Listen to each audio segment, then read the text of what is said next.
नादान परिंदे मिलकर घर बनाते हैं, रॉक कर देंगे। राजा गंगू तो चांद है, तुम्हारा ये ना चांद जैसा घर।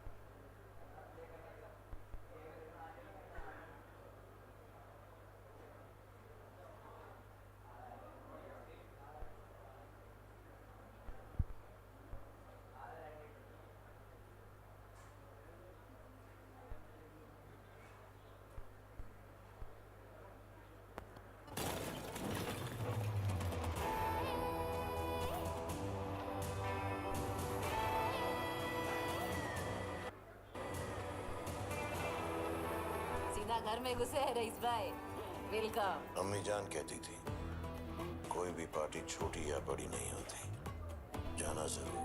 जरूर भाई, लेकिन आना तो दरवाजे से था ना। घर रुंगटा स्टील से बनाया होता तो रईस यहाँ से नहीं आ पाता। रुंगटा स्टील का यही कमाल, एक बार लगे चले सालों साल। रुंगटा स्टील टीएमडी बार।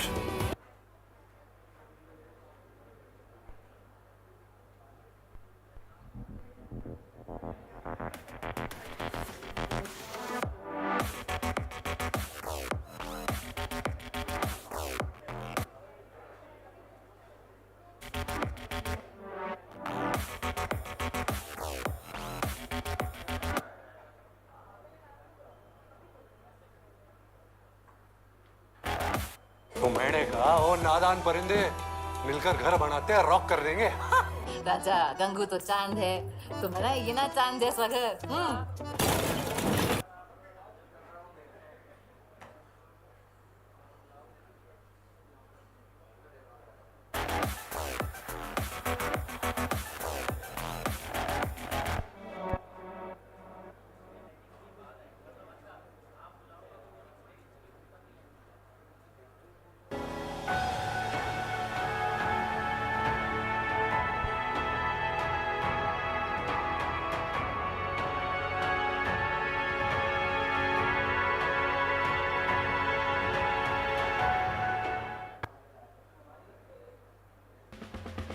तो मैंने कहा ओ नादान परिंदे मिलकर घर बनाते हैं, रॉक कर देंगे।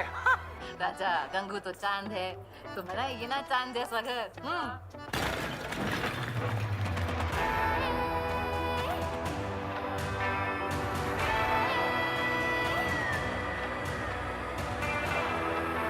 सीधा घर में घुसे है रईस भाई, वेलकम। अम्मी जान कहती थी कोई भी पार्टी छोटी या बड़ी नहीं होती, जाना जरूर। जरूर भाई, लेकिन आना तो दरवाजे से था ना।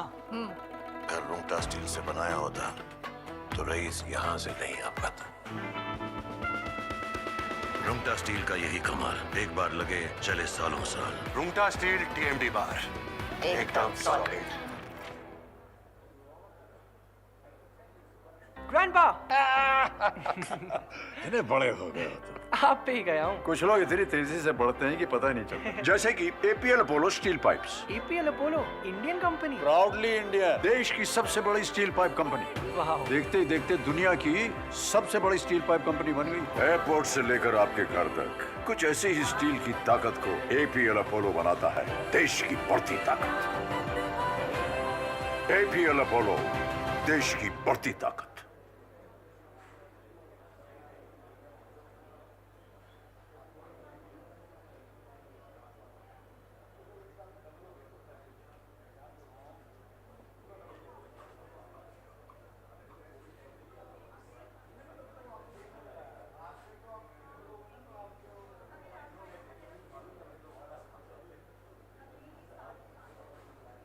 चलो इंडिया को सिक्योर बनाते हैं, हर नींव को दमदार और हर घर को मजबूत बनाते हैं। भूकंप तूफान से रहे सुरक्षित हर आशियां। चलो हर घर के निर्माण में सेल सिक्योर लगाते हैं।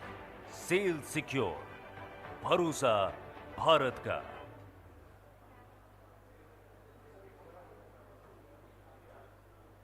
Discover stainless steel, one answer to all your problems. The fastest growing and safest material globally, which is now becoming the material of choice for India's diverse landscape. Presenting Jindal Infinity Infra Solutions. Stainless steel solutions for success that last centuries. We advise on projects. We customize. We provide fabricated components for ready usage. And we provide world-class stainless steel. Build responsible and sustainable infrastructure. Let's pledge to make progress our shared mission. Jindal Infinity Infra Solutions, where the trust of decades meets innovation from the future.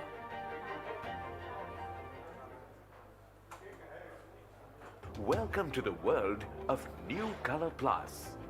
New Color Plus from Jindal is an advanced technology-based color-coated steel which is fast becoming the material of choice. Good morning, for ladies and roofs, gentlemen. wall I cladding, request all of you to please get exterior settled down paneling, as we and have our facades. VIPs and special New guests with Color us. Plus in All of you, if you are outside, I request everyone to Which please come gives- inside and get settled down as we are about to start in 2 minutes.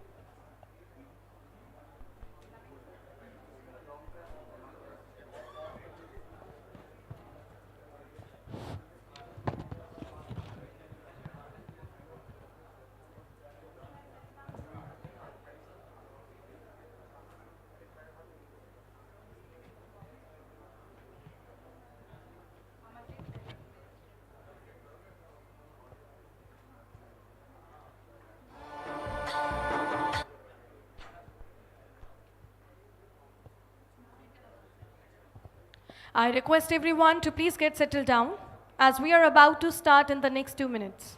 Of this metal makes it one of the core areas of our economy, from being an employment generator, employing approximately 5 lakh people and 20 lakh people indirectly, to becoming the second largest steel producer in the world with a ramped up capacity of 160 MTPA, million tons per annum in 2024.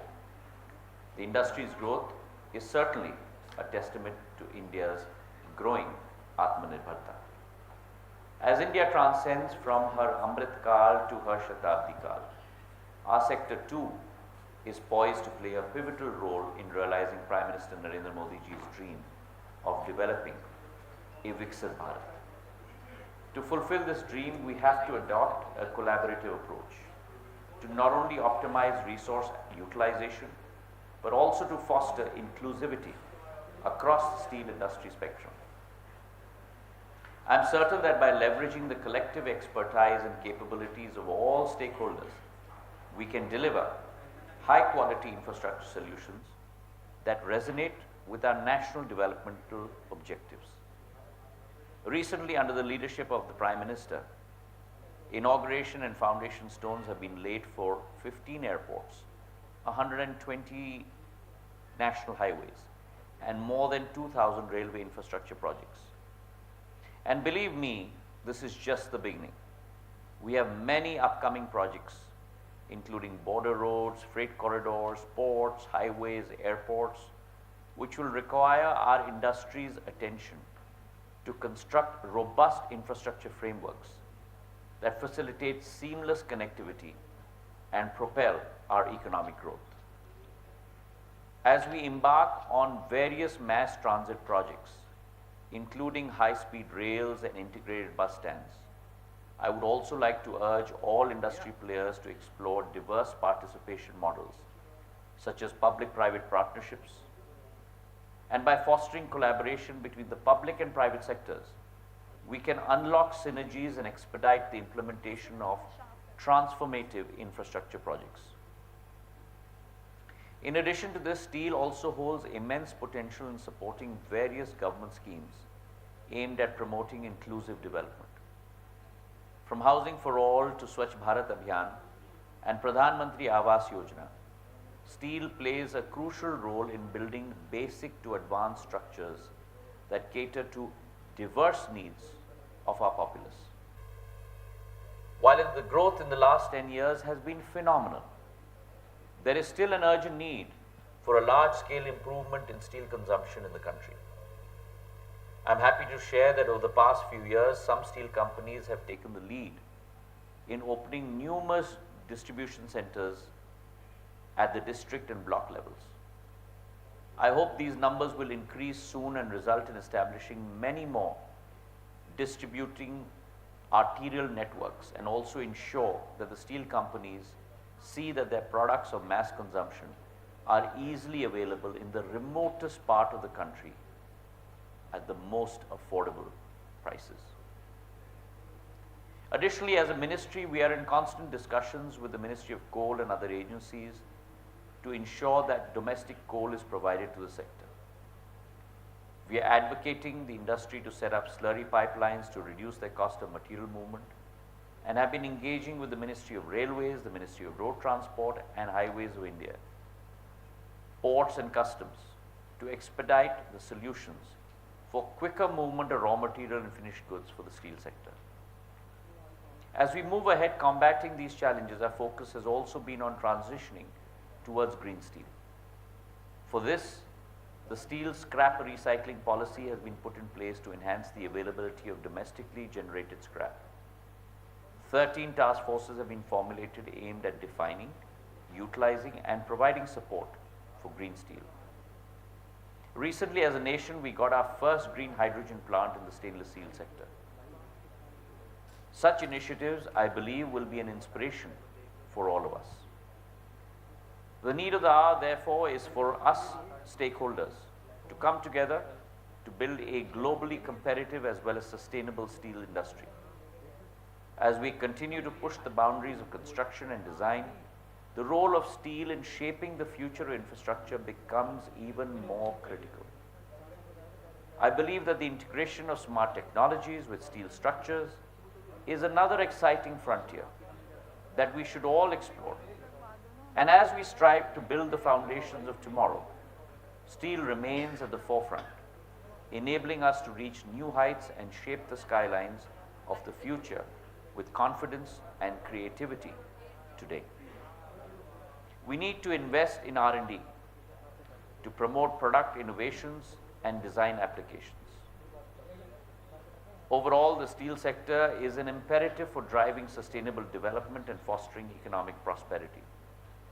As we chart a course towards a brighter and more resilient future, let us remain steadfast in our commitment to harness the full potential of steel to build a nation that is prosperous, inclusive, and sustainable.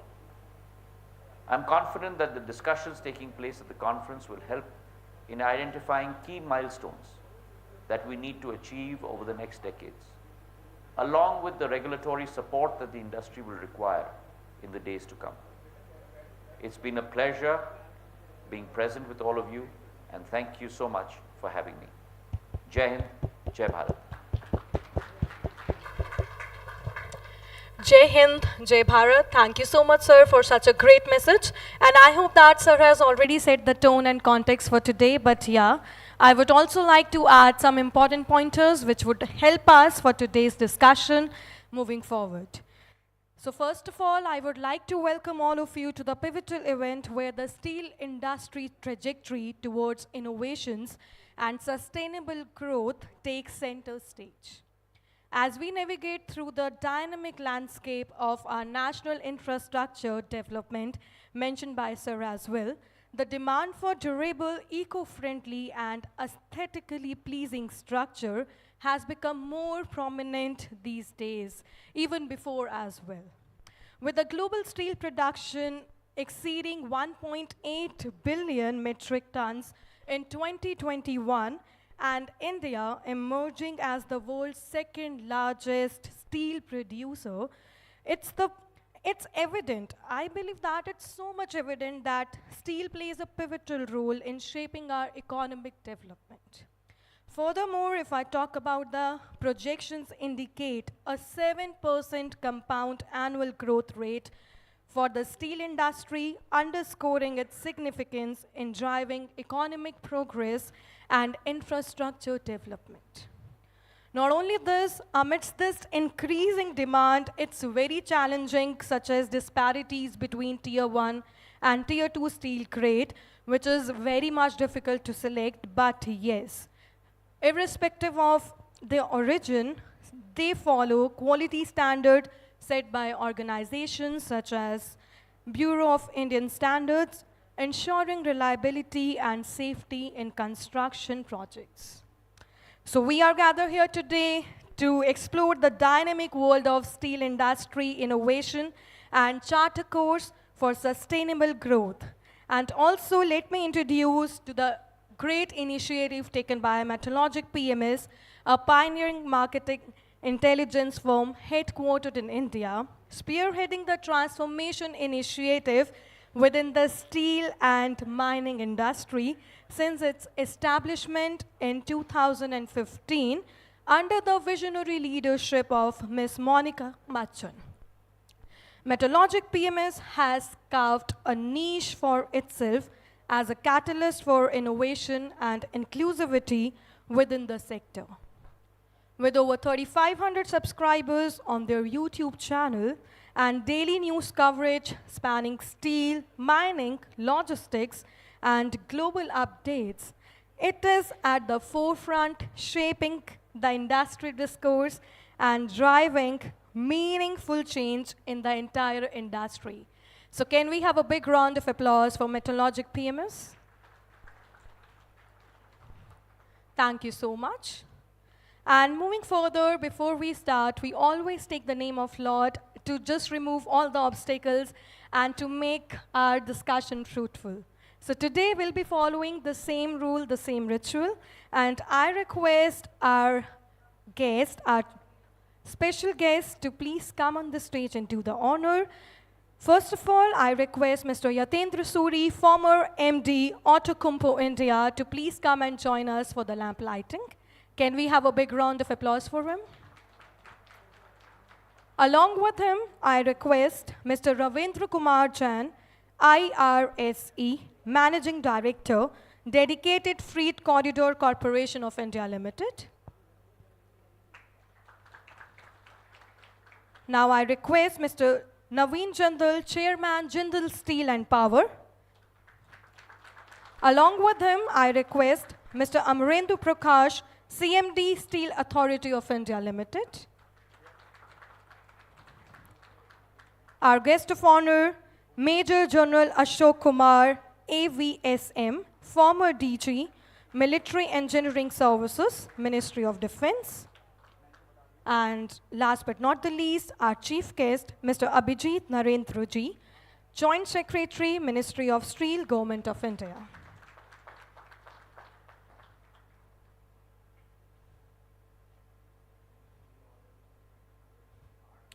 So we always take the name of Lord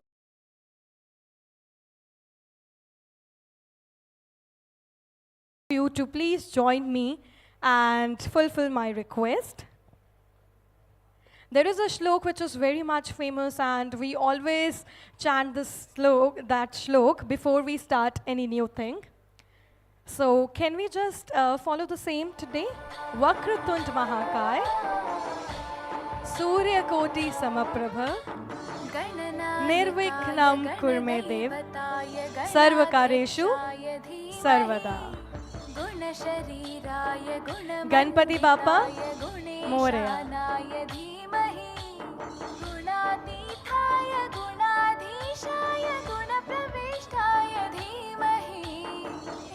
एकदन्ताय वक्रतुण्डाय गौरीतनयाय धीमहि गजेशानाय भालचन्द्राय श्रीगणेशाय धीमहि एकदन्ताय वक्रतुण्डाय गौरीतनयाय धीमहि गजेशानाय भालचन्द्राय So starting on such a good note, I request Metalogic PMS founder and CEO, Ms. Monica Bachchan, to please present this bouquet to our guests today and start today's event.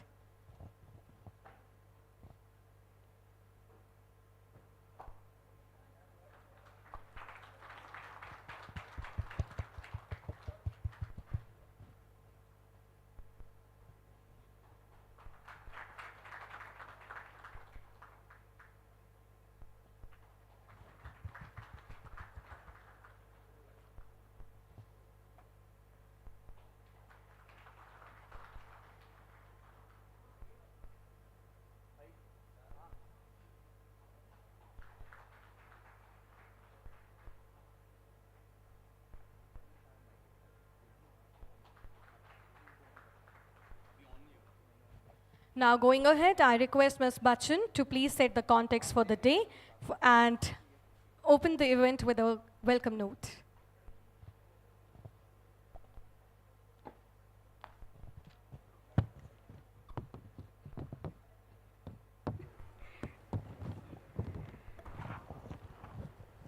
My warm welcome to Shri Abhijit Narendra, Joint Secretary, Ministry of Steel, Major General Ashok Kumar, AVSM, former DG Works, Military Engineering Services, Shri Ravindra Kumar Jain, Managing Director, Dedicated Freight Corridor, Corporation of India Limited, Shri Naveen Jindal, Chairman, Jindal Steel and Power, Amrendra Prakash, CMD, Steel Authority of India Limited, Mr. Yatendra Suri, Chemtech Foundation.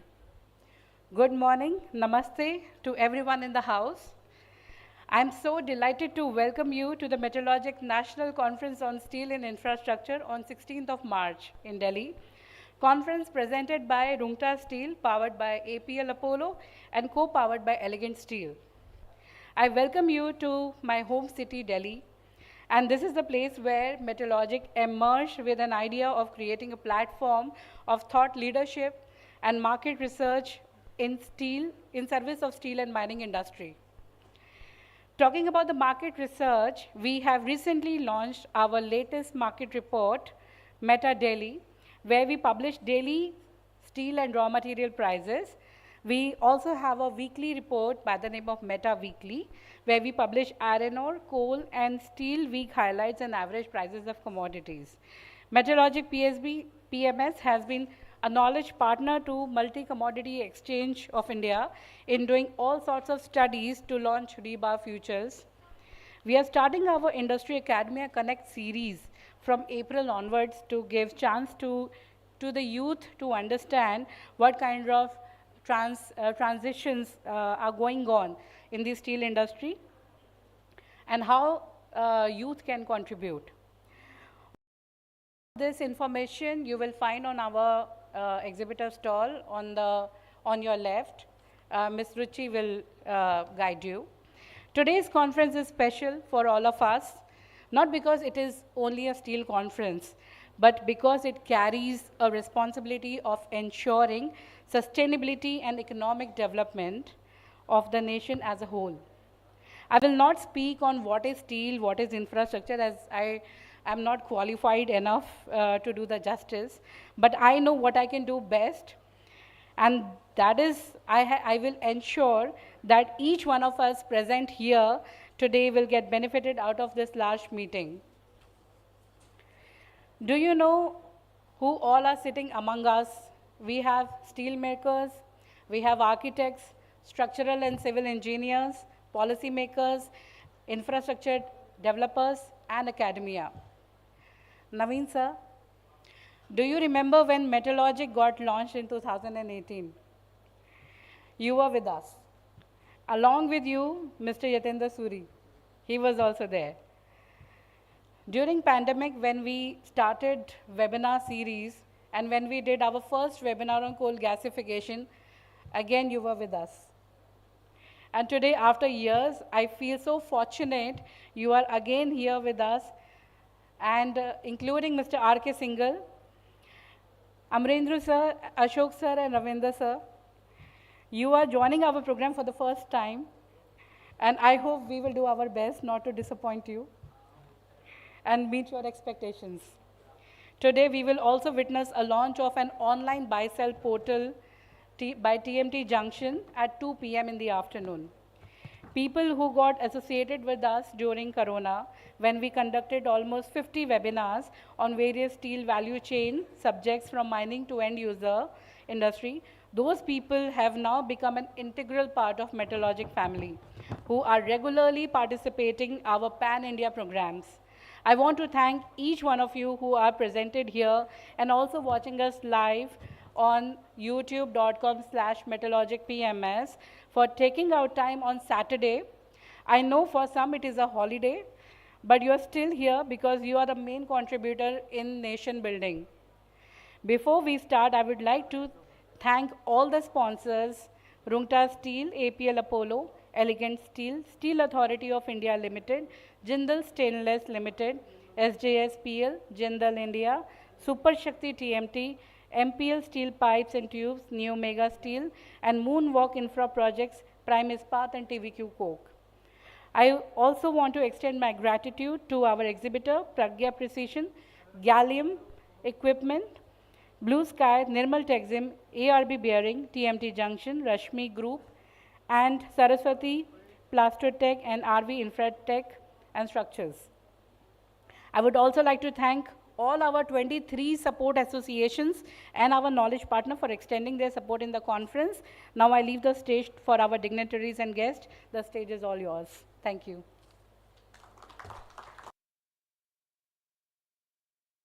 So much, Ms. Bachchan, to set the context for the day. And now to set the theme, I request Mr. Yatendra Suri, former MD, Outokumpu, India, currently co-chair CII mission on war against corrosion. Can we have a big round of applause for him?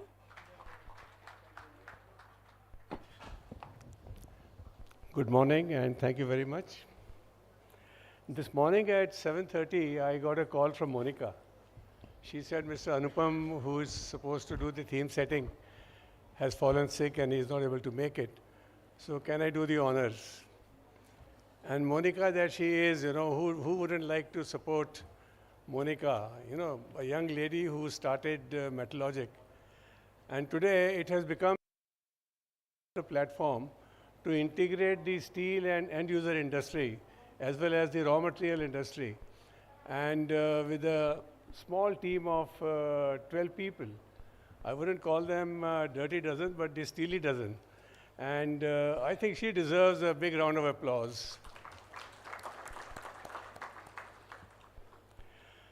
So our Honorable Minister has actually set the theme. I was listening to him quite intently, and I think he has touched upon all the points that a person like me is expected to talk about in the theme setting. So that is a big job that he has done, but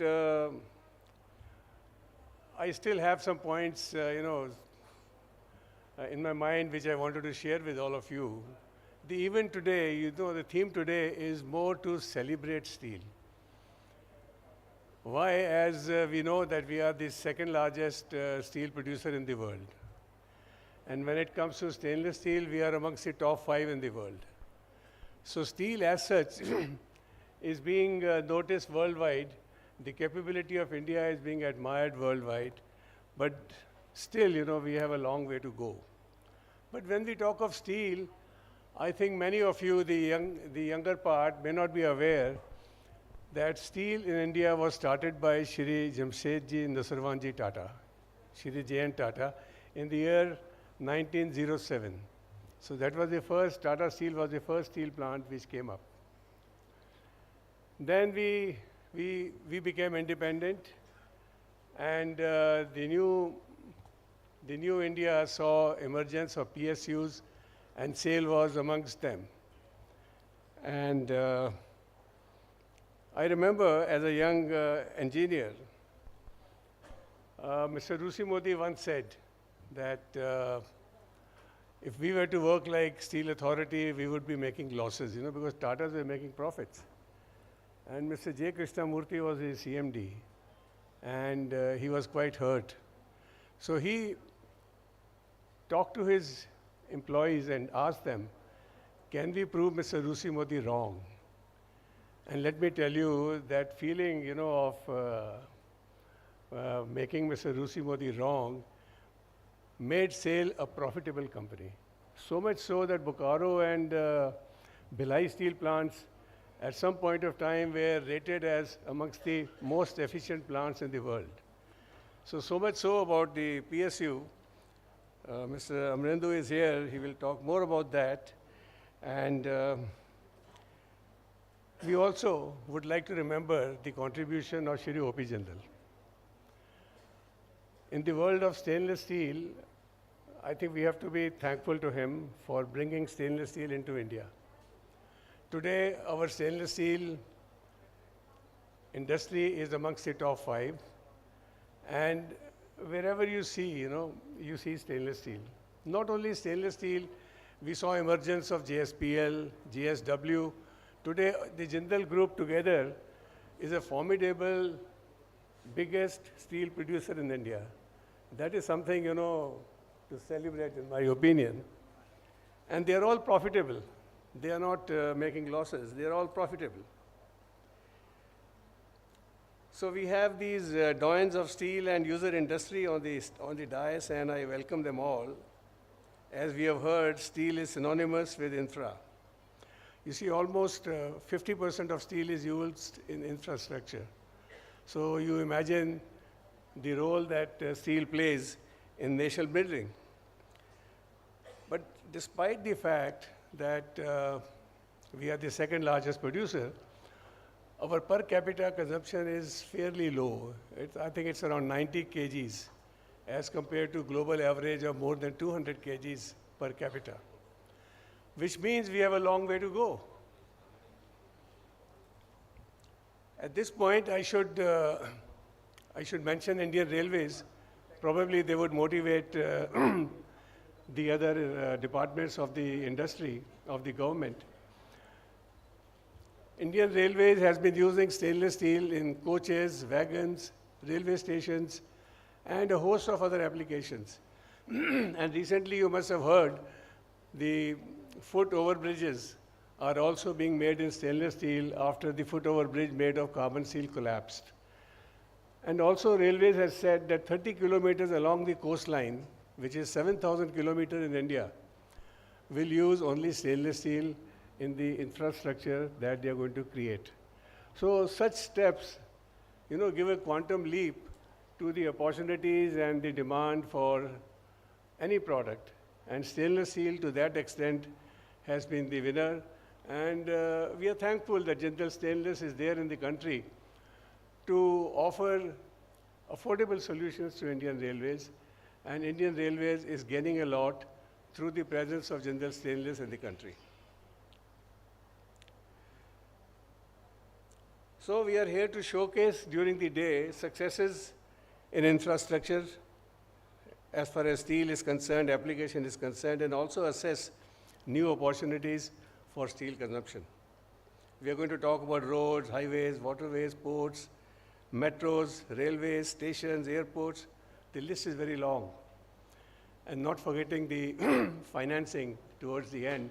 How do we finance the, such great use of steel and stainless steel, and also investment in new plants to meet the increased demand of steel. A little point on the policy, since we have the Joint Secretary here from Ministry of Steel. Sir, in stainless steel in particular, Government of India has removed anti-dumping and countervailing duties, which in my view is not a good thing. For any country to dump steel in any other region is a criminal act. Actually, it's unethical. If Government of India wants to create a level playing field, reduce the import duty. But for heaven's sake, those who are doing wrong things, we should not set them free.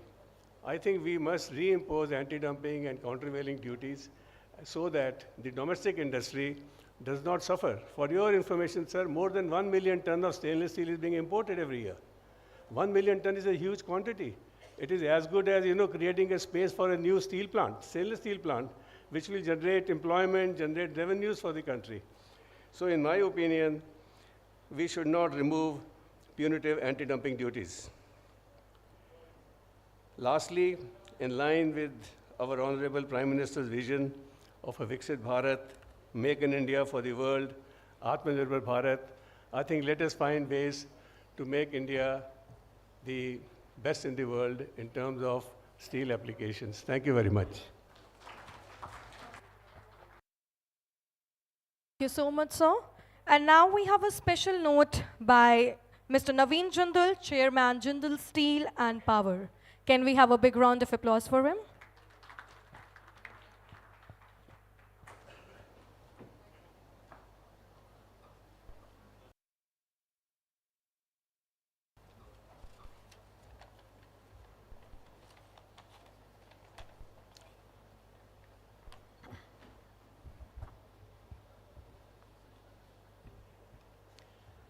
Good morning, everyone. Mr. Sanjay Singh, former Secretary Steel, Mr. Abhijit Narendran, Joint Secretary, Ministry of Steel, our chief guest for this event, Mr. Amrendu Prakash, Chairman Steel Authority, Shri R.K. Jain, Shri Suri, General Kumar, Monica ji, abhi, Mr. Suri also said about you, you have an art, you know the art of asking. There's a saying, ask for the moon and get it. Ask for the moon and get it. It's not what you are asking for, it's how you are asking for. So when you ask for something, I also wonder sometimes, you have plans Saturday to do here, do there. When you commit to a program, you have to leave everything and then be for that. But there's something about you that one finds it difficult to say no. So every time you invite, we are there. And then people also come because when we come, we realize that we have gained something. We got something out of it. We learned something. We met some good people. So it is a worthwhile effort. So I'm really happy to be here amidst all of you, because all of you are, in the steel industry. Somebody is an architect, somebody is a maker of steel, somebody uses steel. So together, so we are a family. And every time we meet, we can have fun, we can talk about things. And this topic about, infrastructure, use of steel in the infrastructure. So I think there can be no infrastructure without steel. Steel is a very, very important aspect of it. Steel plays a very important role in infrastructure. And whichever country we know, whichever country has built its infrastructure, it has built from its own steel. You just cannot import steel and be building your own country's infrastructure. So steel, the government of India realizes that, and it's not in many areas that we are number 2. So in steel, we are very proud that we are the second largest producer of steel in the world. I think something to be all of us to be proud of. And everyone here and in the industry has played a very important role in it. Secondly, I think what we feel, steel obviously is becoming very popular as a construction material. Steel is also, I think when people want to use steel, they also find it very expensive. When we are wanting to sell steel, we find that we don't get enough, enough profits in it. So it's a difficult industry, but I feel the raw material availability, the supply side has to improve. We have to be more efficient, like what the Honorable Minister was saying. There's competition between all of us steel players. So all the time we are competing, and we are able to supply steel in India much cheaper than I would say anywhere else in the world. So always the steel, whether we talk about steel or stainless steel. So Indian entrepreneurs, I'm grateful to Mr. Suri for remembering my father, Mr. O.P. Jindal. So there are so many entrepreneurs. There are hundreds of entrepreneurs, I would say thousands of entrepreneurs who are into this industry who are making it not only the large companies, but small companies. We started as a very small company, and there are thousands of entrepreneurs who are contributing to the national development through steel. So I'm sure lots of ideas would come through this conference, and all the people, like I'm really looking forward to how to use the steel slag as a fertilizer. So something like which we throw away or just use for making roads or something, but if we can use slag as a fertilizer, and if we can give back to the Mother Earth, because we take so much out. Everything that we produce, we take out so much from the earth. So if we can contribute to agriculture and reduce the usage of other fertilizers and use the slag as a fertilizer, even if we can replace 30, 40, 50%, that would be amazing. I think something like that we have to really work on. We have to work on reducing our CO2 emissions producing more and more of green steel, and using infrastructure. You know, whether you're talking about buildings or bridges or railways, it is all made in steel. But I think the architects have a very important role to play. Architects, designers, how to design efficient buildings, how to make, building with better finishes, faster construction. So all this is possible only through steel, that you can have prefabrication somewhere where you can control the quality, etc. So I'm sure a lot of good ideas would come out of this. So I wish you all the very best. And we have, just yesterday actually, we have launched a film, Sound of India and the Steel of India. So I'm sure, Monica ji, you will show that film so that it can be like launch of that film, through Metalogic. And I'm sure you will enjoy seeing this film. It's an artistic kind of a film. So I'm sure you will find it captivating and you will enjoy watching it. So thank you very much for inviting me here. So I'm here more to learn and to listen to others. So thank you. Jai Hind.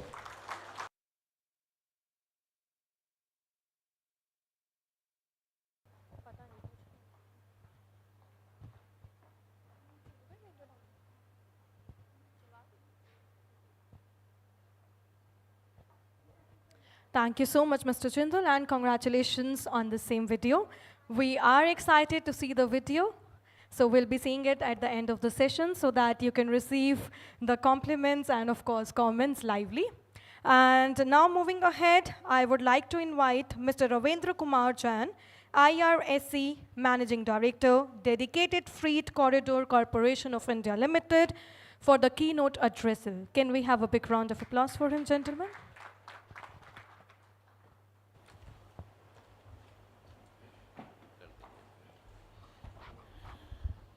Good morning to all of you, dignitaries on the dais. Firstly, Naveen Jindal Sahab here. I was once DRM Samastipur, it is in North Bihar, and at around 10 or 12 of the stations, we could provide monumental flags more than 100 feet high. And at that time, when we used to hoist that particular flag, every time we remember the martyrs and also Naveen Jindal Sahab. ये जो झंडे लगे हैं, वास्तव में हम सब चाहते थे कि झंडे हर जगह लगे, पर शुरुआत नहीं हो रही थी। और जब हमने इसको नेट पे मैंने पढ़ा कि आपने इतनी मेहनत करके वो कराया, तो हर जगह जहां हमने स्टेशन पे झंडे लगाए, आपको जरूर धन्यवाद दिया हमने। Anyway, that is only in the background. But Dedicated Freight Corridor is a very, very important railway infrastructure project which Ministry of Railway have ever undertaken since independence. Many of you may not be knowing how important this project is, and it is approximately 1.25 lakh crore infrastructure project. I will just very fast run through this particular, just you see, 2,843 kilometer across from Mumbai to Delhi, Dadri, and then from Ludhiana to Sonnagar, and later it will get extended to the West Bengal. 11,000 hectares of the land, which is equivalent to 20,000 football grounds, land was acquired for this particular project. Earthwork, you may not imagine, 25 crore cubic meter. 62 important bridges across various rivers. 3 bridges have been provided across Yamuna at 3 different locations. Other than that, Sabarmati, Narmada, Mahi, Hindan, so many rivers. 535 major bridges, 4,643 minor bridges, 53 rail over rail flyover. These are very fantastic structure that DFC is providing seamless transportation. Means if there is a track on the alignment of the railway, we will fly over that particular track. And to provide such particular structure, that too in the running condition of the track on the ground, and we are taking our track from the above, and the gradient has to be matching with that particular train operation. It is a gigantic job, and at 53 locations we have done it. Similarly, we have ensured that there is no level crossing in the alignment of the dedicated freight corridor. We have eliminated around 900 level crossings, so 304 ROBs have been provided, 557 underbridges, 48 stations, that is the junction station where we have got connections with the Indian Railway, and others are 70 approximately where there is no crossing but our own station, not junction but crossing station. At 77 locations, we have passed either below the national highway or above the national highway. This was also a very gigantic task because, again, we cannot stop any movement on the national highways. This is the operational control center at Ahmedabad. Just 2 days back on 12th of the March, Honorable Prime Minister has inaugurated it and appreciated like anything that this is one of the wonderful control centers ever Indian Railway had, and it will control entire 1500 kilometer of the train operation from one particular location. So this was inaugurated by Honorable Prime Minister.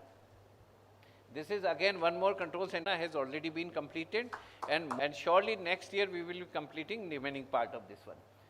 Every day we are running on that particular Prayagraj area, that is from Sonnagar to Dadri, 100 trains on up direction, 100 train on down direction, 200 trains on EDFC every day, and approximately 100 train 50-50 up and down on the western dedicated freight corridor. It means entire coal load, steel load and raw material load on the eastern sector has been taken over by the DFC.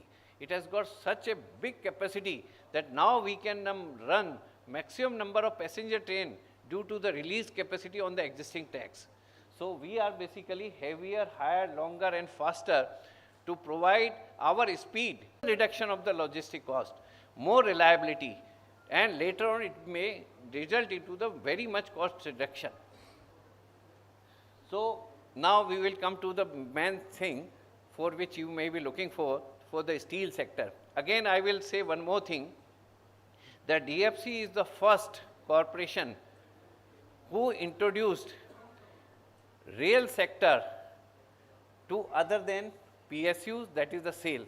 Please excuse me, sales CMD साहब नाराज नहीं हो, पर first time हमने इसको open up किया और पहली बार हमने प्राइवेट सेक्टर की रेल को भी यूज़ करना शुरू किया, और अब रेलवे में ओपनली प्राइवेट और PSU दोनों की रेल को हम यूज़ कर सकते हैं. And we have successfully deployed private sector rails in the EDFC and those are working very well. So I would like to say कि हम लोग हमेशा ये सोचते थे सेफ्टी है, ये है, वो है, प्राइवेट सेक्टर कैसे बनाएगा इसको, पैसेंजर्स के साथ क्या होगा, but we made all the type of the testing, chemical, mechanical, strength wise, ये wise, and we proved it to the different authorities.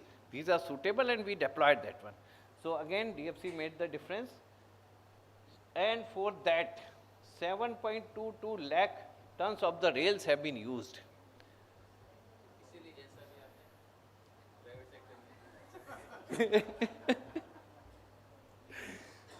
Sir और किससे ले सकते हैं, हमारे डिग्निटीज़ हैं.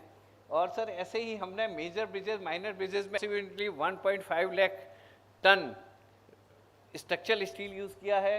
रेनफोर्समेंट स्टील आप देख सकते हैं कि it is more than 10 lakh tons. मतलब ये इंफ्रास्ट्रक्चर में इतना रिक्वायरमेंट है स्टील का. और मैं आपको सिंपल एक बात बताना चाहूँगा कि statistics wise last year Indian railway provided 5,300 track kilometre, और अब हमारा जो टारगेट है नेक्स्ट 5 इयर्स का, that is 8,000 track kilometre every year. 8,000 track kilometre every year. जो मैं अभी स्टील की बात कर रहा हूँ, that will be only related to the track infrastructure. I will not talk about the coaches requirement steel, या वैगन्स के रिक्वायरमेंट, या और किसी स्टेशन डेवलपमेंट की. केवल ट्रैक के अंदर आप देखिए, यदि हमारी जो प्लानिंग है तो 10 लाख टन की तो हमें रेल चाहिए, 1.4 लाख टन का स्ट्रक्चरल स्टील चाहिए, 12 लाख टन हमें इंफ्रास्ट्रक्चर स्टील चाहिए हर साल. Basically 2.5 lakh crore infrastructure investment will be made in the railway this year, and coming year it will further increase. So there is a lot of scope for the steel industry. It is not just limited, साहब आप FOB बता रहे थे, ये बता रहे थे, ये तो मैं कहूँगा बहुत छोटी चीज़ है. हमारे सारे जो रेल ओवर रेल फ्लाईओवर है, all are steel, has to be steel only. So basically lots of scope for the steel industry, for the this dedicated freight corridor and the railway infrastructure. और ये आपने देख ही लिया है. और finally we are also extending all possible support for the transportation of the steel. जैसे जैसे हमारा नेटवर्क बढ़ता जा रहा है, अभी हम लोग 12.7 मिलियन टन करीब स्टील हमारे रूट से ले जा रहे हैं और धीरे धीरे ये और शेयर बढ़ेगा. बाकी रेलवे का हमने बता रखा. तो मैं यहाँ पे सिंपल समअप करूँगा. There is a huge scope for the consumption of the steel for the rail infrastructure. Thank you very much. और वैसे इसमें एक और बस ऐड करूँगा, फ्यूचर कॉरिडोर और हैं हमारे करीब 4,400 ट्रैक किलोमीटर के, डबल लाइन 4,400 रूट किलोमीटर के. तो यदि ये और सेंक्शन हो गए तो स्टील की रिक्वायरमेंट और मल्टीप्लाई हो जाएगी. This is with the Indian railway and we are assisting them by providing the assets. Yes, railway is benefiting from that. So with this I close myself. Thank you very much.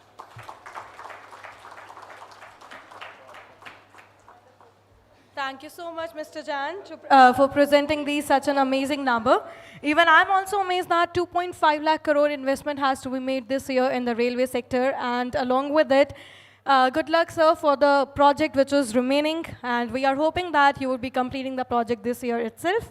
And now going ahead, we have the industry note from Shri Amrendra Prakash, CMD, Steel Authority of India Limited.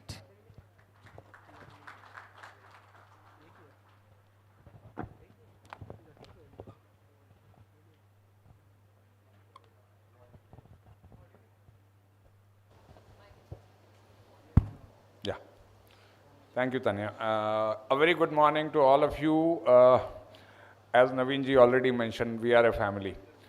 ये steel की जितनी conferences होती हैं, जितने लोगों से मिलते हैं, on the stage, off the stage, the connections that we make and the camaraderie as well as the business relationships, both that we share, is unparalleled. 3.5 ton तो वो मटेरियल जो है वो इनके डेडिकेटेड फ्रेट कॉरिडोर से आता है. So what is important there is, when we relate it to infrastructure, why infrastructure is important.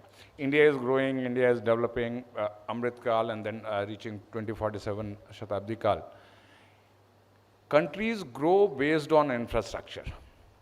Steel is a backbone of infrastructure. These are two things I don't need to repeat because I'm sure everybody sitting in this hall, हर किसी को ये चीज़ बड़े अच्छे से पता है, इस पे दोबारा बोलने की या री-emphasize करने की ज़रूरत नहीं है.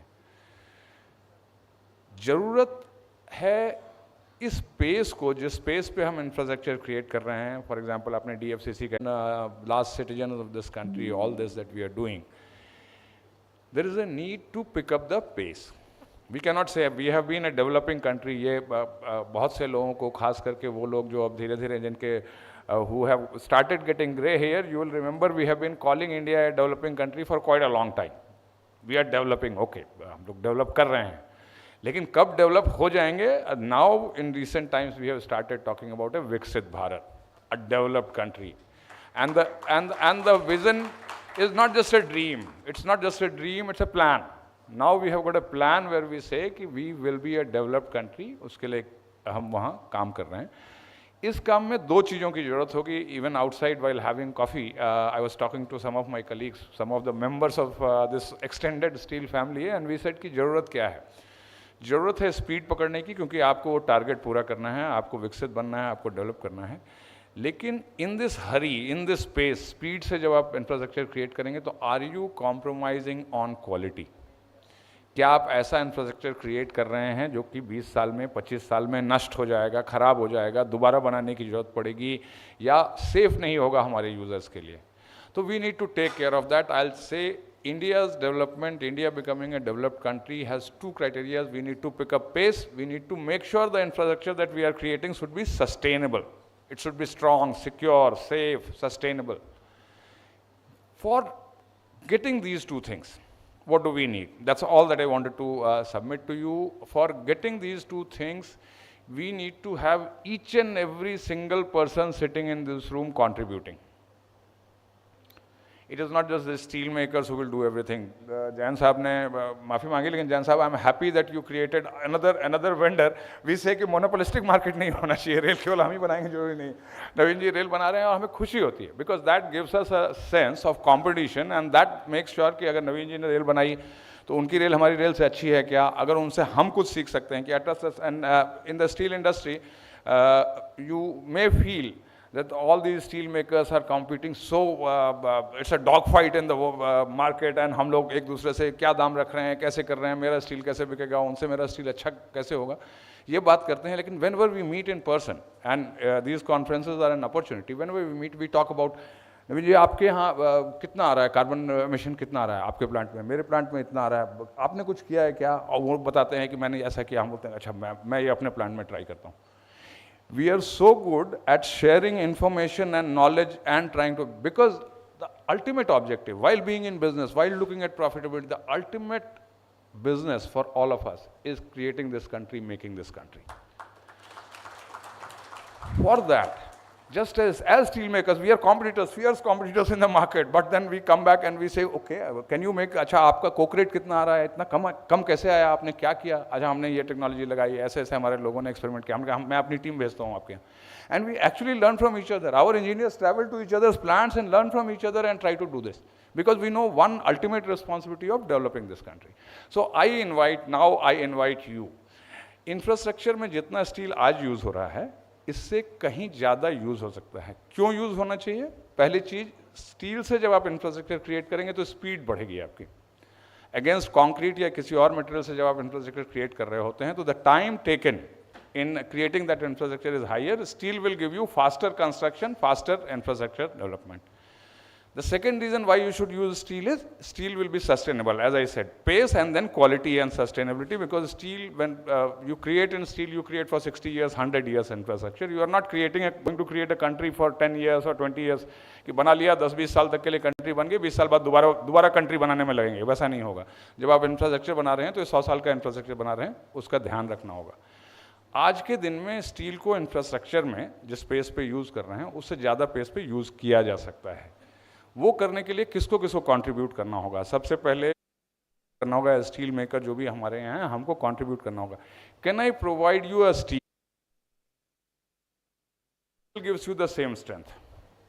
आप हो उसमें क्या मैं लाइट वेटिंग कर सकता हूँ, मैं ऐसा स्टील बना सकता हूँ जो पतला होगा लेकिन उतनी ही स्ट्रेंथ आपको देगा.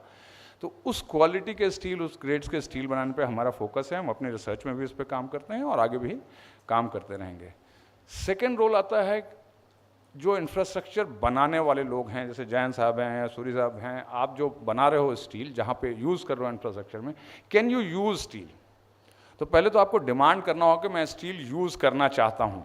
विश्वास कीजिए, स्टील यूज़ करना इतना आसान नहीं है. जब आप कहेंगे कि मैं स्टील यूज़ करना चाहता हूँ तो ऐसा नहीं है कि आप आएंगे और बोलेंगे अमरिंदर जी मुझे स्टील चाहिए आप दे दो, या नवीन जी स्टील चाहिए, या किसी और से टाटा स्टील से आप बोलेंगे कि स्टील चाहिए दे दो और मैं लगा लूँगा. आप नहीं लगा पाएंगे, क्योंकि आपके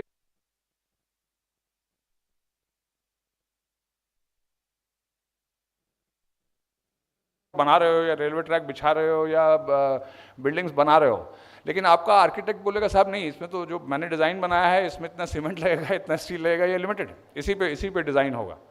तो आपको डिमांड करना होगा, लेकिन डिमांड करना होगा तो आपके आर्किटेक्ट जो हैं वहाँ, जो आपके डिज़ाइनर हैं वहाँ, उनको पहले ये जानना होगा कि मैं स्टील को किस तरीके से इस्तेमाल कर सकता हूँ अपने प्रोजेक्ट में.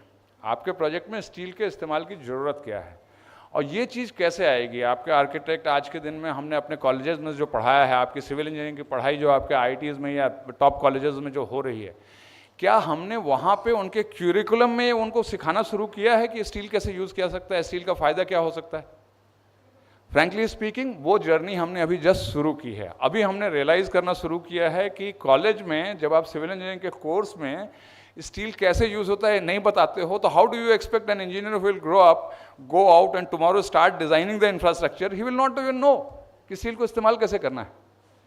एंड हम सोचते हैं कि जब बिल्डिंग बनने लगती है तो हम लोग पहुंचते हैं वहाँ पे, हम बोलते हैं कि हमारा स्टील ले लो, नवीन जी का स्टील से जो मैं थोड़ा सस्ता कर दूंगा, टाटा स्टील से मैं कॉम्पीट कर लूँगा, बेटर क्वालिटी ऑफ कर लूँगा, हम वहाँ कॉम्पीट करते हैं. लेकिन डू वी रियलाइज़ कि उसकी ज़रूरत नहीं है. अगर डिज़ाइनर ने, क्योंकि उसके 3 साल पहले जब डिज़ाइनर ने ड्राइंग बोर्ड पे डिज़ाइन करना शुरू किया था स्टील का, जब अपना वो इंफ्रास्ट्रक्चर डिज़ाइन करना शुरू किया था, स्टील की ज़रूरत वहाँ आनी थी. If he had done that design properly, if he had done that design with steel intensive design, then you would have had such demand in the industry and such great flexibility in construction which would have come. So अब हम steel makers को, इस family के हर member को पीछे जाना है. आगे के लिए हम काम कर रहे हैं, लेकिन पीछे जाना है. हमें कॉलेजेस तक पहुंचना है, वहाँ क्यूरिकुलम में स्टील डिज़ाइन कैसे हो इस पे काम करना है. हमें अपने आर्किटेक्ट बंधुओं के पास जाना है, उनको बताना है कि क्या फ़ायदा हो सकता है. See I am not here to sell steel say कि सीमेंट बंद कर दो, स्टील लगा लो क्योंकि मैं स्टील बनाता हूँ, वो नहीं होना चाहिए. The argument should be we are creating a country for centuries. We are going to create infrastructure which will last. We will create infrastructure which will be safe. And for that, how do you design? इसमें हमारी भागीदारी होनी चाहिए, इसमें हमारा participation होना चाहिए. Thanks Metalogic for giving me the opportunity. I intentionally did not name any numbers. Normally we come to conferences, हम लोग क्या करते हैं, गाड़ी में आते आते numbers रट रहे होते हैं कितने किलोमीटर रोड बनी. लेकिन frankly speaking, what I wanted to talk to you about is कि हमारी जर्नी का रास्ता क्या है, उस रास्ते में नेक्स्ट स्टेप क्या है. Metalogic के बारे में just 2 sentences. Monica, let me tell you. My board of directors, and there are many independent directors who are not from the industry, they say हम लोगों को स्टील समझ में नहीं आता है. आप केवल बोर्ड मीटिंग करते हो, उस समय में कुछ कुछ बात करते हो, बड़े बड़े प्रपोजल ले आते हो, 1000 करोड़ लगाएंगे, 2000 करोड़ लगाएंगे, हम समझ में आता है आप कर क्या रहे हो. तो हमें स्टील के बारे में जानकारी रेगुलर मिलनी चाहिए. आई एम प्राउड टू से एंड थैंकफुल टू मेटालॉजिक. आज के दिन में हमारे सारे इंडिपेंडेंट डायरेक्टर्स को सुबह सुबह मेटालॉजिक की जो आपकी न्यूज़ आइटम्स हैं वो उनको व्हाट्सएप पे जाती है. So I am thankful for providing this service and really appreciate the quality of work that you have been doing. Thank you so much for listening to me. Thank you.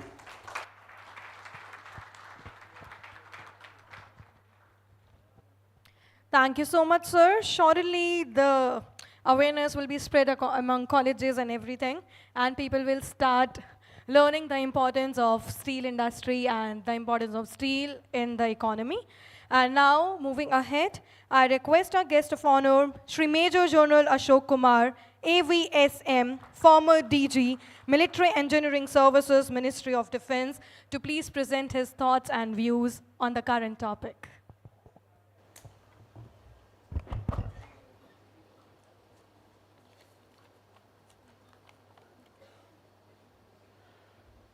Good morning, everyone. Namaskar. The luminaries on the stage, Mr. Puri, who's there with us, Mr. Jain, who just talked about the freight corridor as to how it is happening, Mr. Prakash, who's part of the steel manufacturing industry, the joint secretary from the steel who makes the policies for us, and none other than Mr. Jindal, who's a name in itself. And I want to say that यहाँ लोग हैं जो steel बनाते हैं, इस्पात बनाते हैं, और यहाँ लोग हैं जो इस्पात यूज़ करते हैं.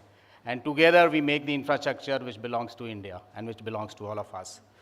So, and thanks to Ms. Monica for giving us this opportunity to be there amongst you all. Steel is touching our lives, and steel is there everywhere, whether it is human body.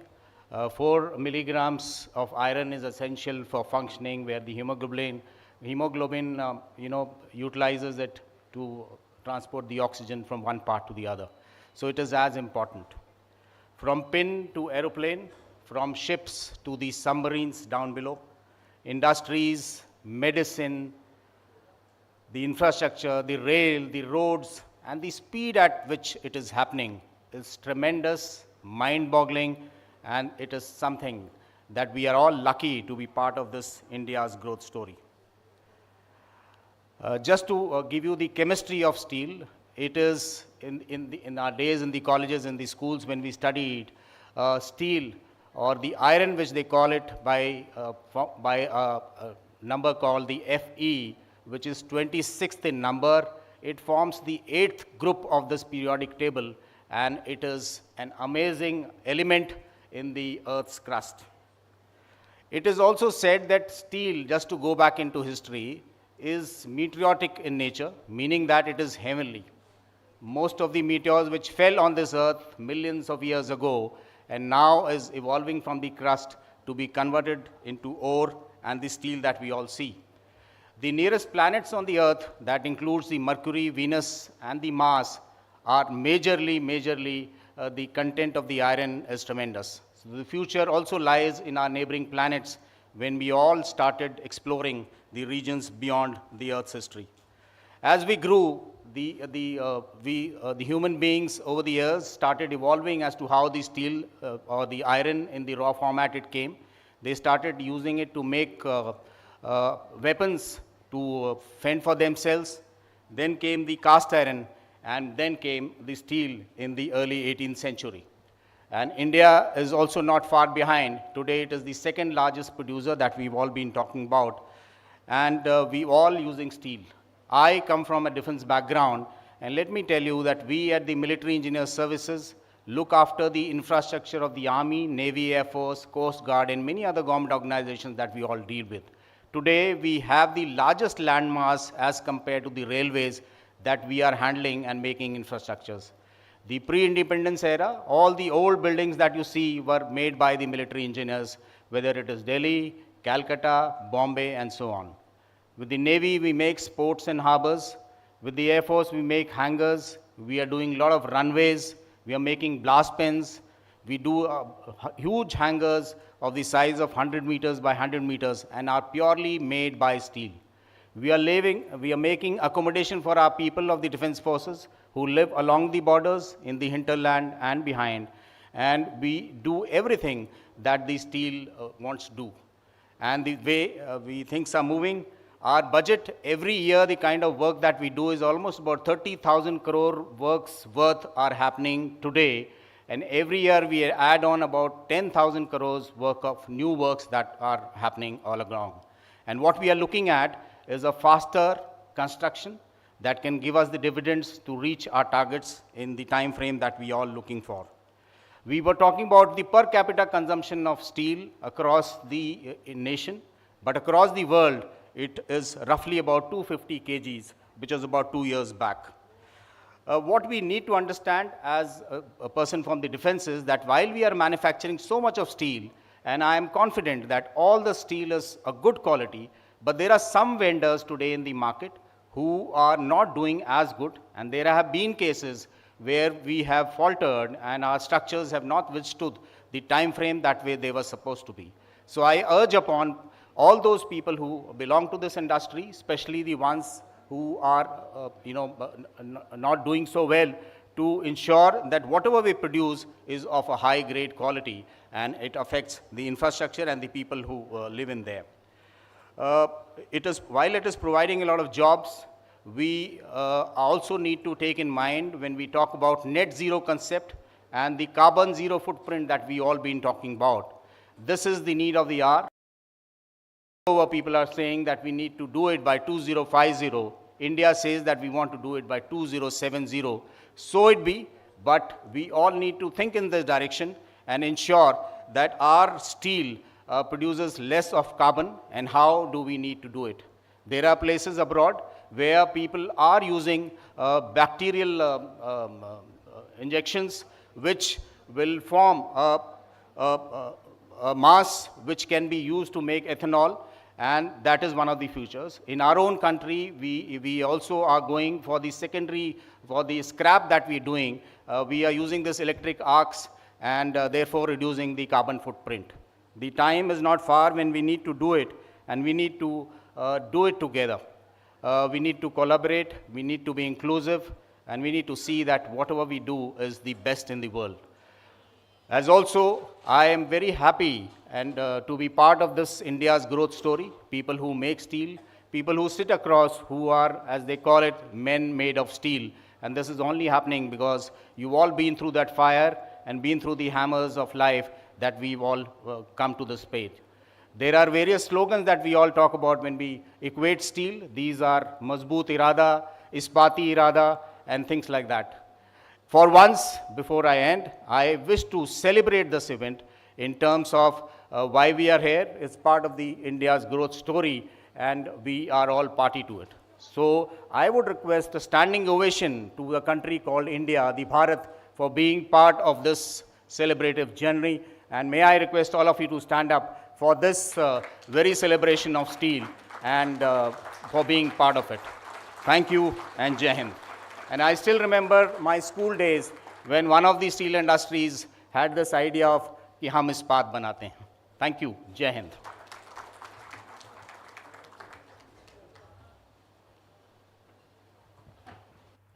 Thank you so much, all of you. Thank you so much, sir. Jai Hind. And now going ahead, I would like to request our chief guest, Mr. Abhijit Narendra, Joint Secretary, Ministry of Steel, Government of India, to please come over and share his inputs on the current industry trends and, of course, on the current topics as well.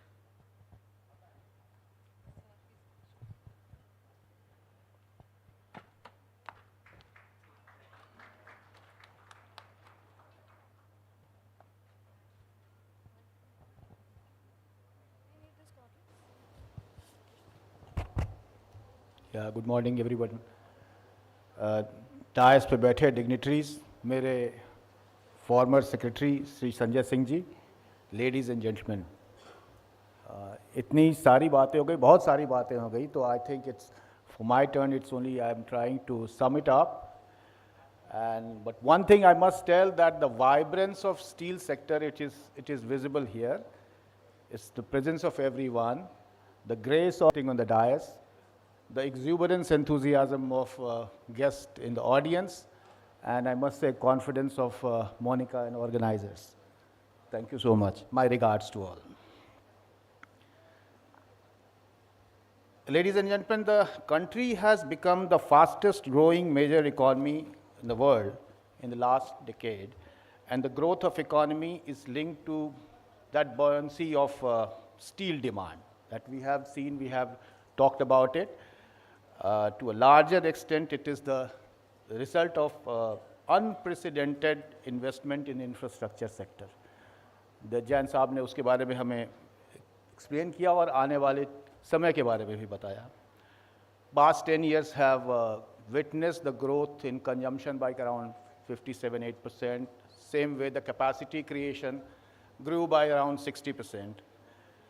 And government policy related to that what we call PLI, productivity linked incentive scheme. It is there to enable the production of high grade steel for a specialized application. So these were the some snippets what we have witnessed in last decade and currently, but there was some more which will happen in future. The future appears brighter. The vision to create capacity of 300 million ton by the end of this decade, and that will address the raised projected demand as the outcome of the boost in creation of infrastructure. Creation of this capacity would require raw material security. We have heard Mr. Jindal talking about it. This action, what we need, it would include the better exploration, extraction, and management of minerals. One area we would like to emphasize upon is the adequate emphasis we need to give it on the use of lean ore, beneficiation of low-grade ore, which so far we have been not adequately using. That needs to be emphasized. And similarly, another area which is the diversification of sourcing coking coal, source and the technological intervention for raising the level of use of domestic coking coal, that needs to be emphasized in the coming years. One important aspect relates to supply chain management. Jain Sahab gave a detailed overview of what dedicated freight corridor has done and what is the future in that direction. But what steel industry needs to have an efficient logistics and cost-effective logistics. The projected growth in the capacity will require multi-fold creation of transportation infrastructure. It is relevant to highlight that we need to have a high-capacity rail as dedicated freight corridor in the steel sector. Why I must tell that the expansion what we are projecting, the one point is that reduction of logistics cost and environmental consideration that has caused one innovative and alternate mode of transportation to emerge, and that we have considered it that is slurry pipeline. That is with the use of iron ore fines, for the use of growing pelletization in the steel industries. This is one area which needs to be promoted. Why? Because it is very cost effective, it is environment friendly, and so far what we have seen that steel industries already they have planned more than around 1,300 kilometers of slurry pipelines they have already planned.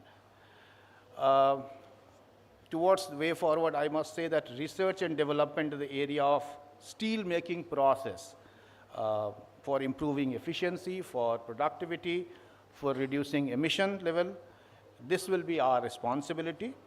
That will be our responsibility towards the Viksit Bharat we want this country to have. Technological advancement, automation, digitization, whatever other components of Industry 4.0, that is already part of it, and we are growing in that direction.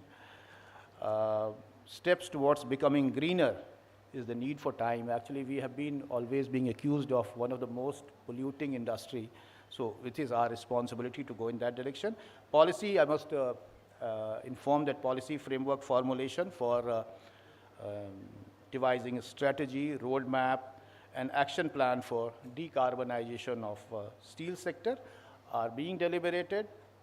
As Honorable Minister has also said that the task force have already been set up. They are working in the direction of specific issues. So with these remarkable achievement and the bright future what we see, we'll work together to accomplish the desired goal. And I congratulate the organizers for bringing everyone together in this event. Thank you so much.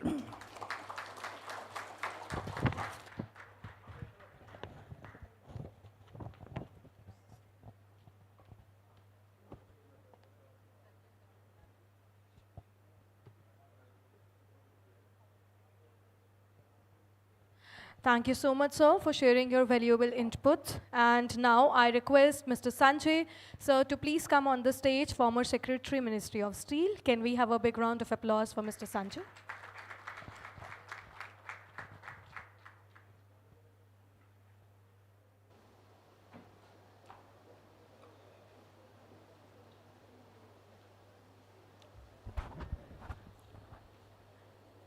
मैं इस सत्र में बोलने वाला नहीं था, मगर एक ऐसा पॉइंट है, मैं नवीन जी यहाँ पर उपस्थित हैं, उनकी और अमरेंद्र जी की जो उपस्थिति का लाभ लेते हुए मैंने सोचा उनके समक्ष एक पॉइंट में रखूँ।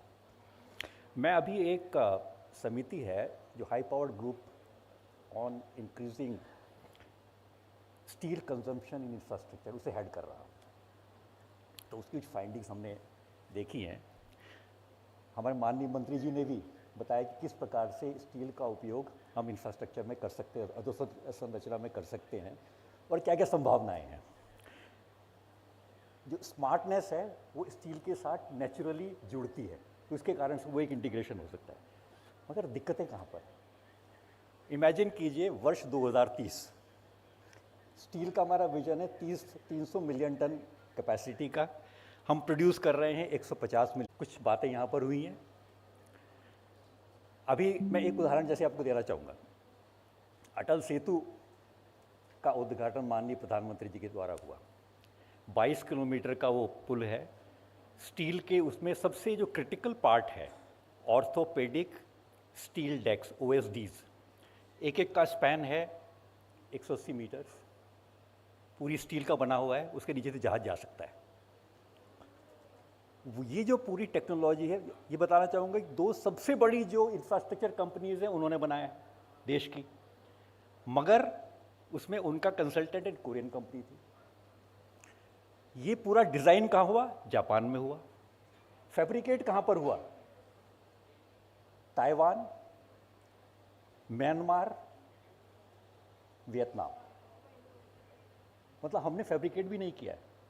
तो ये कौन सी टेक्नोलॉजी हैं जो जिसके कारण से हमें वहाँ जाना पड़ा? अब डिजिटल फैब्रिकेशन होता है, बिल्डिंग इंफॉर्मेशन मैनेजमेंट आ गया है, जिसमें कि 3D सारा ताना बाना रहता है। तो कम से कम हमारा जो इस वर्क फोर्स है वो उसे पढ़ तो सके, समझ तो सके, एनालाइज तो कर सके। ट्रेनिंग की तो बाद की बात है। तो हमें अब उस डायरेक्शन में सोचने की आवश्यकता है कि हमारा सबसे बड़ा जो गैप है, हम अभी स्टील सेक्टर ग्रो क्यों कर रहा है हमारा और नहीं कर रहे हैं, क्योंकि हमारा कंजम्पशन बहुत अधिक है। 13% ग्रोथ हमारे कंजम्पशन की वर्ष भर में हो रही है, पिछले 3 साल में 10% से ऊपर हुई है। तो उस कंजम्पशन को कैसे हम बढ़ाए रखें। 2030 में कंस्ट्रक्शन सेक्टर 62% हमारा स्टील का कंज्यूम करने वाला है, वो ISA की रिपोर्ट कहती है। मतलब उसी के हिसाब से बनता है पूरा हमारा 160 मिलियन टन हम कंज्यूम करेंगे। मगर दिक्कत यहाँ पर है, तो मैं निवेदन नवीन जी से विशेषकर करूँगा, क्योंकि ये बहुत इनोवेटिव टेक्नोलॉजी और डिस्ट्रप्टिव टेक्नोलॉजी को इंटीग्रेट करने के पायनियर है। हमने देखा है स्टील में, मतलब आपने DRI हो, सिन गैस को किस प्रकार से पूरा उसमें डाला है, और जो वेस्टफुल एक्सपेंडिचर को आप किस प्रकार से यूजफुल बना रहे हैं, जो वेस्टेजेस हमारी है। तो उसका मैं ये निवेदन करूँ कि स्टील के जो जायंट्स हैं, लीडर्स हैं, वो एक स्किलिंग मॉडल इंक्यूबेट करें कि 2030 में ये हमारी आवश्यकताएं हैं in terms of integration of digitalisation into our construction sector. और उससे करके इंक्यूबेट करने के बाद जब वो उसकी प्रूफ ऑफ टेस्टिंग हो जाए, तो उसके बाद में हम उसे रोल आउट करें। और ये कार्य स्टील सेक्टर को इसलिए करना आवश्यक है, और हम देख चुके हैं, जो स्किलिंग की हम बात करते हैं, skilling is prone to market failures. वो ऐसा सेक्टर है, उसमें एक्सटर्नैलिटीज़ हैं, उसमें आपकी इंफॉर्मेशन एसिमेट्री है। और मैं 4 वर्ष तक अपने प्रदेश में मैंने हेड किया ये वाला department. That's why I am saying on the basis of my experience कि, और सारे मॉडल देखे भी हैं। सबसे जो उपयोगी मॉडल रहा है, एक मॉडल जैसे था अपना, हमने शुरू प्रारंभ के सरकार ट्रेन करती थी, फिर कहा PPP में ट्रेन किया जाए, फिर कहा NGO ट्रेन करें। बट सबसे इफेक्टिव था कि जब इंडस्ट्री ट्रेन कर रही थी, वो अपनी आवश्यकता अनुसार कर रही थी। तो इस कारण से वो जो मॉडल सबसे सक्सेसफुल है। तो इसी कारण से मैं निवेदन करना चाहूँगा विशेष रूप से नवीन जी से कि आप इस प्रकार का एक इनिशिएटिव अगर लेंगे, एक इंक्यूबेट करने की आवश्यकता है। क्योंकि अब CSR का हम फंडिंग बहुत करते हैं स्किलिंग के लिए, बट CSR की फंडिंग हम उन्हीं चीज़ों के लिए कर रहे हैं जो ऑलरेडी हो रही हैं। तो उससे जो एक हम कहें ब्रेक थ्रू नहीं मिल सकता है। ब्रेक थ्रू के लिए 2030 में क्या आवश्यकता है, उसके हिसाब से रोड मैप बनाकर वो अगर हम इंक्यूबेट करें, फिर उसे रोल आउट करें। तो ये मेरा एक छोटा सा पॉइंट था, तो मैंने मोनिका जी से निवेदन किया कि इनके समक्ष में ये रखना चाहूँगा। तो बहुत बहुत धन्यवाद। Thank you Sanjay ji, that's a very important point. और आपने बिल्कुल ठीक कहा कि हम कितना भी स्टील बनाने वालों को, हमें स्टील बनाना एक आसान काम होता है, अच्छा लगता है, मज़ा आता है, हम स्टील बनाते रहते हैं।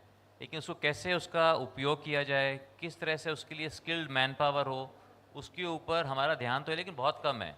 जितना हम ध्यान दे रहे हैं उससे 10 गुना ज़्यादा देने की आवश्यकता है। जैसे प्रकाश साहब भी कह रहे थे कि हम कैसे आर्किटेक्चरल अपने डिज़ाइन में कैसे उसको इंटीग्रेट करें। और आप कह रहे हैं कि इसका जो डिज़ाइन जो है जापान से हुआ, कोरिया से हुआ, फैब्रिकेशन कहीं और हुआ, तो ये हमारे सब के लिए जो है ये मतलब शर्मिंदगी की बात है कि हमारे को जो है इसके ऊपर भी हमें ध्यान देना चाहिए। लेकिन ये फैक्ट यही है कि आज हम आज देश के अंदर सबसे ज़्यादा फैब्रिकेशन हम कर रहे हैं, जिंदल स्टील एंड पावर। लेकिन फिर भी हमारे सारे प्रोजेक्ट जो है लेट चल रहे हैं, हमारे कोई भी प्रोजेक्ट हम टाइम पे नहीं कर पाते। तो अब हम उसके ऊपर ध्यान दे रहे हैं कि कैसे उसको और ज़्यादा मैकेनाइज किया जाए। प्रोडक्टिविटी बहुत कम है, वर्कर्स जल्दी से मिलते नहीं, रिमोट एरिया में जाना नहीं चाहते, उनको अपने गाँव में बैठे बैठे जो उनको काम मिल जाता है। सो इस तरह की इश्यूज़ हैं, लेकिन उनको इश्यूज़ को कैसे ओवरकम करना है ये भी हमारी रिस्पॉन्सिबिलिटी है। मैं आपका बहुत आभारी हूँ कि आपने इसके ऊपर हमारा ध्यान आकर्षित किया, और समय समय पर आप हमें जो है करते रहें, इसको हम ज़रूर इसको करके दिखाएंगे। Thank you very much. Thank you. Thank you for raising the question, sir. Very important one. I just wanted to add 2 sentences over what Naveen ji said. एक दो चीज़ें जो अभी शुरू हुई हैं। One thing, skill India mission के अंदर स्टील इंडस्ट्री ने एक शुरू किया है, एक उसमें रिकॉग्निशन ऑफ प्रायर लर्निंग है। कई बार हमारे स्टील प्लांट में जो लोग काम कर रहे होते हैं, वेल्डर हैं, मैं उस वर्क कैटेगरी के लोगों की बात कर रहा हूँ जो एक्चुअली काम करते हैं, आपके वेल्डर हैं, आपके रिगर हैं, इस तरह के लोग। तो वो 20 साल से 30 साल से काम कर रहे होते हैं, लेकिन उनकी स्किल रिकॉग्नाइज नहीं होती है। तो अब सरकार ने भी ये डायरेक्शन दिया था और हम लोगों ने सबने शुरू किया है रिकॉग्निशन ऑफ प्रायर लर्निंग पे प्रोग्राम। तो काफ़ी लोग सर्टिफाई हो रहे हैं। जैसे फॉर एग्जांपल मैं बोल सकता हूँ, सेल ने पिछले कुछ दिनों में 3500 लोगों के सर्टिफिकेट ऑलरेडी 1 साल में हो गए हैं, और अगले साल ये पेस बढ़ेगी। सेकेंड, हमने अपने सारे प्लांट्स के लोकेशंस पे स्किलिंग सेंटर खोला है। उस स्किलिंग सेंटर में वहीं पे हम रिकॉग्निशन ऑफ प्रायर लर्निंग भी कर रहे हैं, और जो अगल बगल के यूथ हैं जो आके ट्रेनिंग लेना चाहते हैं, फॉर एग्जांपल वेल्डिंग, जैसे आपने कहा कि यहाँ फैब्रिकेट ही स्ट्रक्चर नहीं हो रहा है क्योंकि हमको उस क्लास के वेल्डर्स नहीं मिलते हैं जो ऐसा काम कर सकें। जब स्पीड ऑफ कंस्ट्रक्शन बढ़ेगी, आप कंस्ट्रक्शन करने जाएंगे तो आप पाएंगे इकोसिस्टम में उतने स्किल्ड लोग नहीं हैं जो कि आपका कंस्ट्रक्शन कर पाएंगे। तो उसके लिए भी सर हम लोगों ने स्किलिंग सेंटर्स खोले। ये जस्ट एक शुरुआत है, मैं आपको बताना चाहता था, लेकिन आपने बहुत सही कहा है कि ये अभी 10% हुआ है, 90% और करना बाकी। Thank you.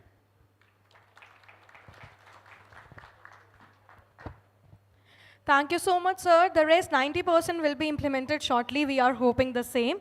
And thank you so much, everyone, for being such a lovely audience for this entire session. And now I request Ms. Bachchan to please hand over the mementos to our chief guest and dignitaries.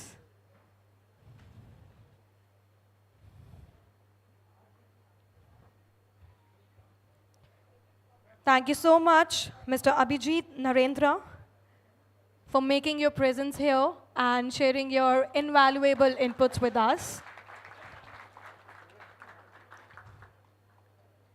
We are delighted to have you today, sir.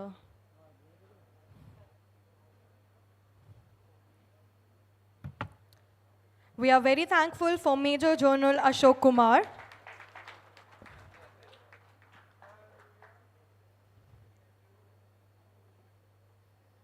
His presence creates a remark for today's session. Thank you so much, Mr. Jindal, for being such a great speaker for today.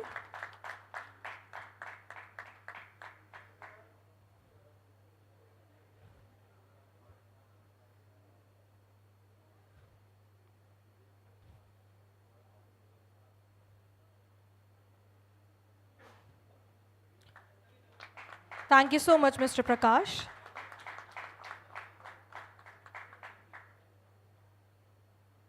And the initiative which you are working on, the awareness, this is such a great one. Thank you so much, Mr. Jan, for showing us the numbers and for such a great presentation. And last but not the least, thank you so much, Mr. Suri.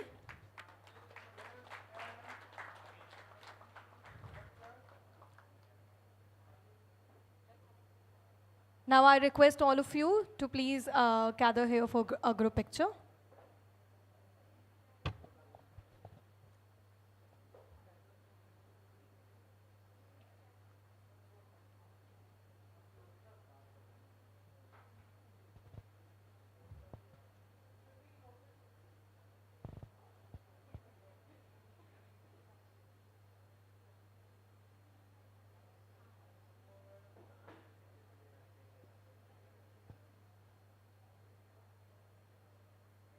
Thank you so much, everyone. And now, as Mr. Jindal mentioned that they have launched recently a new video, it's time to please focus on the screen for that same video, which Mr. Jindal mentioned in his session.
So that was truly amazing. The sound of India, the steel of India, Jindal Steel, and it was outstanding, we would say.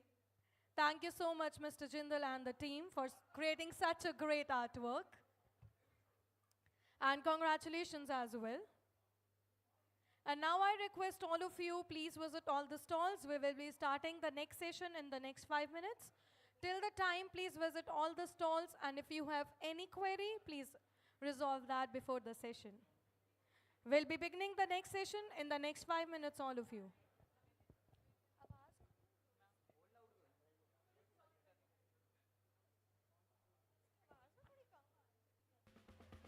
तो मैंने कहा ओ नादान परिंदे तो मैंने कहा ओ नादान परिंदे मिलकर घर बनाते हैं, रॉक कर देंगे। तुम्हारा ये ना चांद जैसा घर।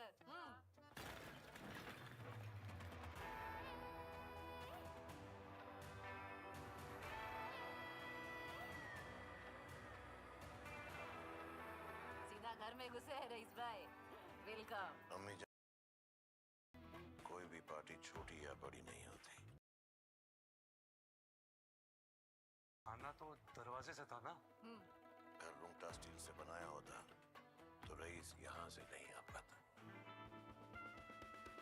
रूंगटा स्टील का यही कमाल, एक बार लगे चले सालों साल। रूंगटा स्टील टीएमडी बार, एकदम सॉलिड। ग्रैंडपा इतने बड़े हो गए हो तुम। आप पे ही गया हूँ। कुछ लोग इतनी तेजी से बढ़ते हैं कि पता ही नहीं चलता। जैसे कि APL Apollo steel pipes. APL Apollo Indian company. Proudly India, देश की सबसे बड़ी स्टील पाइप कंपनी। वाह। देखते ही देखते दुनिया की सबसे बड़ी स्टील पाइप कंपनी बन गई। एयरपोर्ट से लेकर आपके घर तक कुछ ऐसी ही स्टील की ताकत को एपीएल अपोलो बनाता है, देश की बढ़ती ताकत। एपीएल अपोलो, देश की बढ़ती ताकत।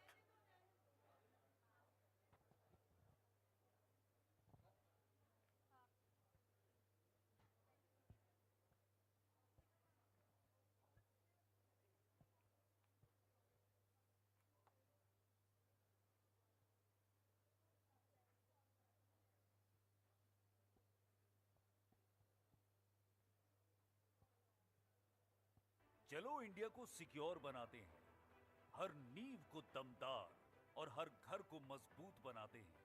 भूकंप तूफान से रहे सुरक्षित हर आशियां। चलो हर घर के निर्माण में सेल सिक्योर लगाते हैं।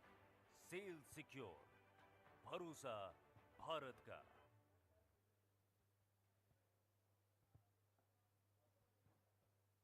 Discover stainless steel, one answer to all your problems. The fastest growing and safest material globally, which is now becoming the material of choice for India's diverse landscape. Presenting Jindal Infinity Infra Solutions.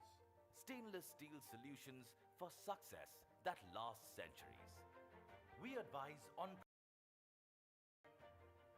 We customize.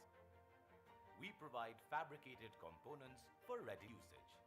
And we provide world-class stainless steel. Build responsible and sustainable infrastructure. Let's pledge to make progress our shared mission. Jindal Infinity Infra Solutions, where the trust of decades meets innovation from the future.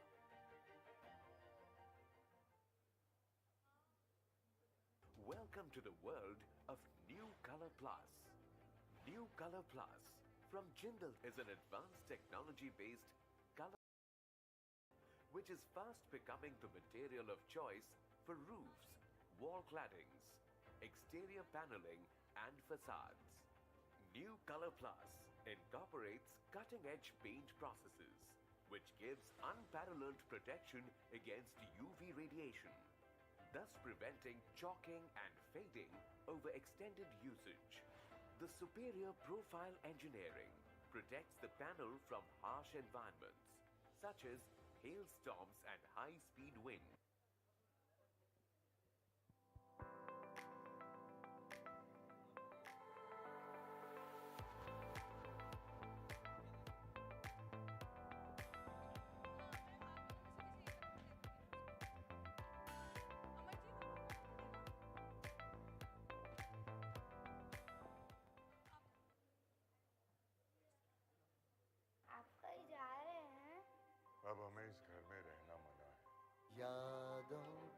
समेटे चल पड़े।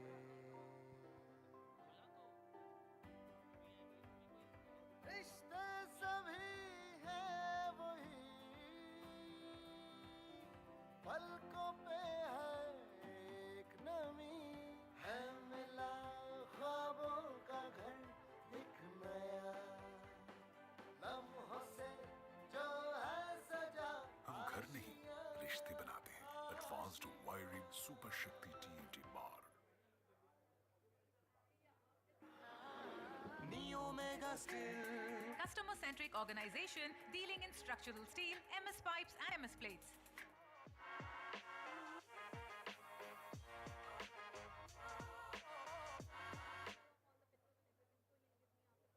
We are currently executing orders that are worth more than rupees 100 crores. Having 60,000 metric ton per annum production capacity of pre-engineered steel buildings, we have a strong base of more than 100 satisfied clients. Proud to have successfully completed more than 10 years in PEB industry. We are truly becoming an integral part of them. In the near future, Team Moonwalk is ready to fly high to the sky of glory. Moonwalk Infra Projects Private Limited. Building pre-engineered buildings.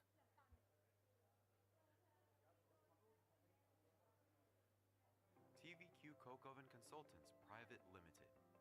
NRHR Stamped Coke Oven Design. WHR Power. Operations and Coal R&D. Stamp Charge Coke Oven at lowest capex. Highest recovery WHR Power. Lowest cost of metallurgy coke. Trusted NRHR Coke Oven Design. Value added process. Quality products. Contact J. Raja Rama, Director, 099762102115. Info at tvqcoke.com.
तो मैंने कहा ओ नादान परिंदे मिलकर घर बनाते हैं, rock कर देंगे। राजा गंगू तो चांद है, तो मेरा ये ना चांद जैसा घर।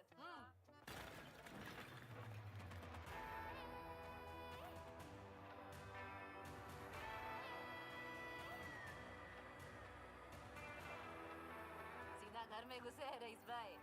वेलकम। अम्मी जान कहती थी कोई भी पार्टी छोटी या बड़ी नहीं होती, जाना जरूर। जरूर भाई, लेकिन आना तो दरवाजे से था ना।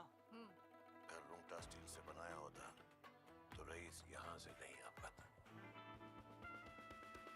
रुंगटा स्टील का यही कमाल, एक बार लगे चले सालों साल। रुंगटा स्टील टीएमटी बार, एकदम सॉलिड। ग्रैंडपा इतने बड़े हो गए हो तुम। आप पे ही गया हूँ। कुछ लोग इतनी तेजी से बढ़ते हैं कि पता ही नहीं चलता। जैसे कि APL Apollo steel pipes. APL Apollo Indian company. Proudly India, देश की सबसे बड़ी स्टील पाइप कंपनी। देखते ही देखते दुनिया की सबसे बड़ी स्टील पाइप कंपनी बन गई। एयरपोर्ट से लेकर आपके घर तक कुछ ऐसी ही स्टील की ताकत को एपीएल अपोलो बनाता है, देश की बढ़ती ताकत। APL अपोलो, देश की बढ़ती ताकत।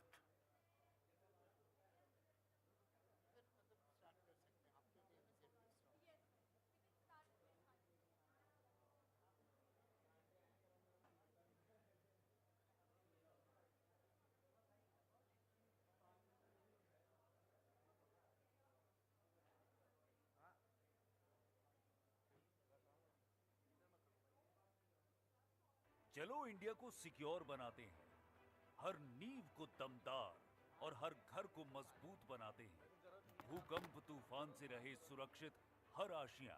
चलो हर घर के निर्माण में सेल सिक्योर लगाते हैं। सेल सिक्योर, भरोसा भारत का।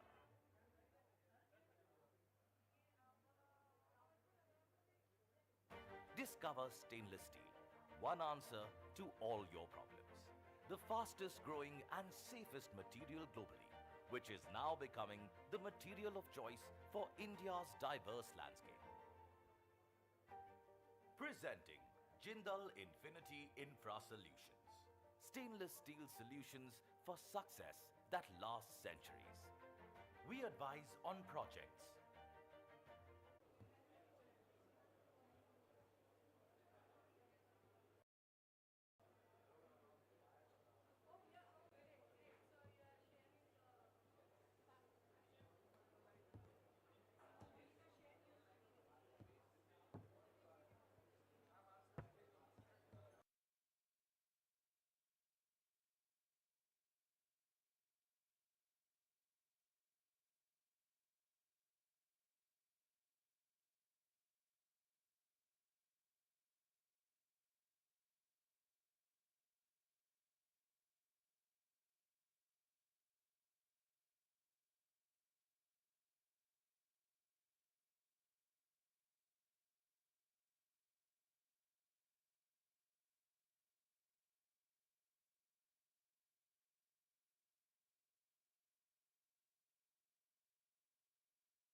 Please get settled down.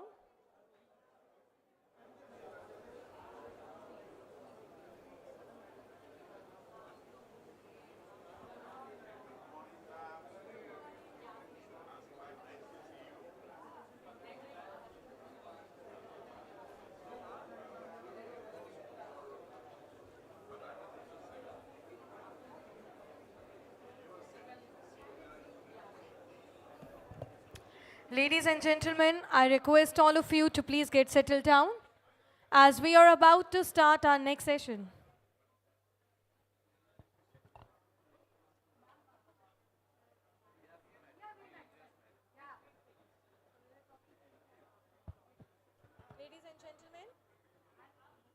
Ladies and gentlemen, I request all of you to please get settled down as we are about to begin with the next session.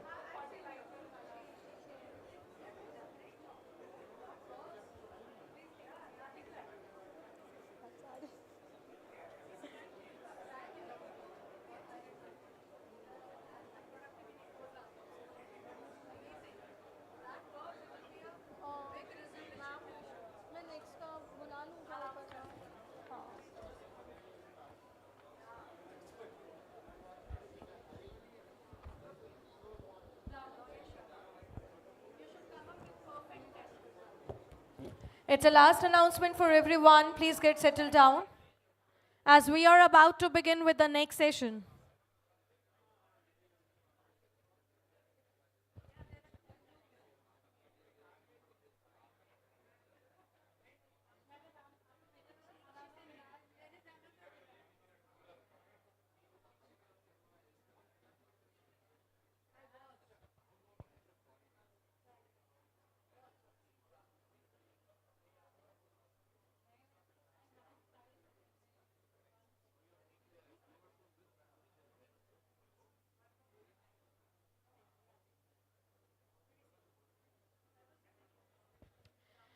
Once again, I request all of you to please get settled down as we are about to begin with the next session. People who are nearby to the stalls, please get settled down to your respective seats once again.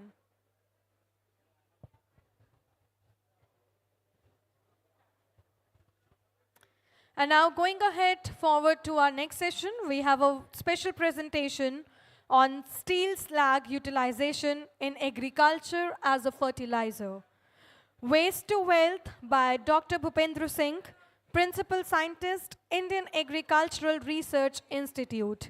Can we have a big round of applause for Dr. Bhupendra Singh?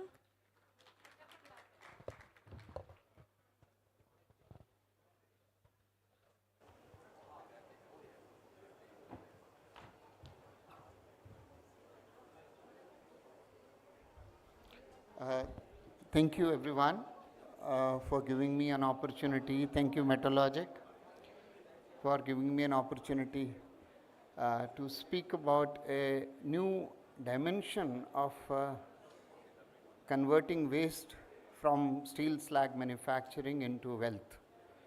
This is a humble beginning that we have made, and I would like to showcase what we have done in the past 2 years. May I have the slides, please? Okay.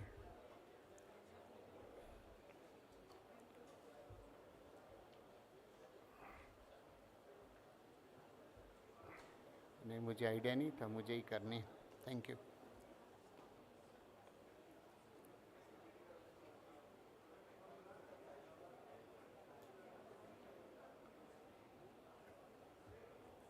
Okay, thank you. This is what we are going to talk about is steel slag utilization in agriculture as fertilizers and how we can convert this waste into a wealth opportunity. What we know is that the plants need nutrients irrespective of the source. The plants don't care from where we get the nutrients. They only need the nutrients to take care of to manage their health, and this is where we would like to utilize this opportunity. Now the country as a whole, is struggling with so many other challenges. We have deficiencies of the nutrients in the soil, we have toxicities, we have imbalance, we are going for nutrient that we want to add it to the soil. So we need to ensure that we do not disrupt the microbial environment or the biological activity in the soil. We do not disrupt the roots which are regarded as a hidden half. So we need to ensure that the nutrients that are there in the soil are available to the plant, and that we see. I'll not go into the details of it, but what I would like to say is that the steel slag with a pH of about 11 has a rich source of calcium, magnesium, silica, phosphorus, iron and zinc to some extent. And this is where we would like that this can be used for taking care of the degraded soils, the soil acidity which is there in about 49 million hectares of our land. And also, as Mr. Jindal talked about cutting the cost of fertilizers, so that is where this also opportunity can be seized here. So this is our fertilizer requirement and how we can curtail the fertilizer requirement by using steel slag as one of the opportunities. And when we talk about degraded soils, 11% of the earth vegetative surface is degraded. And can we use steel slag for reclaiming those degraded soils? This is also for acidic soils, the steel slag in an amended form can be a liming opportunity, and I have just calculated that the volume of requirement shall be 100 equivalent to 100 million tons of liming material and about 300 billion rupees. And I will not go into the details of it, but this is where we come into picture with the help of the Ministry of Steel and also the Tata Steel, SAIL, as well as our, this Jindal Steel Works. We partnered at the behest of the Ministry of Steel, and we started a program where we wanted to use this steel slag as a source of fertilizer. And the only challenge was that while we use it, we need to ensure that it doesn't affect the soil health. It can be used, whether it can be used for the acidic soil reclamation, how best we can make it as a holistic nutrient source, whether slag can be converted into value-added products as fertilizers or as amendments, and what will be its short-term and the long-term effect on the soil as well as on the biological activity, and whether there will be any phytotoxicities which will be coming along. And this is what is our achievement for the past 2 years. We have developed around 51 organically and inorganically amended steel slag, and we call them as steel slag based value added products. And we have evaluated these products over 31 trials in 12 crops at 8 locations, and it encompasses all different types of vegetables, be it cereals, be it oil seeds, be it the medicinal plants or aromatic plants or tubers. And we have taken care to address the soil physicochemical health. We have taken care to ensure that the chromium content, which is a major obstacle in utilization of steel slag, is kept at under 150 ppm. That is the FCO requirement, fertilizer control order requirement. And based on our research, we have identified 13 products which are now given to the industry for independent trials, and based on their performance we will be deciding. And along with this, 12 more products which are promising, those are in the pipeline and we are working on that. Just to give you a glimpse of it, we also discussed utilizing the city compost in this. But problem of utilizing city compost which is available in bulk is that it itself is a source of different, we cannot assure or we cannot determine the quality, we cannot regulate the quality of the city compost. So that was a major issue which deterred us from using city compost as a source of, as an amendment. And based on our research, this one slide will give you an idea that what we have achieved and what kind of biological intervention, chemical interventions we have induced to amend the steel slag for its utilization in agriculture. This is phosphorus-rich steel slag, and you can see different centers where we have tested, the crops we have tested, the kind of nutrients each of our amendment is adding to it, and we are using in this particular mixture, we are using 29.4% of the steel slag. So steel slag utilization in most of our product is about 25 to 35% we are using as of now. And we are also ensuring that whatever final product we are making, it is following all the requirements, the permissible limits of the hazardous and other impurities, be it zinc, copper, chromium, lead, cadmium, all these are within the permissible limits, so that we are ensuring. This is potassium-rich steel slag. This is potassium phosphorus-rich steel slag. This is sulfur-rich steel slag. This is phosphorus sulfur-rich steel slag. This is potassium sulfur-rich steel slag. PKRS there, phosphorus is in higher quantities. This is silica-based, enriched products which we have made. And this is a product which we have made for the acidic soils. AS is for acidic soil based steel slag. We have checked what in acidic soils the availability of the metals it is induced, but when we are adding steel slag based amendments, there is utilization of the nutrient and the plant is not taking up those heavy metal. We have even checked it with the arsenic rich. This is heavy metal contaminated. So we have done it in arsenic contaminated soils, And you can see here the percent reduction of the arsenic compared to the control in our product, which we have now identified, it is 74% lesser uptake in the food chain, even on the contaminated soil. So that means the grains which are produced on those soils, farmers will be cultivating, madam, they will be cultivating those land irrespective, we say. They will be eating also. But when we are adding the slag-based fertilizers to that, the movement or the translocation of arsenic from the soil to the plant or to the grain, it is reduced considerably by about 74% using our product. This is in general the yield increase across the products that we have got across crops. It is about, you can see about around 10% in potato. We are having 90% of the yield increase with our products.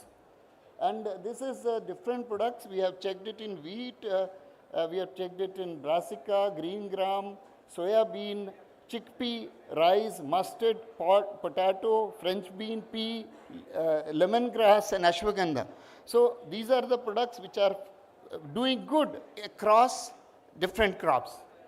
And we are also, somebody was talking about, as is the CO2 emissions, reduction in CO2 emissions important for steel production, so is also important to reduce the CO2 emissions or the greenhouse gas emission from the agriculture. So we also we also check the N2O emission, which is a major green gas when we are applying any nitrogenous fertilizer. You can see the first bar on the top will be the conventional, the pink line is the conventional, and the lowest bar is when we are not applying any fertilizer. And in between, when we are applying steel slag along with the recommended dose of fertilizer, there is a reduction in the GHG emissions. So that is also a take-home message from this. This is just a very important thing, that we also manage whatever amendments we are proposing, whether there is availability of those amendments and what is the annual availability, whether there will be any limitation in terms of the availability of those amendments. So we find that those, whatever we are working on, the amendments which we are proposing, those are available in plenty. And second is, I think this slide will not be visible. What we are proposing is that even when we are trying to use it at 1 ton or 2 tons per hectare with 40% capacity, we will be able to utilize, even I have taken the data only 5 crops here, 5 major crops. We will be able to utilize from 5.74 million tons to 11.48 million tons of steel slag through this route, even when we are only targeting over only 15% of the area. The total production area of the crops, only 15% I am targeting.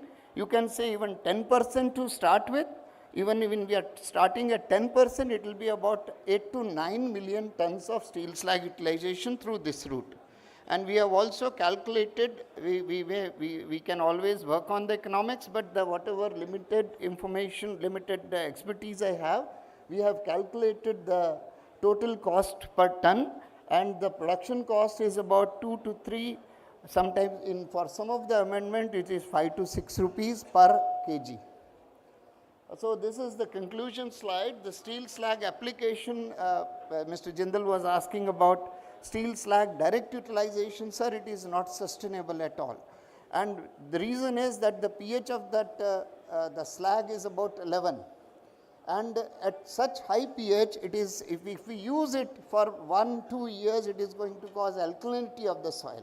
We can use it on, add some impurities, maybe nickel or some other things to that. I am not a man of, so please pardon my ignorance, but observation in the multiple cropping seasons in the soil, and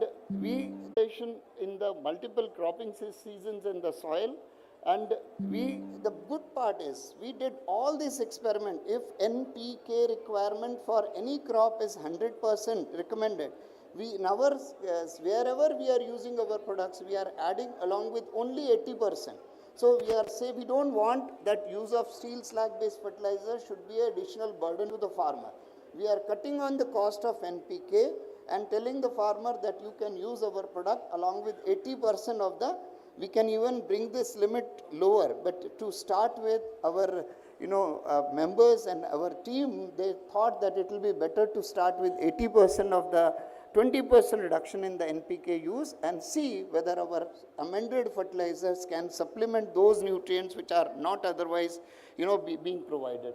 And average cost of production of the product is 2,500 to 3,000 per ton. This is an average cost, and we are having a 20% saving. Many of the products where we had P enrichment, potassium enrichment, we can completely cut down the application of P or K, because this is what experiment we have done. So we can even save on the total cost of P and K. This is, we are always encouraged by the stakeholders, and this is the field visits by different stakeholders across the companies, the farmers also, they are part of it. And these are the products which we have made. These are always shown to our team. And the trials are run at about 8 locations. And I was very much encouraged by the words of Mr. Jindal in the morning, that he is looking forward to utilization of steel slag in fertilizers. Sir, these kind of words, they always motivate us and ensure that we do better and better without compromising on the quality, as you all vouch for. And thank you very much for giving me an opportunity. I would like to thank the ministry as well as the sponsors for giving us this opportunity, and also to Ms. Monica, the Metrologic team, for giving me the opportunity to stand and share what we have worked for. Thank you very much.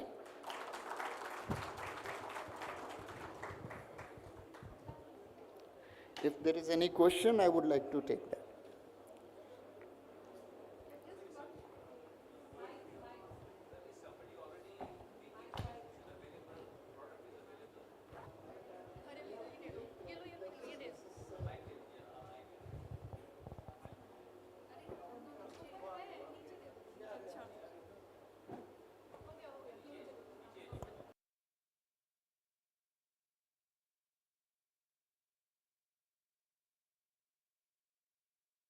That we are making only, we do not have that kind of setup. We are making in 200 kg tanks, and every time there is a requirement, we have made it about 10 times now, and we have provided 200 kg of this material to our industry, different products. 200 kg total. This is only for the trials, limited trials, because once we identify, so I am not saying all 13 products the farmers, they will work in the farmer's field. Out of these 13 products, if the industry, through their independent, 3 industries, if through their independent validation, they tell us that out of these 13, 5 are working, then we would like to have a pilot for the 5 which we are there, and 12 more they are in the pipeline, which we would like to give it to this one. So those are different amendments. साहब यहाँ पे इसके अलावा कहीं दुनिया में कहीं और किसी ने इसको किया, इसको कोई लार्ज स्केल के ऊपर कहीं पर यूज हो रहा है, कहीं पर अमेरिका में, जापान में, कहीं पर यूरोप में? जापान में है, यूरोप में है, अमेरिका में है, आपने तीनों जगहें जो बताई वहाँ पे है। बट हमारे यहाँ पर जो मैं अभी I'll just share with you that the permissible chromium limits for Japan, there are about 2000 ppm. Permissible limit for, in Europe, they are about, in China is about 500 ppm. You can add. They, in our case, in FCO requirements, they limit us to 150 ppm. So we need to work on our amendments, and we need to work on our condition. We have so much of variation in the types of soils that we have here. So production part, that is there, but instead of taking the technology from them, it will be better to have our own technology. I see. But just so we can learn from other people's experiences, we don't have to reinvent the wheel. So we can make those modifications over here. Even if any amendment we use, it will be having only 1.5 to 2% of nitrogen, which will be insufficient for us to add. So we are looking for different means. Already some trials have been conducted with the help of Tata Steel. We are doing it, and we are trying, as I speak today, there may be some analysis on nitrogen in these enriched products. Nitrogen enriched products is going on in my lab now. And I am hopeful. We have tried 3 different nitrogen sources, are very good for enrichment. And we believe that if we are able to enrich by about 10%, then that will be sufficient for us to make it a holistic fertilizer. NPK, three things people look for. Sulfur is again 49% of our soils are sulfur deficient. So we would like at least our products to be enriched in NPK and sulfur. And micronutrients they come along with, because any amendment you use the micronutrients, we haven't taken this. You saw we only took the field crops. Not going in the food chain at all. Floriculture, that is fine, madam. Even like we tried lemongrass, of course the lemongrass will come into this, but even for maintaining the degraded soils, when I was talking about say pasture lands or some other things where we are, say the non-food chain grasses are being grown for making baskets, for making chatai and those kind of things. So we can try different means. Floriculture we haven't tried yet, but that's a good option. But madam, our main target is, I think the utilization will be maximum if we have the field crops. Yes. We are ensuring that whatever we use is within the permissible limit. And if that is not so, then if some product is good, but it is having little higher than the permissible limit, then we can recommend it for floriculture, because then at least we can utilize the PKS in that. Thank you, ma'am. Yeah, excuse me. I'm Anil Kumar from Tata Steel. In mic देखना भाई साहब.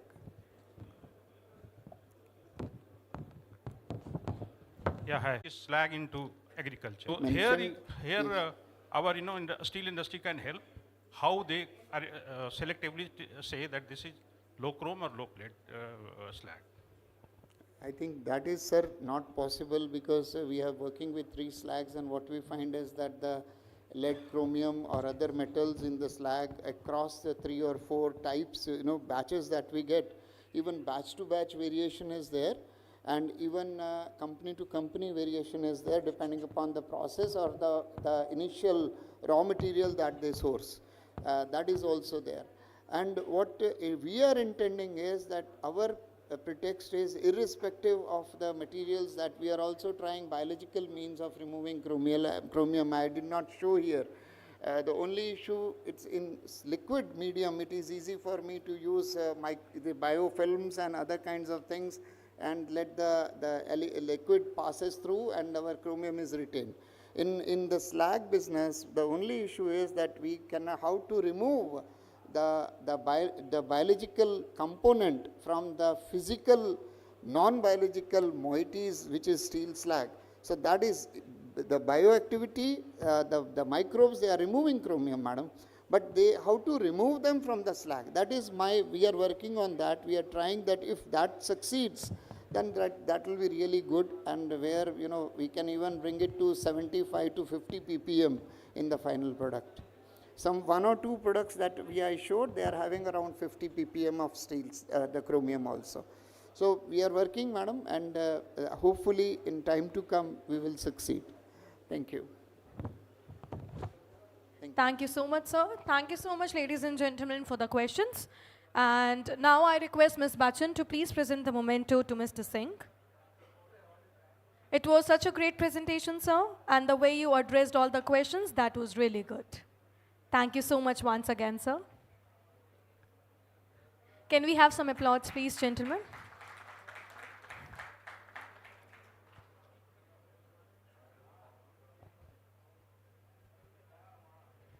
Thank you once again. And now moving ahead with our session, which is building safe and sustainable roads, highways, waterways, terminals, and ports. And the session would be chaired by Dr. Aruna Sharma, IAS, former Secretary, Ministry of Steel.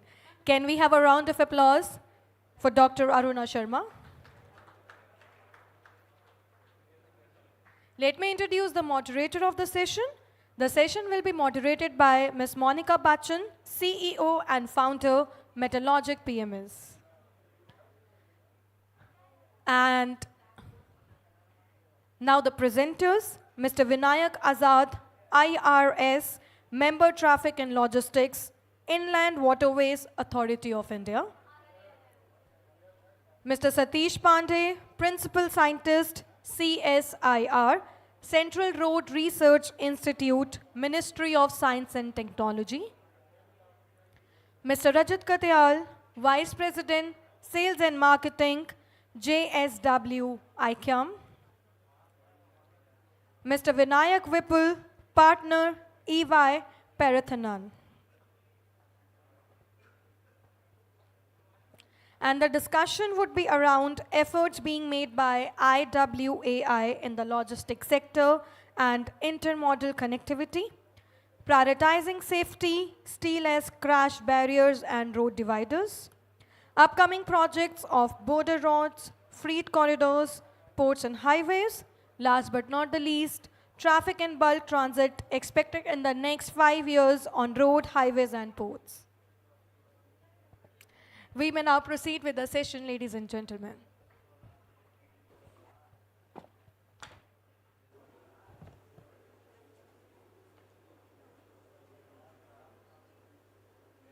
Ladies and gentlemen.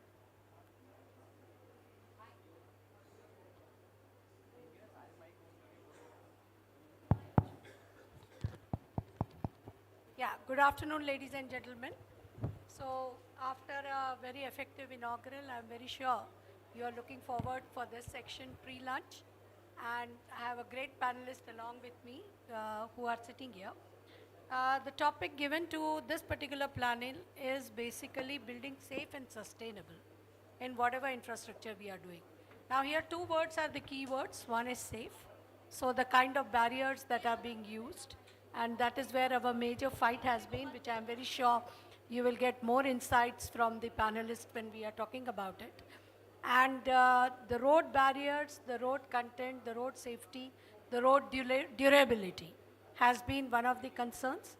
And similar application has gone for the inland because that will work as the cheapest logistics one can think of.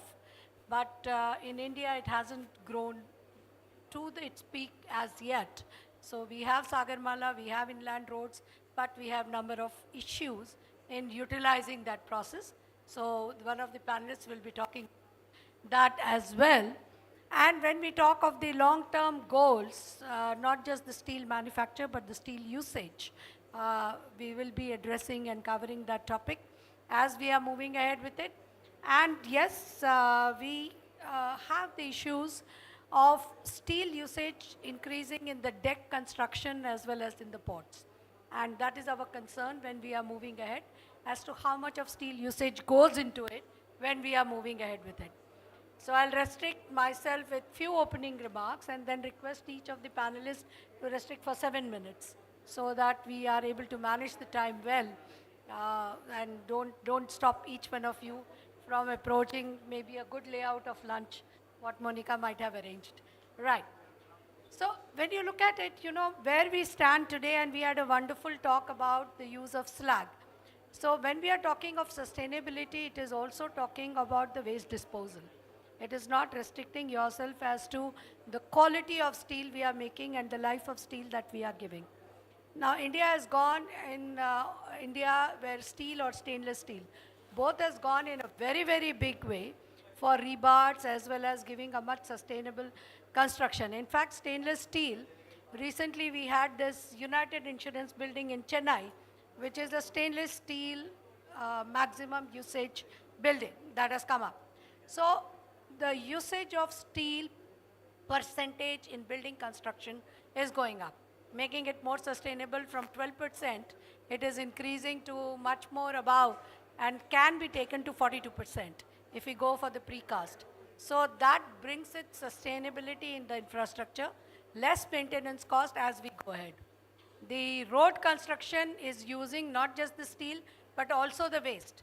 The slag is used for the bitumen, it is mixed with bitumen, and that is going a very long way in the sustainability chapter. So both from waste to wealth, it is leading us. It is also helping us that when we are talking of slag disposal, agriculture is one of the research which is happening, and one is looking eagerly forward for the final usage and the product which comes out with it. So in the way, constantly the ministry has been working not just the steel produce, but also on its usage and better quality steel, starting from automobile. So less weight, more tenacity, more hard, more tough steel is also coming up. And now you have automobiles, the cars, which are less in weight, use less of the steel, but more sturdier because the fusion of the steels that is taking place. So this is the path on which it is going. So I will start off by requesting Mr. Vinayak Azad, right? So that I don't mix up the two Vinayaks that we have. And he comes from the inland waterways, and definitely one of many of your unanswered questions, I hope it will be addressed while he is presenting. Over to you. Thank you very much, ma'am. I have a short PPT, if that can please be loaded on the screen, please.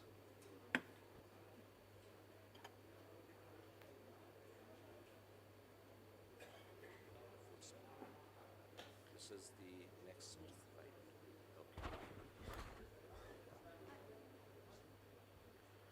Okay. Very good afternoon, everyone, and thank you for having me here.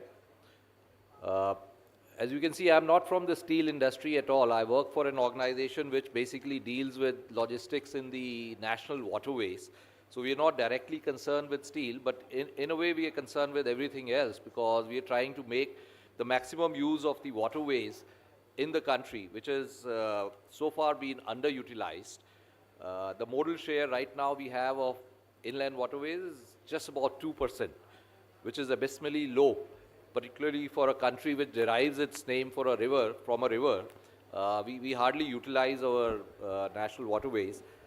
It has been mainly in the last 10 years that we have started laying emphasis on the use of the national waterways for moving of cargo as well as passengers, but a long way to go. So I'll take you very quickly through my presentation, which will mainly focus on the interventions that we have made from the IWAI, as well as I will also touch upon the prospects of the steel industry. So just to give you a brief outlook about the organization that I am representing, IWAI, it was formed in the year 1986 through an act of parliament, and it's, in a nutshell, its mandate is development and regulation of the waterways, which have been declared as national waterways, and there are 111 of them in the country.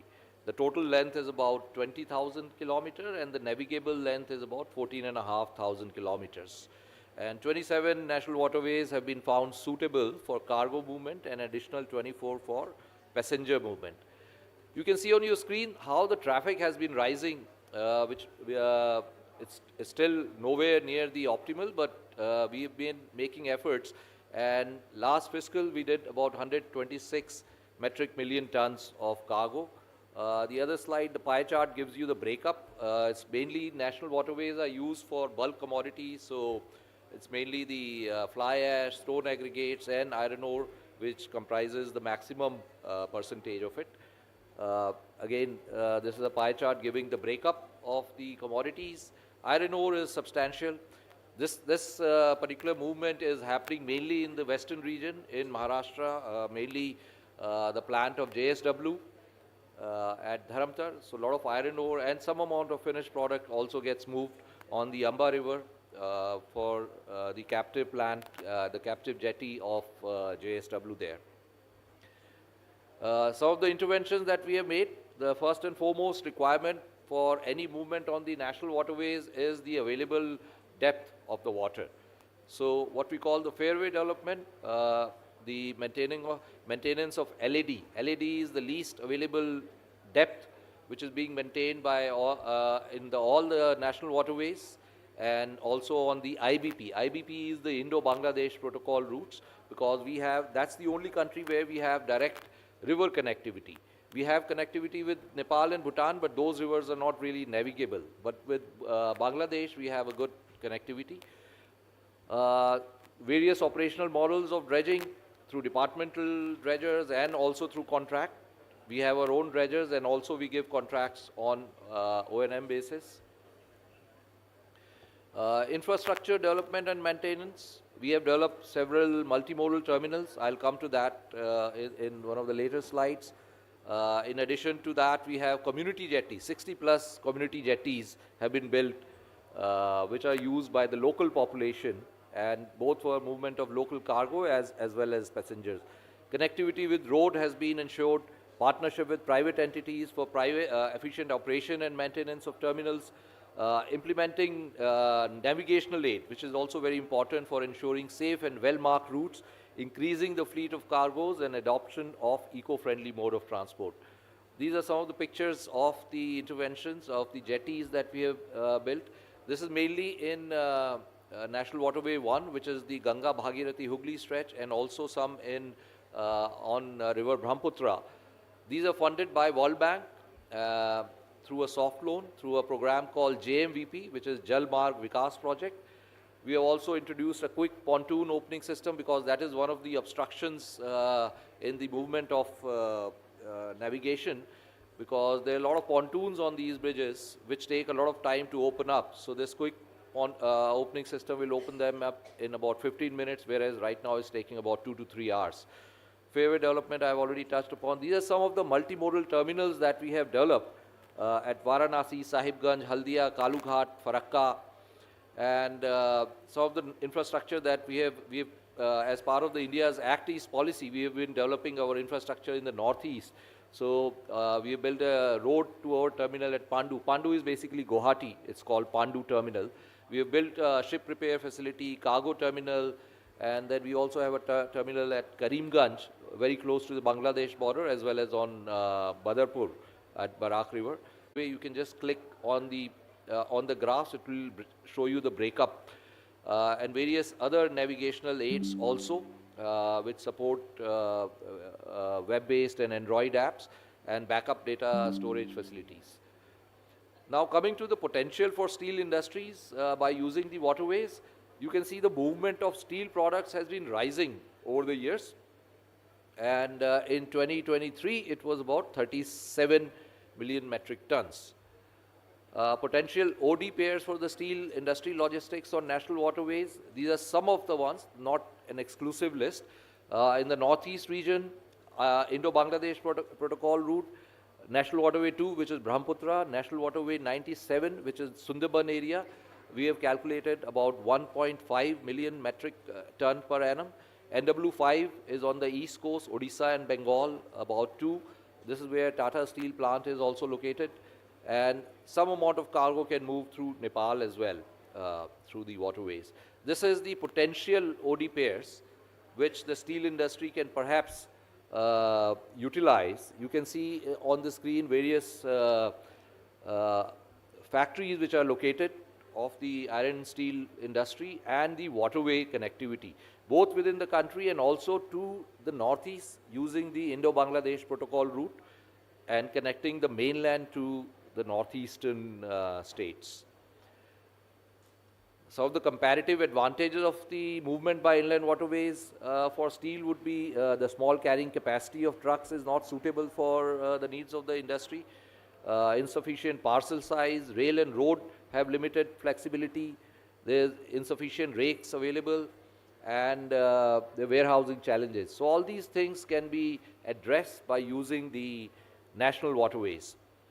The way forward, gentlemen, would be infrastructure development, PPPs, technological innovation, skill development, policy support, logistics integration, of course taking care of the environment as well, and also educating the stakeholders on market awareness.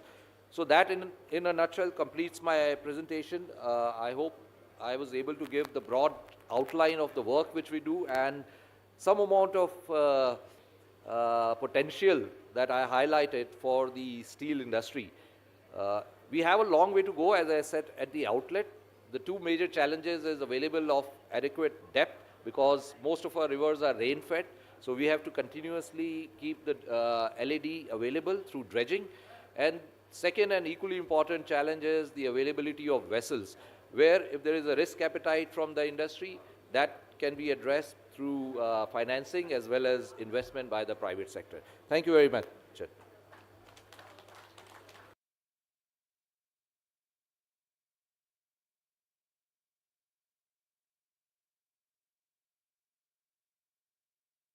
articulate way, you brought in the importance and the present potential and futuristic map for the inland waterways. Something for you to take away, like Kalinga Nagar is one spot where a lot of discussions have happened for inland waterways, but the bridge of the railways is a big barrier. So it requires a lot of consultation interministerial, but you know, Kalinga Nagar is going to be a place for 100 million tons of production in future. So if that can shift to inland waterways, I'm very sure my old acquaintances here from the industry will be ready to foot the bill if need be.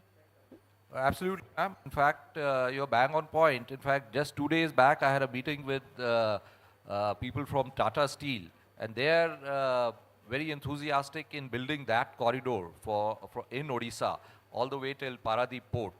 So we are also looking forward. There's some amount of interventions required from both from our side as well as from the state government. So that's an area which has one of the biggest potential for the steel industries. Very right. So good, the talk is on, and literally it has got everybody there. Everybody has a foot there in that area. So that is how it goes. So now I come to Mr. Rajat Katiyal, who is from the JSW. His background is he comes from the paint industry, and then now he has moved to steel industry. So entire coastal region, as a connect to what we are doing, anti-corrosive steel versus anti-corrosive painted steel. Right? That is the debate which is ongoing on the cost effect, and I'm very sure you will be covering the other sectors on sustainability. Over to you.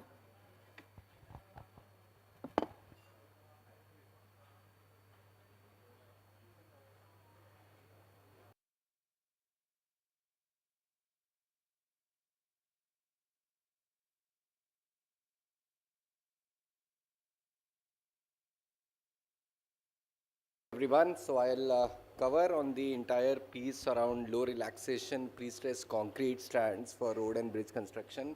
However, first in terms of what ma'am mentioned in terms of corrosion, I think that's always a debate which happens in terms of whether epoxy coated reinforced bars are as effective as say some of the corrosion resistant steel that we use. Generally with higher fatigue resistance, lower stress relaxation loss as mentioned, higher reliability because these strands have already been tested for thermomechanical forces earlier, and hence we are very fairly sure that there will be higher reliability in this and lower breakages and losses.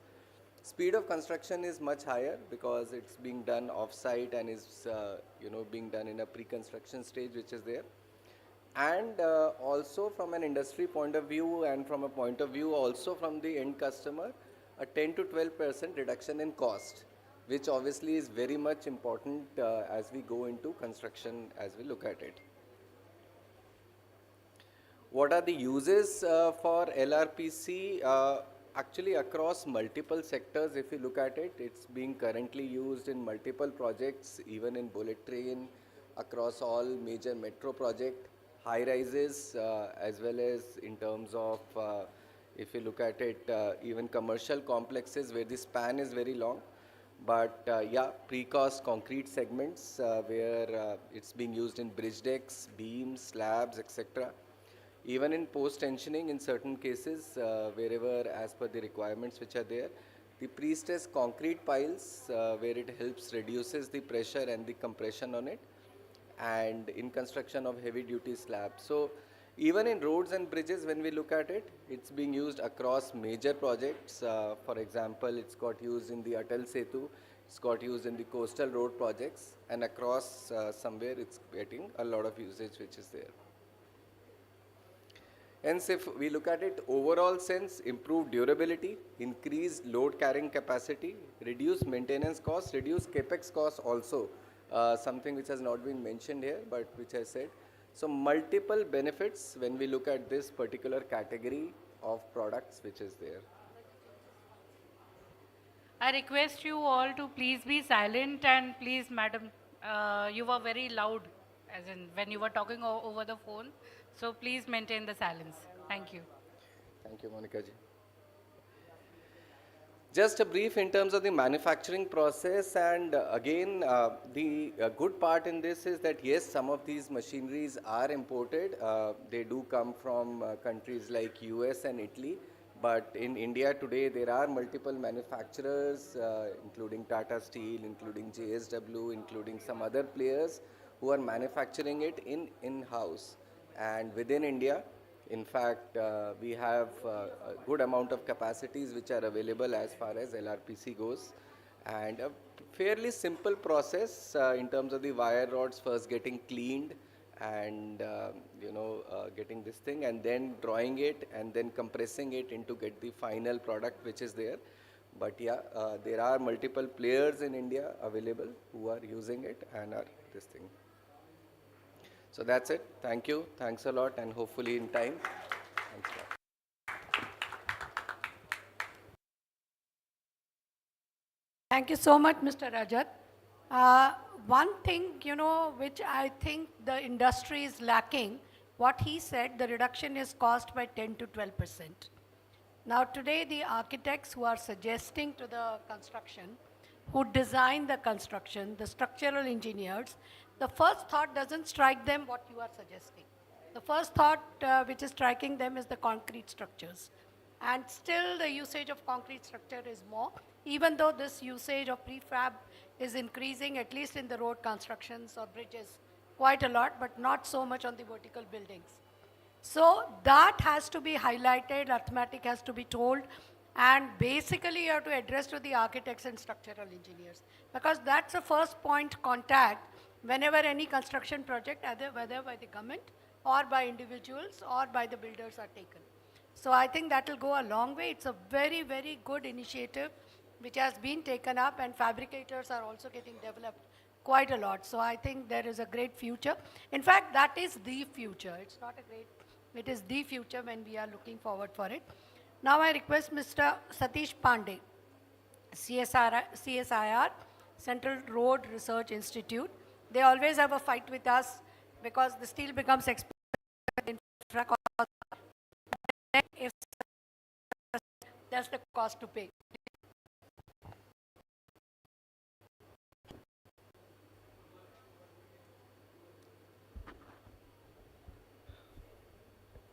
So, very good afternoon to all the esteemed delegates. It's indeed my privilege to present this work in front of two former Secretary of Ministry of Steel. During the tenure of ma'am, this particular work was conceptualized and it reached its first successful breakthrough during the tenure of former Secretary Steel, Mr. Sanjay Singh sir. So, it's a kind of a waste to wealth transformation which we have carried out under a major sponsored research study funded by Ministry of Steel along with 4 major steel industries comprising ArcelorMittal Nippon Steel, Tata Steel, JSW Steel and Rashtriya Ispat Nigam Limited. So in India around 19 million ton steel slag is produced as a solid waste annually, and this quantity is expected to reach 60 million ton by the end of 2030 with the expected augmentation in steel production in the country. At the same time, we are utilizing around 1.2 billion ton natural aggregate every year for the construction and maintenance of road network. So there is dearth of good quality natural aggregate, and acute scarcity has been faced by various national highway projects across India, particularly for the road construction and maintenance work. So like in an integrated steel plant, there are two major types of slag are generated. One is iron slag, which is commonly known as a blast furnace slag, and another one is steel slag. So blast furnace slag, after conversion into granulated blast furnace form, has found its very good utilization into cement manufacturing. But as far as the steel slag is concerned, its disposal has a very big challenges to the steel industry. For every ton of steel production, around 200 to 300 kg steel slag is generated as solid waste.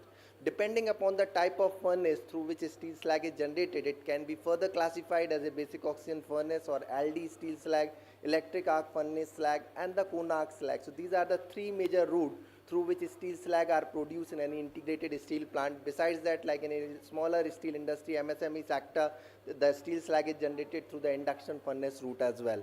So our major work is basically focused on the BOF, EAF and cone arc steel slag. So as such, the steel slag cannot be utilized for road construction. There are several intrinsic challenges which incorporate the volumetric expansion, which will be in the tune of 8 to 14% due to presence of free lime and magnesia. There is a vesicular structure. It is not as equivalent to the natural aggregate. There is the chances of tufa formation, chances of corrosion, as well as the heavy metal leaching. So what we did, we have developed the customized steel slag valorization technologies to convert different type of steel slag as processed steel slag aggregates for road making. And the last picture which you can see is a good quality processed angular steel slag aggregate, which is having even better physical and mechanical properties than conventional natural aggregate used for road construction work. After doing that, we get it constructed few steel slag road section across India, and the first steel slag road section was built in March 2022 at Surat Hazira. So this 1.2 kilometer 6-lane bituminous steel slag road is constructed using electric arc furnace steel slag of ArcelorMittal Nippon Steel plant, and around 1 lakh ton processed EAF steel slag aggregate were utilized as 100% substitute of natural aggregate in this road construction.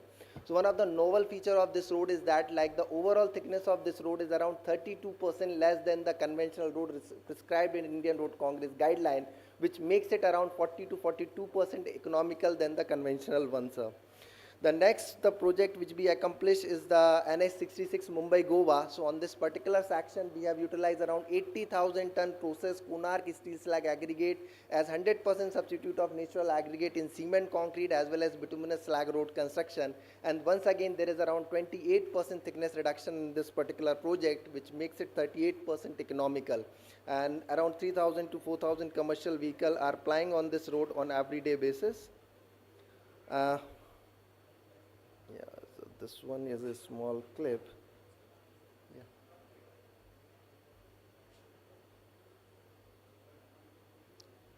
Just go on this, yeah, this slide. Yeah, is it working?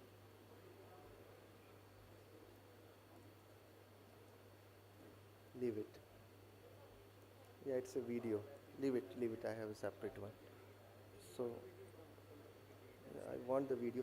The third section is on Indo-China border. So on this particular project at Zero, Arunachal Pradesh, we have utilized around, this presentation is not on slide like, so on this particular project we have utilized this processed LD slag aggregate for construction of high altitude road.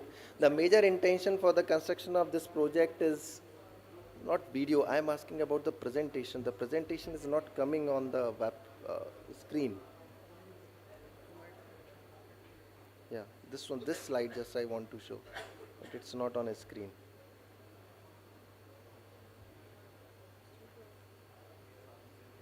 Yes. So this particular project be completed in December 2022, and in this particular road we utilize processed LD slag aggregate for the construction of bituminous surfacing. So the major intention was to construct this road is to have very high durable road under adverse climatic and high rainfall conditions. The conventional road at this particular location could not last for 3 to 4 years, but as per the study carried out by Border Road Organization, this surfacing is expected to have 10 to 12 year lifespan. So the Border Road Organization is working on a plan to utilize this particular technology for road construction in a longer way. The fourth section is NS33. So on this particular section, we utilize Tata Steel LD slag aggregate for the construction of 40 kilometer long section. But in this particular road, this slag aggregate was utilized only in granular layer. Not all the road layers were constructed using it. So the major benefit of the technology is that, like, we can reduce the overall road thickness by 30 to 40%. Around 80,000 to 1 lakh ton natural aggregate can be saved by utilizing the industrial waste derived processed steel slag aggregate in road construction. It's cost economical also. The overall construction cost can be reduced by 38 to 40%.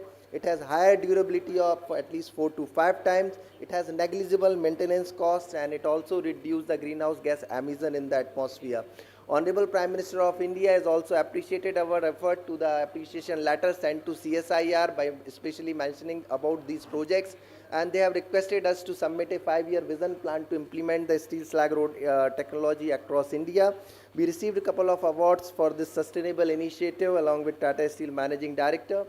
These are the different steel slag road projects which has been so far completed, and the few are which are underway. So with the Arjas Steel also we are constructing one steel slag road near Tadipatri on as a State Highway 234 with PWD Andhra Pradesh.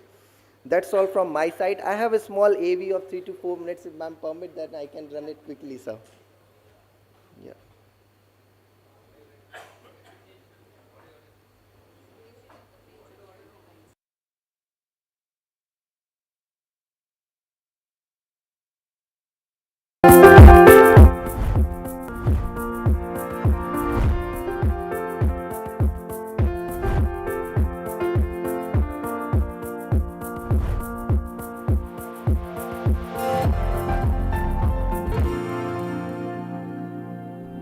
Iron and steel industry are pillars to a country's economic and infrastructure development.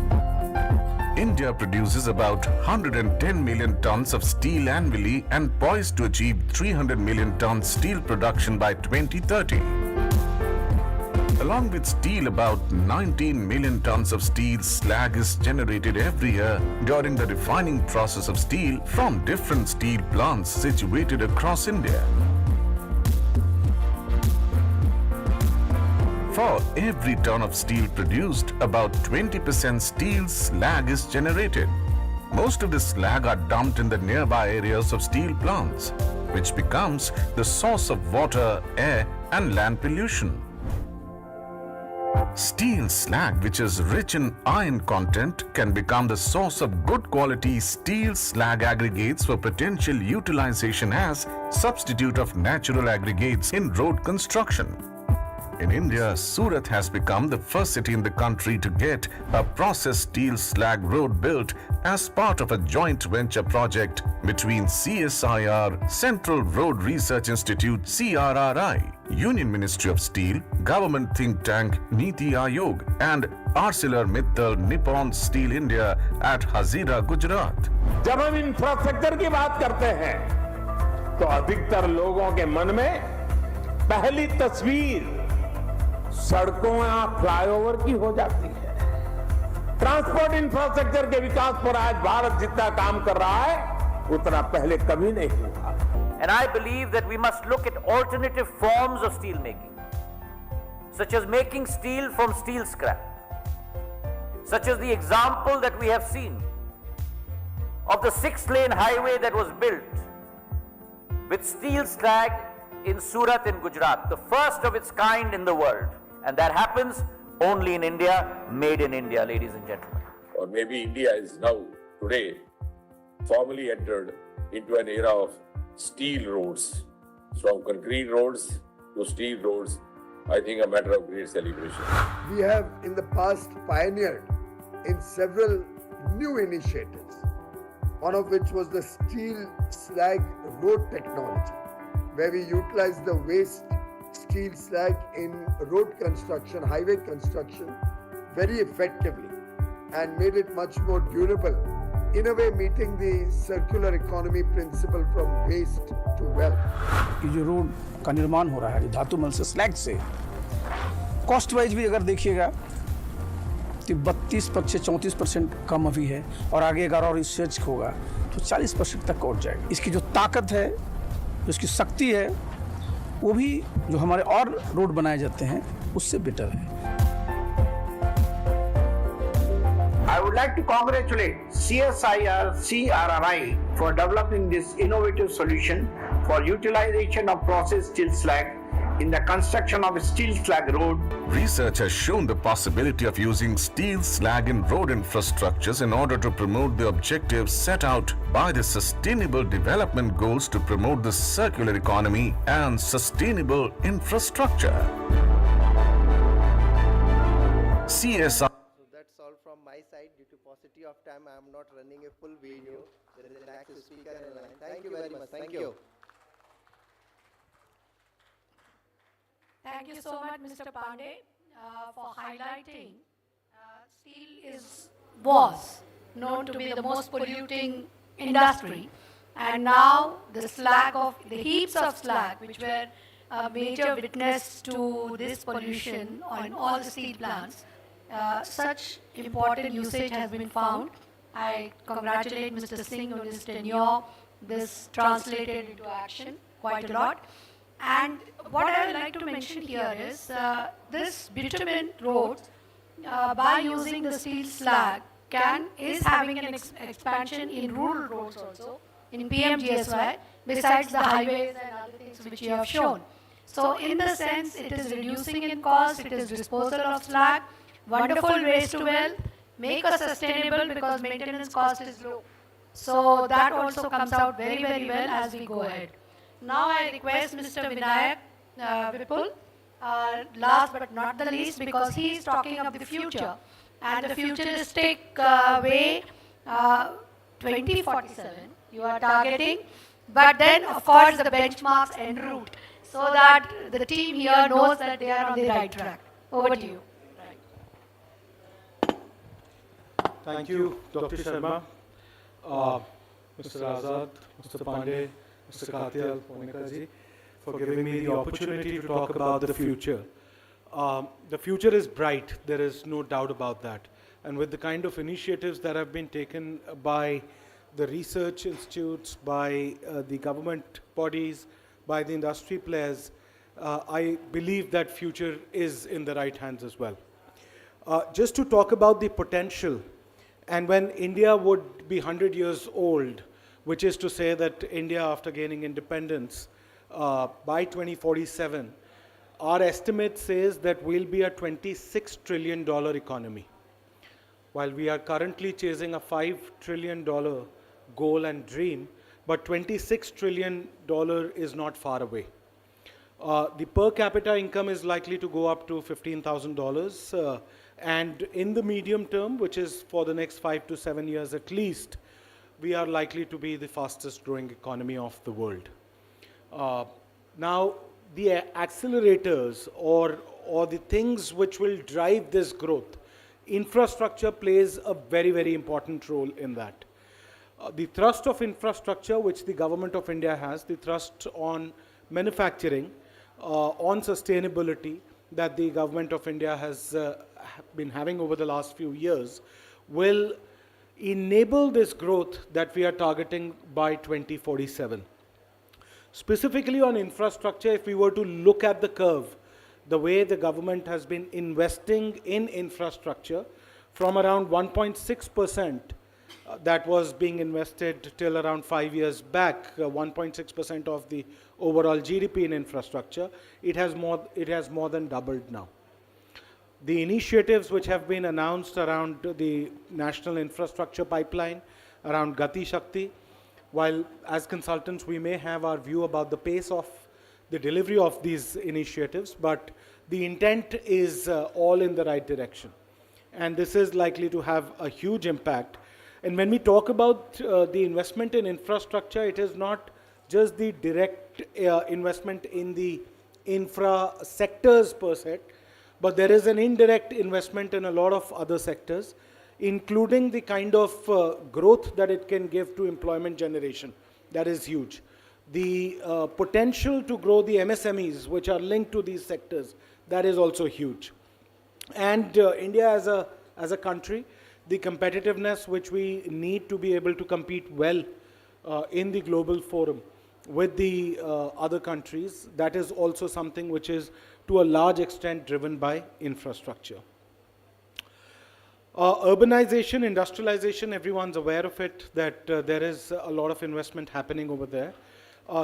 Connecting the rural India, which is close to around 70% of our population is still in rural India, connecting them to the mainstream, there is infrastructure which is enabling that connection. The increased spend on the ease of movement, while currently the numbers are not great when it comes to the average speed which on-road transport our truckers are able to attain. It is around 30 kilometers lesser than what is the global average. Also reflecting into the cost of the movement, which is close to around 2 times what it is for the global counterparts. All these are challenges which currently are being addressed. Again, I believe that the pace is slow, but there is a lot which needs to be done to be able to improve it. And the steps are taken in the right direction. When we look at the growth which each of the infra sectors is experiencing, from roads and highways around 36% to the railways, which is around 25%, to the metro rails, again through the active PPP, this can be driven more. Even in the ports, the capacity and the utilization of that with the privatization of certain ports, we believe that the growth will be higher. Airports, again, the number of passengers handled annually will go up to around 40 crore or 400 million. And the investment in integrated or multimodal, like Mr. Azad was also talking about, the multimodal parks, logistics parks, that has also increased significantly. But the further acceleration is to be achieved through the removal of the bottlenecks. The policy coverage, in the morning there was a talk about certain policies which the government of India has to put in place, which will enable further growth of the sector. The supply challenges that are there and the private participation has to be encouraged further. Just in the interest of time, I would, without talking about the great things which the steel industry is doing, and in a great manner that the steel industry is contributing, I'd just like to point out few challenges that the industry is facing. Specifically when it comes to the energy usage, our energy usage is amongst the highest, around 1.5 gigacalories more than the international standards. When it comes to the logistics and infrastructure, around $20 to $25 per ton is the costlier movement for the Indian steel players because of some of the challenges that I talked earlier. The thrust which the government has on recycling or using scrap, we are far from attaining those numbers. And in terms of the raw material challenges also, despite having certain reserves in the country, 85% of the coking coal, which is the major fuel used in steel industry, is imported. The expansion plans, everyone talks about 300 million by 2030. Again, ma'am, we believe that that goal is still far. It is likely to reach 2030 timeline, may go up to 2031 or 2032 because of the deferment, and not to do with just what steel industry has been doing, but COVID had its impact as well. Broadly, green steel, sustainable steel, that is something which the industry is focusing on. Using digital as an enabler to drive these improvements, and some of the initiatives taken by Mr. Pandey and his team, and using slag in agriculture, what the great presentation that we had. I think a lot of it can be enabled further through the use of digital and advanced analytics and machine learning algorithms. That's something which needs to be focused on. Customer experience, new product development, and the end-to-end resilient supply chain. These are some of the things which the industry has to focus on. In terms of the conclusion, I'd like to say that the active public-private participation has to be encouraged. The policies have to be in line with the growth targets that are there. The resources which are at our disposal, both the natural resources and the manpower. And again, Mr. Singh talked about training of or skilling of the manpower in the morning. That's again one of the biggest enablers. Sustainable operations and product innovation. These are the things which we believe industry has to focus on. And in conclusion, I'd like to say that there is a saying that the charity begins at home. You as industry players, I think it is high time that we start making right investments in some of these technologies to be able to drive the improvements and the growth that we are targeting. Thank you.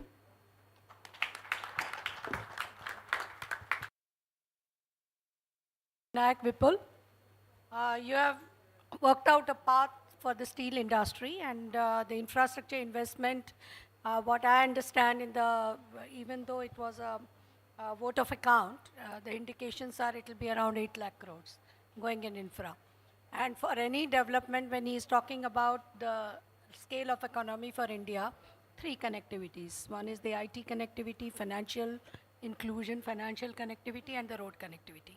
Because that opens up the doors for everything. The industry is completely geared up, and I'm very sure the investment plans, the construction may get a little delayed because they have already reached 150 plus mark of capacity. And the secondary sector, if you are monitoring them, 51% of steel comes from there. So they will also be adding. So they will be reaching their 300 million ton capacity to take care of the domestic requirements with the speed in which the investments are going to happen and a sustainable way of doing it. I am very happy that you have pointed out the red flags which are there because we are still coking coal based industry subject to the fluctuations in the coking coal price. Hydrogen gas is still a far off goal, commercially not yet experimented or there is no solution available anywhere.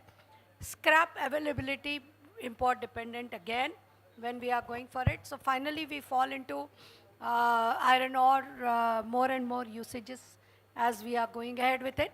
But in spite of that, the path is well set, the contribution is well set, and the contribution of the industry well flagged is very much there. So what I'll do is I'll stop here and like the Monica has said it, we can take up few questions you can address to any one of the panelists. We can take 3 to 4 questions or comments or observations, but be brief, be specific in your questions. Over to you.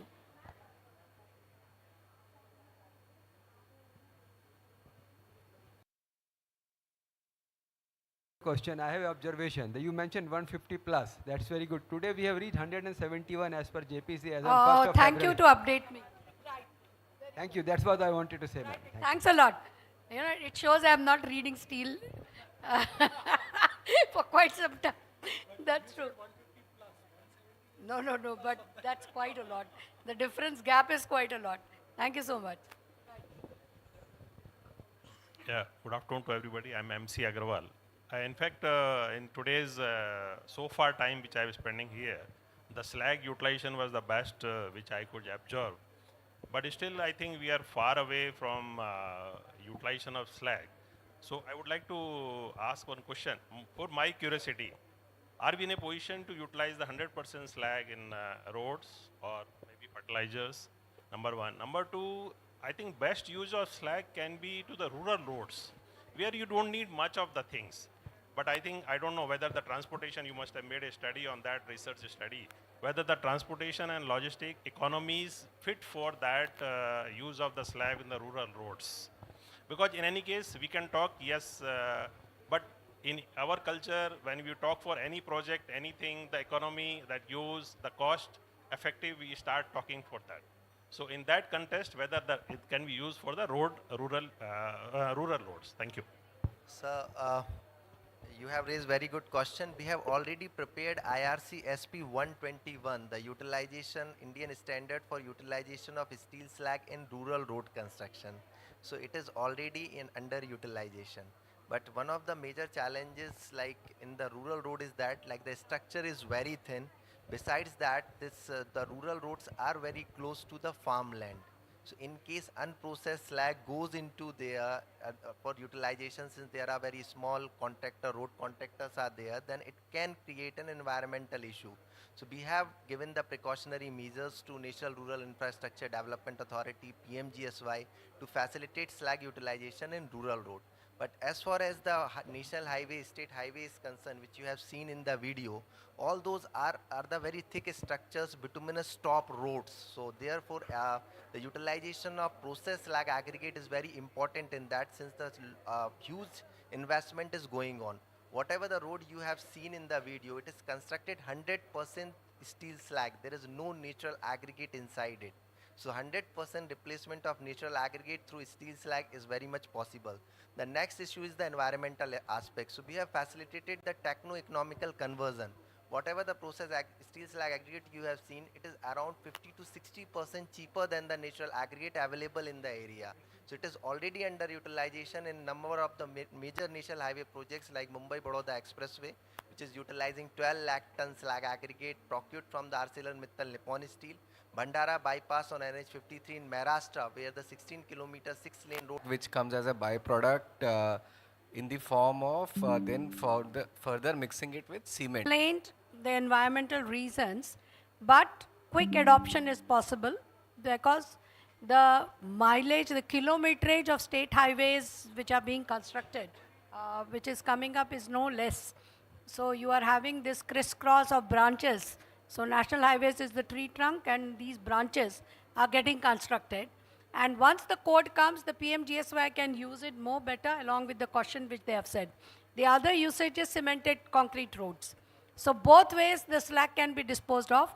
So straight answer to your question, the codes are in place, the education is in place, the training is in place, the cost reduction has been tested, has been accepted by the PWD, CPWD departments, which are the major players into this, so they can absorb all the slag that the industry produces, right? Okay. Yes, please.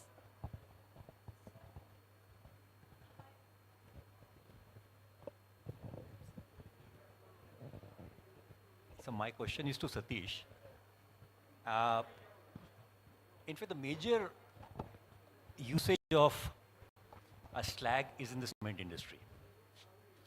So when it comes to carbon emission reduction, so how much carbon emission, because we are replacing limestone with slag. So what is the percentage of carbon emission reduction when we are using slag? So like the application of blast, and in the cement industry, only the blast furnace slag goes in the granulated blast furnace form.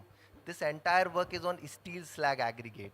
So in case when we replace this granulated blast furnace slag, then this utilization is in the tune of 60 to 70%. So there is no clinker manufacturing is required to be carried out if the GBFS will be utilized around 60 to 70% into the cement manufacturing process. So almost the 50 to 60% GHG emission reduction is there.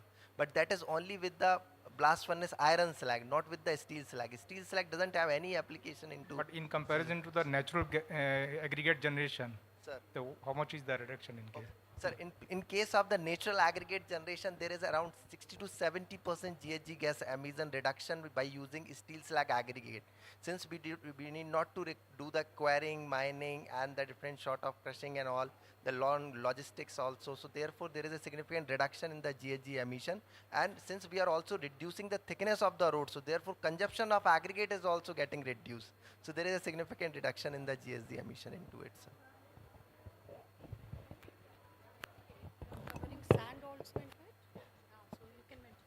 See, actually, the sand usage reduction is going to be a big boon, because that is another problem. The more and more slag we use, the sand reduction will come. So sand mining and all problems related with sand will also come out, because this aggregate is said to be much superior in combination when we go.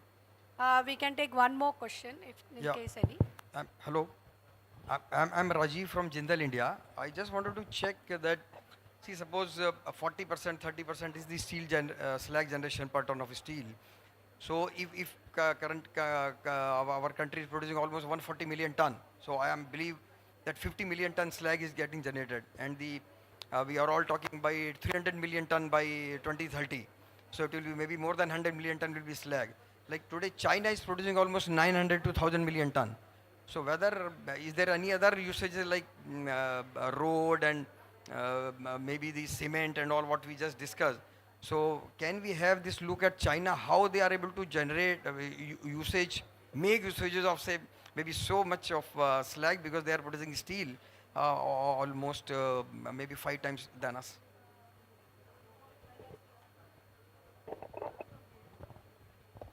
Particularly in the China, the application of steel slag is, am I audible to you? Yeah. Yeah. So in the China, the application of steel slag is only limited to the granular layers, underneath layers. Whatever the major breakthrough we have achieved, like we utilize in all layer of the road from top to bottom. So we received a request from the United States of America, from the Nucor Steel Company, Russia. They want to imitate our structure in order to construct the entire road using it. The partial application of slag has been successfully tested into granular layer, underneath the bituminous and the cement concrete layer, as far as the steel slag is concerned.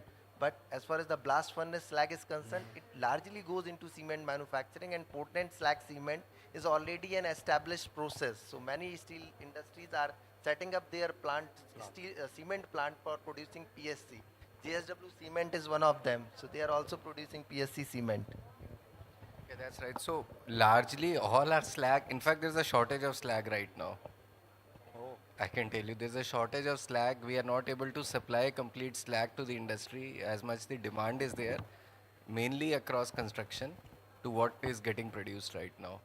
So it is good. So it means the cement will be the major consumer of the steel slag. in Yeah, till the future. time construction at least is going on. Blast furnace Okay, slag. thank you. Blast Rajesh furnace ji, correct me if I'm wrong, JSW is also working on slag sands. Yes, that's right. So M sand it's called, manufactured sand. So that is something also that we produce, which is a replacement for the natural sand. Because as ma'am was mentioning, there are always issues with natural sand mining and extraction of that. So I think this is something with other steel makers can also explore. Very rightly said. So I think we stop now. I thank each of the panelists, and just one thing I like to make as an observation. When we are talking of waste to wealth, the old slag was the biggest problem the steel industry had. And it was a big headache. It would have been with 300 million tons. And these mountains of slag in each of the steel plants. Now such wonderful usages have been found with growth in infrastructure, more sturdy, more better roads, and it is solving other problems as well on durability, on maintenance, on sand mining, like I mentioned before. So these are going to go a very, very long way. Mixing with cement, it's going to go a very long way when we are looking at the usage.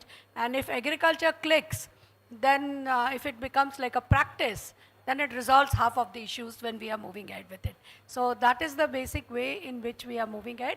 So I thank each one of you personally for bringing so much of value into these discussions. And thank you so much, Metalogic and Monica, for ensuring that all of us are here. We enjoy every moment of it. And it's a learning process and correction and updating my database. Thank you so much. Thank you.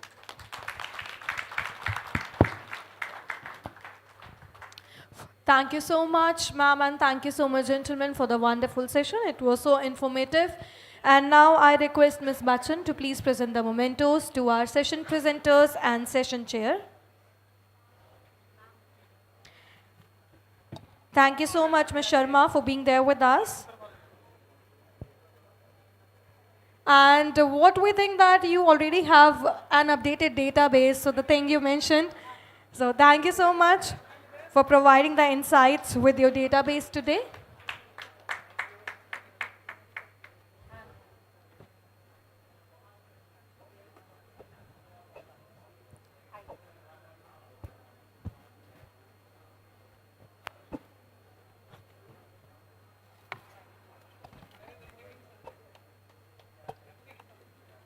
Thank you so much, sir, for sharing your valuable insights in the session.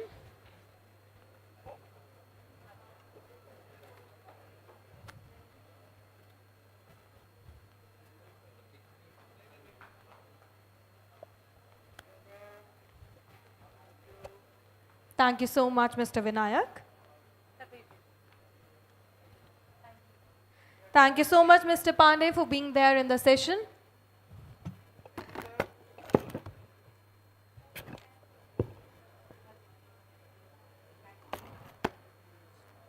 Thank you, Mr. Katyal, once again. And I request all the presenters with the session chair and moderator, please gather here for a group photograph.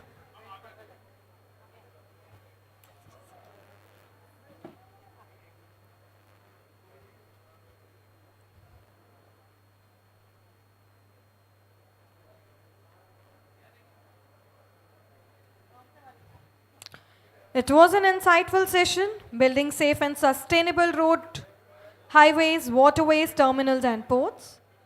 Thank you once again to the session chair and all the presenters. Ladies and gentlemen, we can proceed forward for the lunch, and please be here at 2:15 sharp, because we'll be starting our next session at 2:15 sharp. So please make sure that you won't be missing any lead in the session. So please come on time.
about to start in the next minute. So all of you, those who are standing there, I request everyone to please get settled down. And before we proceed with our next informative session, I just wanted to check, have you ever thought of buying steel online with some negotiations? I hope you wouldn't. Or have you? I think the audience is a little bit in the lunch zone as of now. So all of you, today you will be getting to know a new thing in the steel industry, or I can say that it would be a revolution in the steel industry. So how it can be a revolution is, so basically we have seen one or two platforms in the past where we can just get the contact details or where we can get the leads. I will not take the platform name here. I hope you are getting the platform name here. So now there would be a revolution in the next 5 minutes which you would be witnessing here at this conference, how you can buy steel online in just a click away. So there is a revolution coming up. You can buy steel online in just a click away with negotiations as well. Isn't it sound interesting with negotiations? You can do the shopping of steel online in just a click away without any interference of third-party vendor, without any contact detail sharing, without any cold calling, which you can say. So yes, this is true, and now it's time to witness that revolution live here, the demonstration of the live app, which TMT Junction is just about to give here. So can we have a big round of applause for Mr. Suresh Bajoria, CMD, Mr. Suyash Bajoria, CEO, and Mr. Uday Bajoria, CMO. Can we have a big round of applause for all three gentlemen? Because they would be bringing up the revolution on stage. They would be giving you a demo of TMT Junction online for steel trading. So the stage is all yours. Good luck. And we are very much excited to see the revolution in the steel industry through this online app.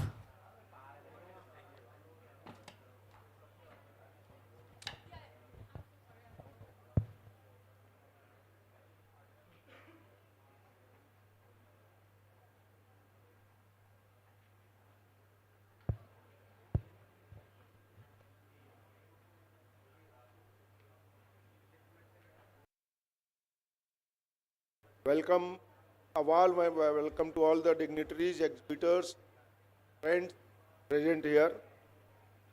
I am Suresh Bajoria, CMD of TMT Junction Limited. I am here to change the way the iron and steel industry function.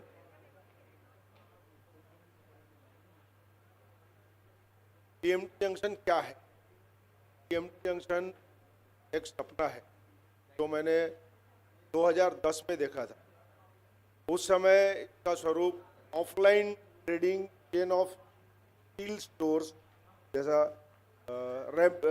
Raymond steel shop एक example के लिए बोल सकते, तो उस तरह के एक परिवेश में मैंने एक सपना देखा था। कुछ कारणों से 4 साल कुछ डिस्टर्बेंस हुए और उनको एड्रेस करने में और 3-4 साल निकल गए। तो 2018 में वापस से मैं सेटल डाउन हो गया। तब तक ऑफलाइन की जगह ऑनलाइन मार्केट ने बहुत बड़ा अपना मार्केट बना लिया था पूरे ग्लोबली। पोर्टल के ऊपर ऑनलाइन मार्केट पर काम होना चालू हो गया था। तो मैंने इसको स्टील का ऑनलाइन मार्केट क्यों नहीं बन सकता। अब स्टील ट्रेड में बाकी ऑनलाइन प्लेटफॉर्म के ऊपर आप सिर्फ एक प्रोडक्ट को सिलेक्ट करते हैं और उसको आप खरीद सकते हैं।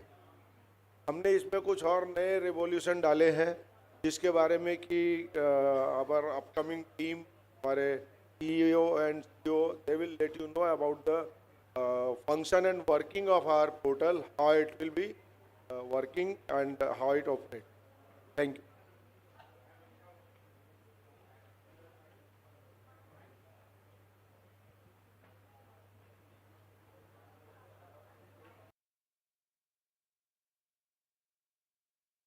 इसका बढ़ा दीजिए, मेरा थोड़ा कम है. Thank you so much, Mr. Suresh Bajoria, who off stage is my chacha, for handing this over to me. My name is Uday. And my name is Suyash. And we welcome you to the world of TMT Junction. ये जानना चाहते हैं. And we recognize this, that everything is being bought and sold online today, so why not steel? So I am here and we are here to tell you a little bit more about what is TMT Junction that we're planning to bring to you. Next slide, please. So essentially, to sum up, it's an online trading platform for all iron and steel products. Nutshell में ये एक marketplace है for iron and steel industry, जहाँ सारे steel के products बेचे जाएंगे और खरीदे जाएंगे, जैसा कि कोई भी ऑनलाइन ट्रेडिंग प्लेटफॉर्म काम करता है. However, it is first of its kind. Why are we claiming that? There are two reasons. पहली चीज, स्टील में अभी तक आपने जो भी कोई भी अगर ऑनलाइन एग्रीगेटर वेबसाइट्स देखी भी है, so they are just lead generation websites. वो सिर्फ एग्रीगेटर वेबसाइट्स है जहां इंफॉर्मेशन मिल सकती है आपको प्राइसेस की.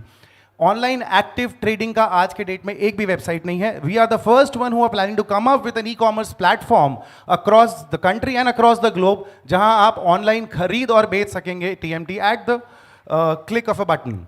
And why is also it's also different. एक यूनिक चीज़ जो हमारे प्रेजेंटर ने पहले ही बताया है, हम लोग ने ये आइडेंटिफाई किया कि steel is not like any other commodity. आप एक कंघी, एक साबुन जाके एक उसके सेट प्राइसेस पे अमेजॉन फ्लिपकार्ट पे खरीद सकते हैं. बट आज एक रायपुर बेस्ड एक टीएमटी कंपनी अगर अपना प्राइस डालेगी, उस प्राइस पे सिर्फ बाय बटन कोई नहीं दबाएगा. So we recognise that there needs to be a negotiation, which is why we are providing a customized negotiation chat window for every deal. Now for example, एक TMT company आज 45,000 रुपए अपना rate डालती है. एक बायर को अगर 100 ton का चाहिए, उसको लगता है 100 टन के उसके क्वांटिटी के लिए मुझे 200 रुपए का डिस्काउंट मिलना चाहिए, वो वहाँ पे अपना काउंटर ऑफर भेजेगा. 44,800 में मेरे को 100 टन चाहिए. गोयल TMT को लगेगा कि या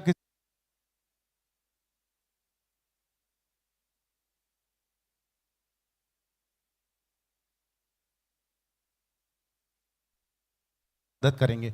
this is the first of its kind model that we thought will work for steel and we brought it to you. Now it is user friendly. हमने जो वो किया है, सबके पास पर्सनलाइज डैशबोर्ड्स होगा. The purchaser supplier will all have their personalise dashboards.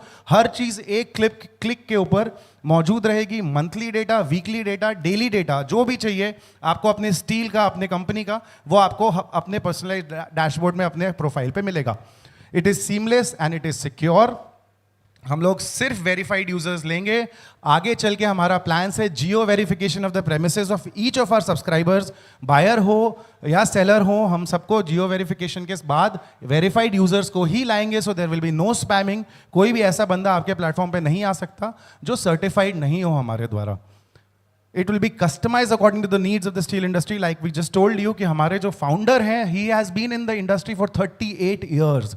आज 35 साल से he is one of the pioneers in Central India. Rates खोले कैसे जाते हैं, ये पूरे Central India में lead करने वाले हमारे फाउंडर हैं. सो ही इज रिकग्नाइज्ड कि ये स्टील इंडस्ट्री कैसे काम करती है ऑफलाइन, और उसी को कैसे हम ऑनलाइन रेप्लिकेट कर सकते हैं. क्योंकि अगर हम ज़्यादा चेंजेस डिस्टर्ब करने जाएंगे तो people will not accept it easily.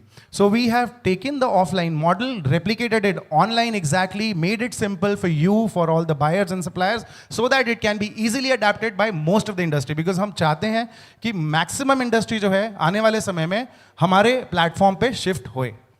And last but not the least, we are providing end-to-end solutions right from a pin. अभी हम कुछ 10 एक प्रोडक्ट्स के साथ स्टार्ट कर रहे हैं. फ्यूचर में हम सारे प्रोडक्ट्स कवर करेंगे जो भी steel, iron and steel industry में प्रोड्यूस होता है. Right from the time you want to procure, उसका ट्रांसपोर्टेशन से लेके पेमेंट्स होने का रिकन्सिलिएशन तक का end-to-end solutions will be provided by our own platform, TMT Junction. So who will be our users? I request Suyash to take you ahead with it. Okay. So now let's talk about who will be our users, who will be the ones who will be benefiting from this platform. And let me take you through it by starting with the suppliers. Now, who will be the suppliers? We'll have manufacturers, we'll have trading houses, we'll have wholesale, semi-wholesale traders, importers, exporters, all the stakeholders basically who are involved in the trade, whether big or small, whether their scale is massive or they are just starting out. We will be catering to everyone. We want to cater to retail traders, intermediaries as well. We want to make sure that this is a platform that includes everyone. Whether it's distributors, brokers, or commission agents, we want to make sure that this platform stays relevant and stays available to each and everyone. Now coming to the consignees or the buyers, we want to talk about the same people. The people who are playing the role of suppliers can also play the role of buyers. जिसको खरीदना है वो बेच भी सकता है, वो बेचना है वो खरीद भी सकता है. They can play multiple roles. So all the people that I mentioned earlier, वो भी इस प्लेटफॉर्म पे as consignees, as buyers भी participate कर सकते हैं, as suppliers भी participate कर सकते हैं. Apart from that, we'll have industrial consumers, infrastructure developers, all the real estate, all the people in the real estate who are whether they are building roads, whether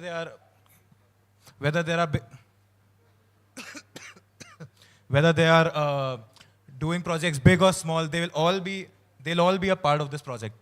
They'll all be a part of this platform. So sorry. So infrastructure developers like builders, contractors, fabricators, retail, मतलब basically हर कोई जो बड़ा से बड़ा dam या bridge बना रहा है या आपके पड़ोस में जो घर बना रहा है वो भी स्टील रिक्वायरमेंट के लिए हमारे ऑनलाइन पोर्टल पे इजीली आके अपना कर सकता है. 5 टन हो चाहे 5000 टन हो, we are trying to make our platform such that it can cater to all the needs. So moving on, हम आपको हमारा प्रोडक्ट्स टू स्टार्ट विथ जो मेजर प्रोडक्ट्स अभी डील होते हैं स्टील इंडस्ट्री में, सबसे मेजर तो टीएमटी बार्स हैं जो एंड प्रोडक्ट है, direct to consumer, wire rods, silico manganese, sponge iron जो रॉ मटेरियल्स हैं स्टील इंडस्ट्री के. ये ऑलरेडी हम ऑफलाइन इन प्रोडक्ट्स में डील कर रहे हैं, which we are going to our own trade also we going to get online. Billets, structural steel and hollow sections pipes, ये हमारी स्टार्टिंग ऑफ प्रोडक्ट्स हैं ना. एंड प्रोडक्ट्स अभी आप 8 देख रहे हैं, तो एंड में हमारे पास एटलीस्ट 70-80 प्रोडक्ट्स रहेंगे. Anything you want to search online you will find it on our portal. So how does it work? Mainly एक हमारे पास डेमो वीडियो हमारे पास है जो कुछ स्नैपशॉट्स है जिसमें, so we'd like to play that video to take you through the functioning. एक छोटा सा हम स्नैपशॉट बनाते हैं. उसके अलावा तो हमारा स्टॉल है, हमारा काउंटर है. किसी के पास कोई क्वेश्चन है या और कुछ समझना हो, we'll welcome you, will be there available. अभी टाइम कंस्ट्रेंट्स की वजह से we'll just take it through the video once. To TMT, we are presenting the user process flow for registration.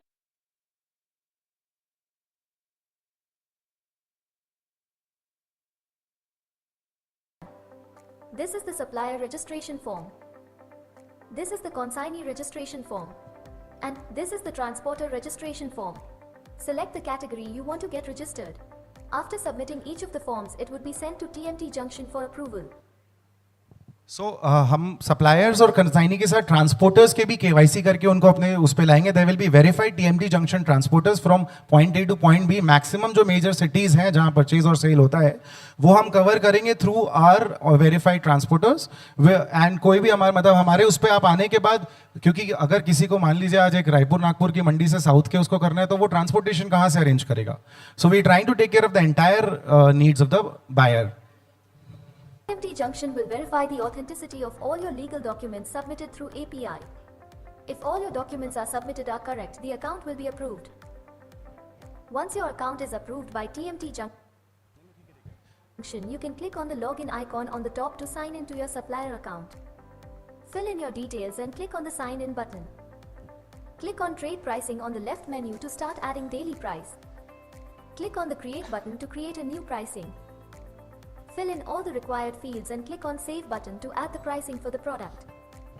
After signing in, consignee will be able to view the market and offers. Fill in your login details and click on Sign in button. Once the consignee has logged in, they will be able to see the dashboard where listings from all the suppliers are visible. Once you click on the View Profile button, you will be able to see the microsite of the supplier.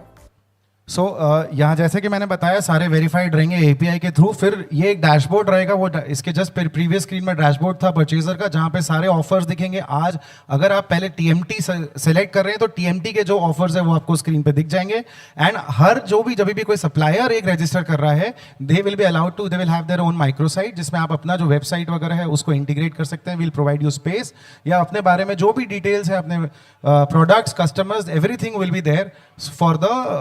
एक snapshot में किसी भी company का, किसी भी buyer, किसी भी brand का कंप्लीट डिटेल्स आपको दिखेगा हमारे वेबसाइट पे. Please carry on. Consignee can select any supplier of his choice from the panel. After clicking the deal button, consignee will be directed to the chat box where he can directly negotiate with the supplier for rate and quantity. In the negotiation chat window, the consignee can negotiate with the supplier. They can send a counter offer by filling in the details and clicking the counter offer button. In the notification window, supplier can see the counter offer that the consignee has sent for the supplier's deal. Once clicked on the notification, the negotiation chat window will open where supplier can send a counter offer to the consignee's counter offer. Once the negotiation is final for the deal, the supplier can accept the deal. Once the supplier has accepted the deal, the consignee will get a notification. After the consignee accepts the offer, they have to create a purchase order.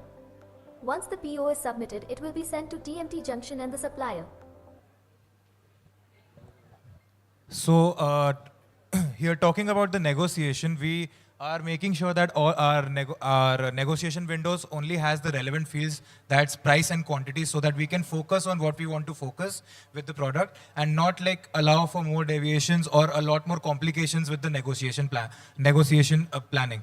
And here when we talk about the purchase order filling, we want to make sure that everything is super seamless. So all that the customer has to do, all the consignee has to do is just fill in the sections so that it can be communicated to the supplier.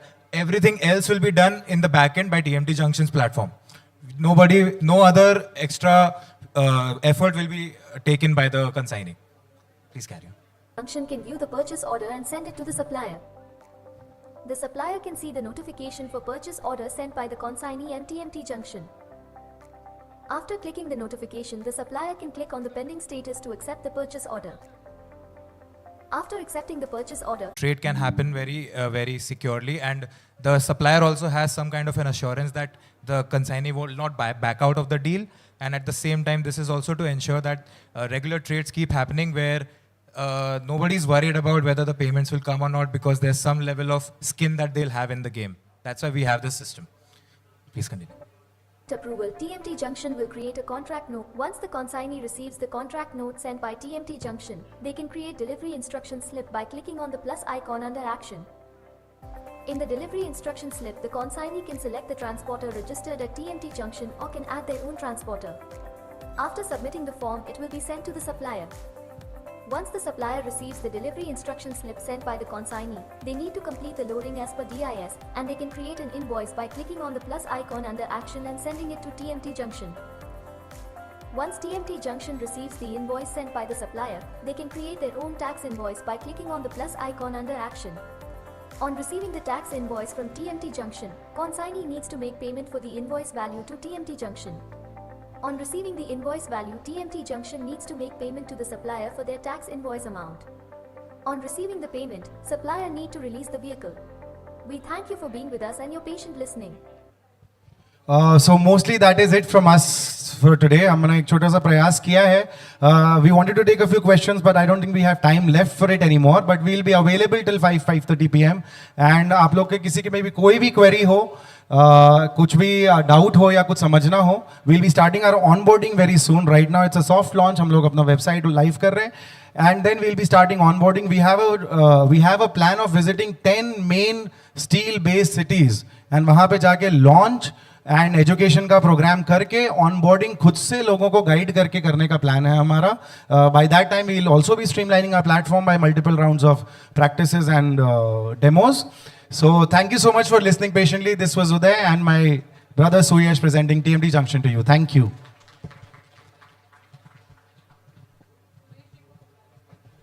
Thank you so much, and I also request Mr. Suresh Bajoria to please come and join us on the stage.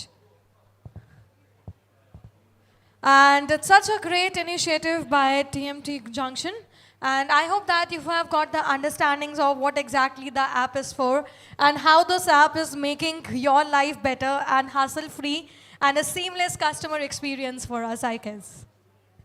So I request Ms. Bachchan to please present the mementos to Mr. Suresh Bajoria. Thank you so much, sir, for joining us today.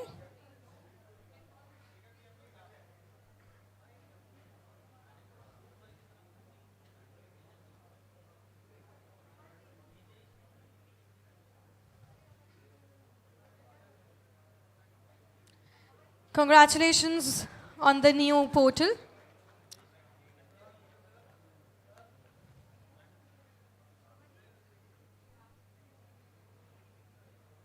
Mr. Suyash Bajoria, Mr. Ujay Bajoria, and of course it's time for the team picture.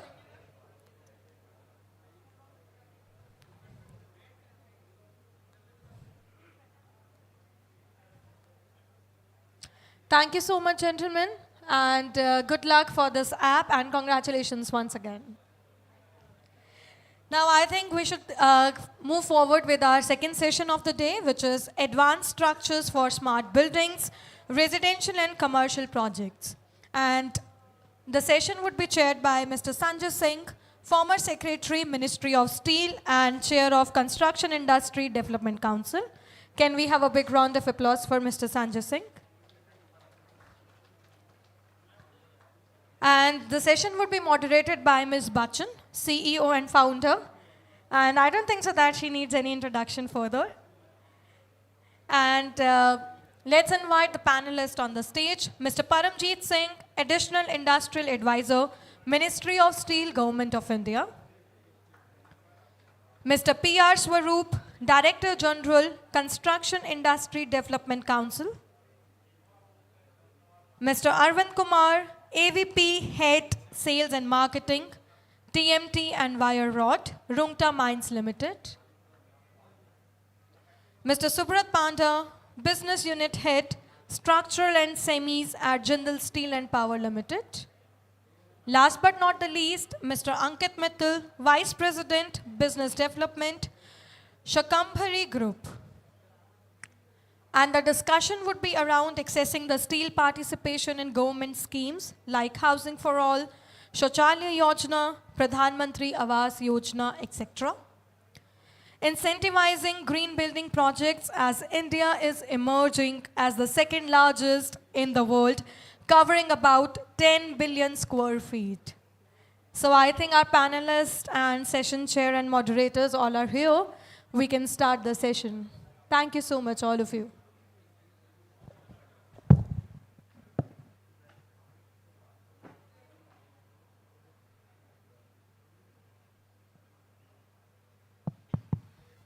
Hello, good afternoon, everyone. Thank you for joining us again. And this is an extremely important session we have, where we will be discussing on advanced structures, the construction parameters, and many things which Sanjay ji will bring on the table to discuss.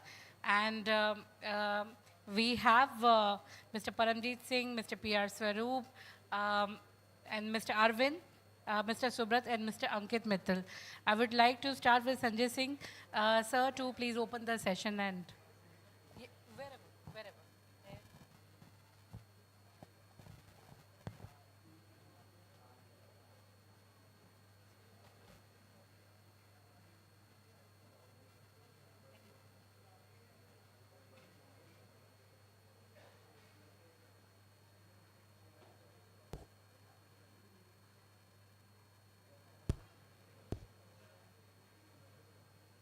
नमस्कार lady, जैसा जी ने introduction में बताया है, इस सत्र का जो विषय है बहुत प्रासंगिक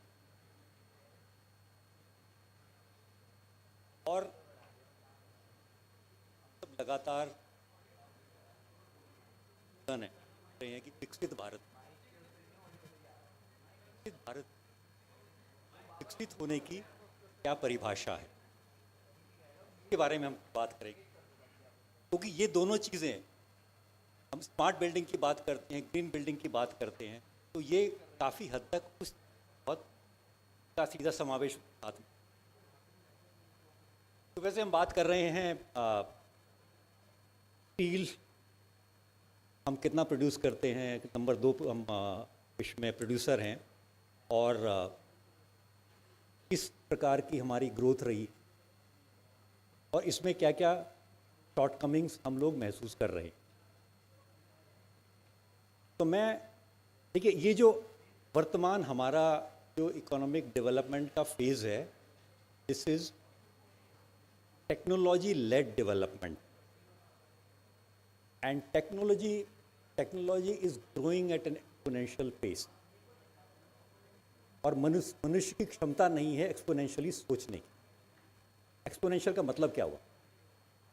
एक्सपोनेंशियल का मतलब होता है, आप एक A4 साइज़ की शीट लीजिए, उसे डबल करिए हर फोल्ड में। जब 50 फोल्ड हो जाएंगे, 51वां फोल्ड जितनी पृथ्वी से मून की दूरी है उससे ज़्यादा हो जाए। ये होता है एक्सपोनेंशियल। का क्या तात्पर्य है कि प्रोसेसर की स्पीड दुगनी हो रही है 1.5-2 वर्षों में, बैंडविड्थ की स्पीड 10 गुनी हो रही है 8-9 वर्षों में, डेटा जो जनरेट हो रहा है वो 1.5 साल में दुगना होता चला जाए। तो that is what the exponential growth. तो हम इस प्रकार की दुनिया में 7-8 वर्षों के बाद में क्या होने वाला है हम नहीं जानते, बट एक रफ खाका हम उसका बना सकते हैं। तो जो ग्रीन बिल्डिंग्स हैं, स्मार्ट बिल्डिंग्स हैं जिनके बारे में बातें हो रही हैं, उसी के आधार पर हम लोग प्रयास कर रहे हैं। अभी हम अगर कहीं स्मार्ट बिल्डिंग्स की, हम उसके पहले चरण में हैं। या जैसे हम जो फिक्शनल फिल्में देखते हैं, अब काफ़ी हद तक जो हमने 70 और 80 के दशक में जो जेम्स बॉन्ड की फिल्में देखा करते थे, उनमें जो टेक्नोलॉजी दिखाई जाती थी वो वास्तविक हो गई है। स्टार वॉर्स की जो टेक्नोलॉजी की जो बहुत सारी चीज़ें थी वो अब वास्तविक होती दिख रही हैं। तो इस प्रकार से हमारा जो डेवलपमेंट वो आगे बढ़ रहा है। हम कहें कि हम टेक्नोलॉजी डेवलपमेंट ग्रोथ, और इस ग्रोथ पाथ में हम इंफ्रास्ट्रक्चर डेवलप कर रहे हैं।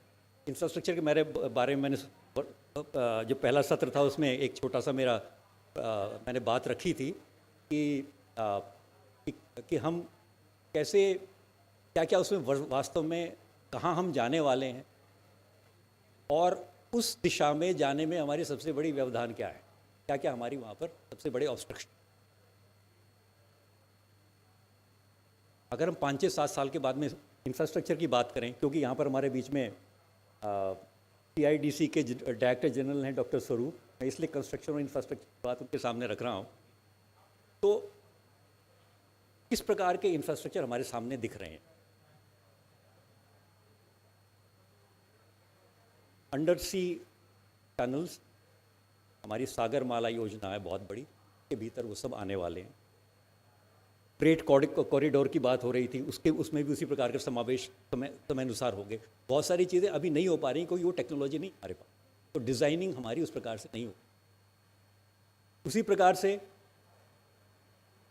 हमारे कहें कि सी लिंक्स बनने वाले हैं, हाई स्पीड रोड्स होंगी, और एक सबसे बड़ी चीज़ जो दिख रही है होती हुई, हो सकती नहीं भी हो सकती है, वो है हाइपरलूप इंफ्रास्ट्रक्चर के लिए। तो इस तरह की टेक्नोलॉजी हमारे आने वाली, तो हमारी इनके बारे में जो क्षमता है स्केलिंग की वो हमें सबको दिख रही है।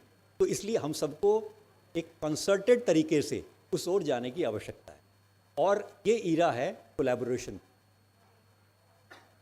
हम जब भी कोई एक अच्छा विचार, अच्छा रिसोर्स कहीं से ढूंढते हैं या ढूंढने का प्रयास करते हैं, हम क्राउड सोर्सिंग करते हैं। तो ये क्राउड सोर्सिंग का, ओपन सोर्स का ये ज़माना, तो इसलिए सबको मिलके हमें इस डायरेक्शन में सोचना पड़ता। तो टेक्नोलॉजिकल डेवलपमेंट ग्रोथ जो हम बात कर रहे हैं, उसमें इंफ्रास्ट्रक्चर पुश जो भारत सरकार दे रही है, वो क्या दे रही है? अगले 5 साल में भारत सरकार 122 लाख करोड़ की राशि इंफ्रास्ट्रक्चर में खर्च करेगी। रेलवेज़ खर्च करेंगी 50 लाख करोड़। राज्य उसके साथ साथ जो लग रहे हैं पुराने जिस प्रकार का उनका रास्ता बना हुआ है, 100 लाख करोड़ वो बने।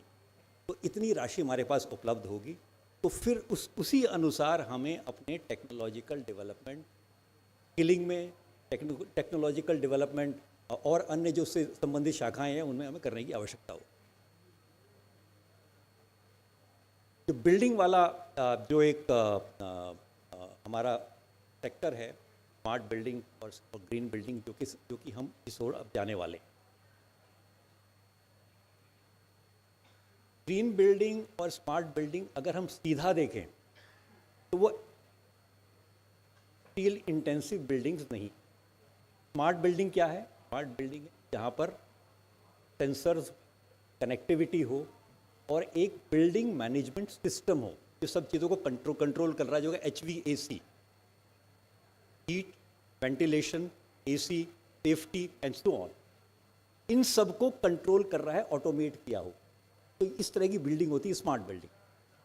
स्टील का उसमें क्या उद्देश्य है? स्टील एक बहुत सस्टेनेबल और वर्सेटाइल मटेरियल है जो कि जिस प्रकार से हम कोशिश करें उसे मोड़ा जा सके, और उसकी एक नेचुरल टेंडेंसी ऐसी है कि जो इस प्रकार के हम स्ट्रक्चर उसके भीतर लगाएंगे तो उनका समावेश बहुत आसानी से हो सकता है। तो इस कारण से स्टील के साथ में ये चीज़ें जेल करती हैं। दूसरी बात आई हमारी, जो हम बात करें ग्रीन बिल्डिंग्स। ग्रीन बिल्डिंग्स एक इस प्रकार की बिल्डिंग्स हैं जिसमें हम लोग लगातार बातें करते रहे कि जो कि जिसमें हम एक तो कार्बन फुटप्रिंट जिसके कम से कम हो, तो कार्बन फुटप्रिंट कम से कम हो, सस्टेनेबल मटेरियल हो, सस्टेनेबल प्रोसेसेस हो और सस्टेनेबल प्रैक्टिसेस हो, वाटर कंजर्वेशन के सिस्टम के भीतर ही। फिर हम कहें कि नेचुरल मटेरियल का इस्तेमाल किया जाए, और इस प्रकार से हमारे ग्रीन बिल्डिंग की ओर हमारा वर्तमान में जो हमारा सोच है वो इस प्रकार से है। मगर वास्तव में ग्रीन बिल्डिंग कब होंगी कि जब हम ग्रीन बिल्डिंग में जो स्टील भी इस्तेमाल करें वो ग्रीन स्टील से। अभी हमारी जो स्टील है ज़्यादा स्टील इंटेंसिव हमारे वैसी जो कंस्ट्रक्शन बिल्डिंग्स जो हैं वो नहीं है, मगर उसके भीतर हमें भविष्य में ग्रीन स्टील डालने की आवश्यकता हो। तो ये चीज़ें हैं कि जो इनकी हमें आवश्यकता है। और जैसे मैं शुरू में बात कर रहा था विकसित भारत, तो विकसित भारत की परिभाषा, विकसित विकास की परिभाषा क्या है? क्वालिटी ऑफ लाइफ में एक स्तर से ऊपर की होनी चाहिए। ह्यूमन डेवलपमेंट इंडेक्स, उसमें उसका जो इंडिसेस हैं वो एक स्तर से ऊपर होना चाहिए, जिसमें हम कहें कि हमारे मनुष्य से related health, education and all these kind of parameter, तो वो इस प्रकार से रहें। तो विकसित होने के लिए हमें उस डायरेक्शन में मूव करने की आवश्यकता है। और इकोनॉमिकली हम ऑलरेडी बहुत तेज़ गति से चल रहे हैं। ENY का प्रेजेंटेशन विनायक जी ने किया था शुरू में, और 2048 के फिगर्स उन्होंने दिए थे कि हमारे देश की इकोनॉमी कितने ट्रिलियन की हो, और जो एक सीधा अभी लगता है कि 10 ट्रिलियन हम 2030-31 तक पहुँच जाएंगे। 10 ट्रिलियन पहुँच जाएंगे, मगर विकसित होने में हमें वो दूसरी ट्रेजेक्ट्री लेनी हो, तो वो कैसे होंगे? तो वो green building, smart building, human development index, इन सब चीज़ों की उसमें आवश्यकता हो। मगर ये सब चीज़ें आसान नहीं, इसमें बहुत से चैलेंज हैं। जैसा मैंने पूर्व में भी कहा है, सबसे बड़ा चैलेंज है इसमें डिमांड साइड। और डिमांड पुश हम किस प्रकार से दे सकते हैं, वो सबसे बड़ा चैलेंज इस प्रकार का है। क्योंकि और जो इंफ्रास्ट्रक्चर की बात होती है, वहाँ उसमें जब एक बार प्लान हो जाता है, रिसोर्सेज आ जाते हैं, तो उसी प्रकार की इंफ्रास्ट्रक्चर बनने लगी। बट बिल्डिंग्स में तो हमें डिमांड जनरेट करने की आवश्यकता है। उसमें डिमांड के जो डिफरेंट पैरामीटर्स है, कॉस्ट कितनी है, हमें उससे कितने बेनिफिट्स हो रहे हैं, उसका हमें एक सीधा का ब्यौरा हमें तैयार करने की आवश्यकता होगी। इसमें सबसे बड़ा जो रोल होगा वो होगा अवेयरनेस बिल्डिंग के लिए, क्योंकि आर्किटेक्ट्स प्ले कर सकते हैं। हमारे एक समूह में आर्किटेक्ट किसी पर, लेकिन वो किसी कारणवश यहाँ पर आ सके, तो मैं उनसे बात, सीधी बात एक करूँगा चिरंजीव जी से। तो जब ग्रीन बिल्डिंग की बाद में आप इसमें एक इंटरव्यू अगर अपना बात रखेंगे तो बहुत मैं आभारी होऊंगा। कि एक बहुत बड़ी रुकावट स्टील को आर्किटेक्चर में, स्ट्रक्चर में डालने की ये रहती है कि स्टील से उस बिल्डिंग की कीमत बढ़ जाती है। मगर मैं किसी आर्किटेक्ट से बात कर रहा था, जैसा मैंने प्रारंभ में कहा कि ये है हमारी टेक्नोलॉजी डेवलपमेंट, हम एक विकास की ओर बढ़ रहे हैं। तो उसमें जो AI और मशीन लर्निंग के जो सही ढंग से इंटीग्रेशन हो जाए, तो उससे जो प्लानिंग रिसोर्स की है वो बहुत ऑप्टिमल की जा सकती है। कि जहाँ पे इतना मोटा सरिया लगना है, वास्तव में हो सकता है कि उससे कम की आवश्यकता हो। तो उससे उनका ये कहना था कि कॉस्ट बच रही है, तो उन्होंने कुछ काम किया है उस डायरेक्शन। तो मैं टेक्नोलॉजी और किस प्रकार से ये सब चीज़ें होंगी, तो उसके बारे में मैं आपका बाद में आपके प्रतिक्रिया जानने की मैं कोशिश करूँगा। तो इन स्मार्ट बिल्डिंग हैं, ग्रीन बिल्डिंग है, सबसे बड़ा इसमें जो बात यह है कि किस प्रकार से डिमांड जनरेट किया जाए। उसमें सरकार का बहुत बड़ा रोल है कि किस प्रकार से इंसेंटिवाइज की जाए इन सब चीज़ों को, और अलग अलग प्रकार के बेनिफिट उसमें दिए जा सकते हैं। बस मैं प्रारंभ में केवल इतनी ही बातें आपके समक्ष रखना चाहूँगा, और बाकी हम बातें बैठ के करते हैं। धन्यवाद।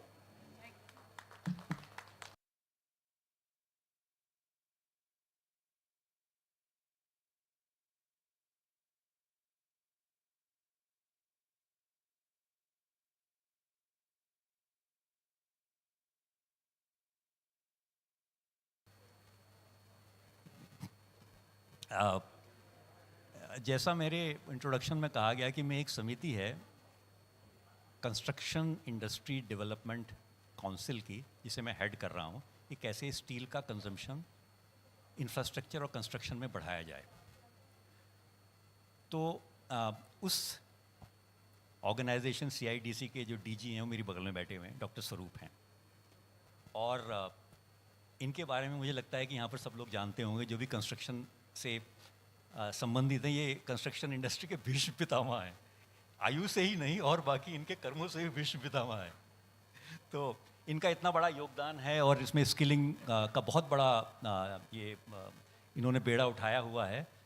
तो मेरा पहला प्रश्न डॉक्टर स्वरूप से होगा कि जो चैलेंजेस हैं हमारे इंफ्रास्ट्रक्चर और कंस्ट्रक्शन के संबंध में, और दूसरी बात होगी जो अगर हम उसके एक और स्टेप ऊपर लेकर जाएं स्मार्ट बिल्डिंग्स और ग्रीन बिल्डिंग्स में, तो हमारे चैलेंजेस क्या हैं।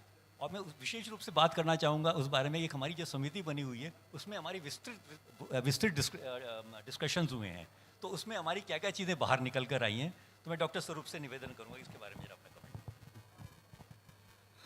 सिंह साहब धन्यवाद, और बाकी हमारे जितने मित्र बैठे हैं, सबसे पहले तो मैं आपको यहाँ आने के पीछे जो मेन मकसद है वो ये है कि मैं आपको न्योता देने आया हूँ कि आप हमारे साथ जुड़ें।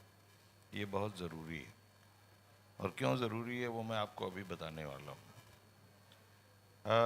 मैं पिछले करीब 4 महीने से पूरे देश में घूम रहा हूँ, और 2-3 एरिया ऐसे हैं जो कि आँख में देख करके मुझे लगता है कि शायद जो हमारे स्टील मैन्युफैक्चरर्स हैं, और हर तरीके के स्टील ऑफ कोर्स आप लोग सप्लाई करते हैं, जहाँ पर कंक्रीट स्ट्रक्चर बनते हैं उसमें TMT बार हैं, सरिया है जो कि आप लोग देते हैं, जहाँ पर आपका प्री टेंशनिंग या पोस्ट टेंशनिंग होती है वहाँ पर आप लोग वायर देते हैं।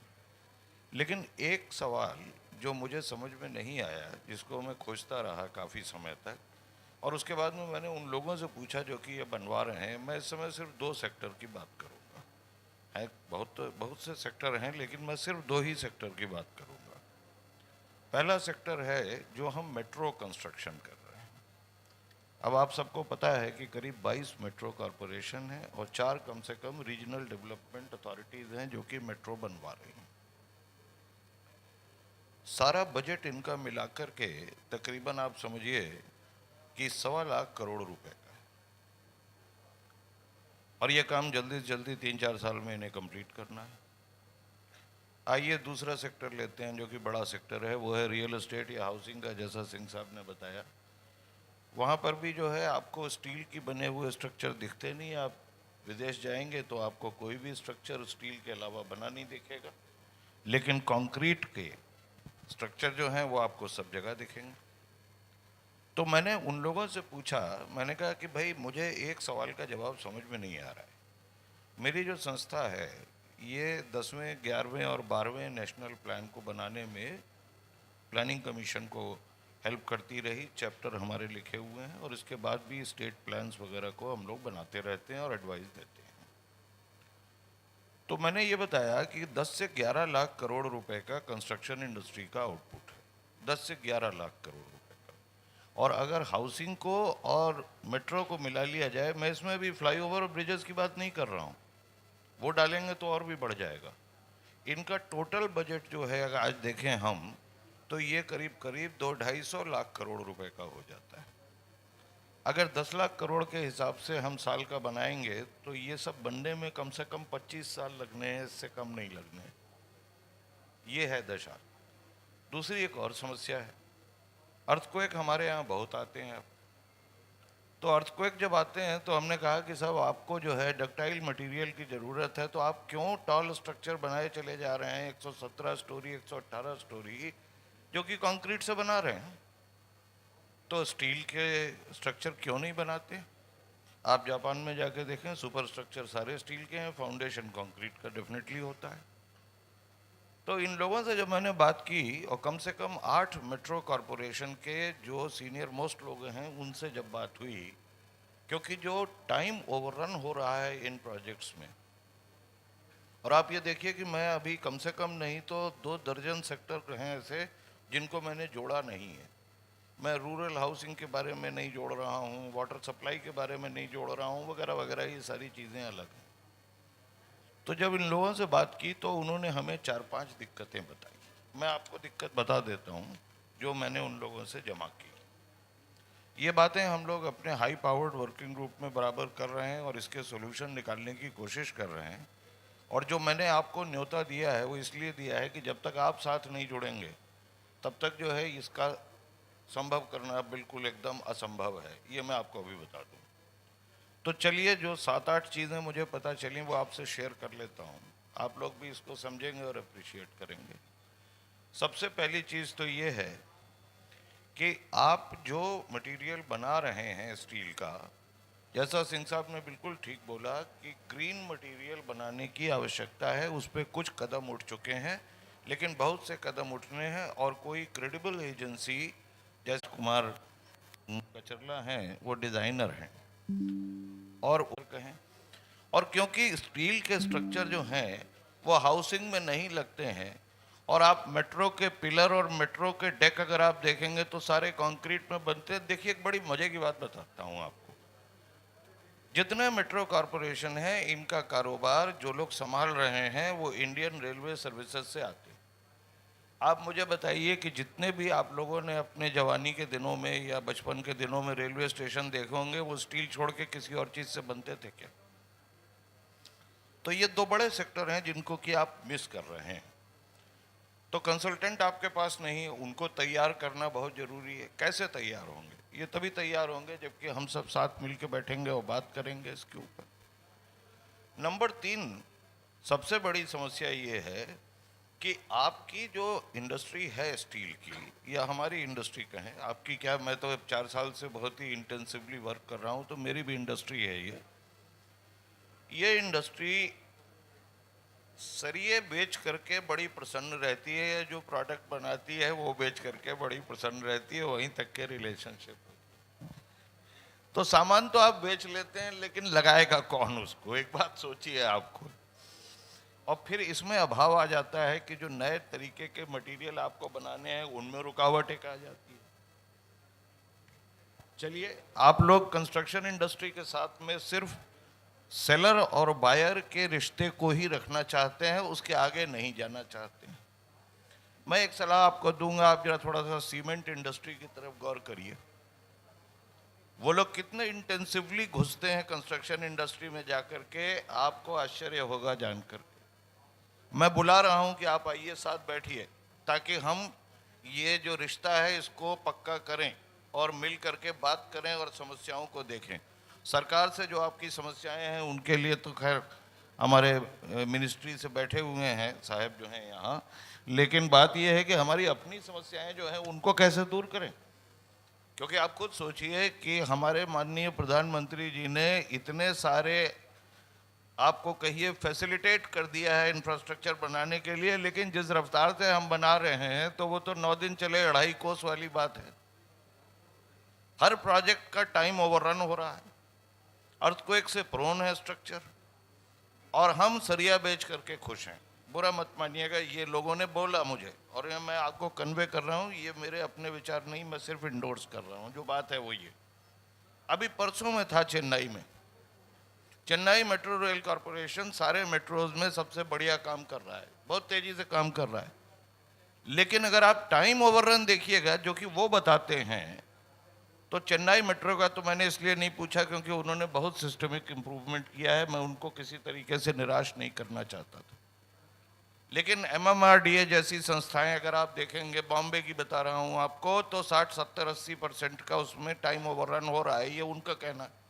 अब इससे ज़्यादा मैं और क्या बोलूं। तो मैंने उनको बोला कि भाई आप तो रेलवे सर्विसेज से आए हैं, आप तो लोहे का काम करते हैं, ये कंक्रीट के डेक क्यों बनवाए चले जा रहे हैं, कंक्रीट के पिलर्स क्यों बनवाए चले जा रहे हैं, आप जरा मुझे बता दें ये बात।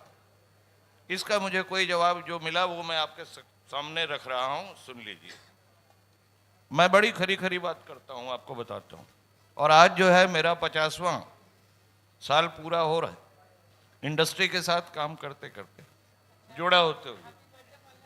आप हैप्पी बर्थडे बोलिए जो बोलिए, लेकिन मेरा दिल बड़ा दुखी हो जाता है, क्योंकि पुराने ज़माने में 3 साल के प्रोजेक्ट, 4 साल के प्रोजेक्ट जो होते थे, वो आज 9-9 महीने के प्रोजेक्ट हैं। अब कहाँ से कंप्लीट करेंगे हम।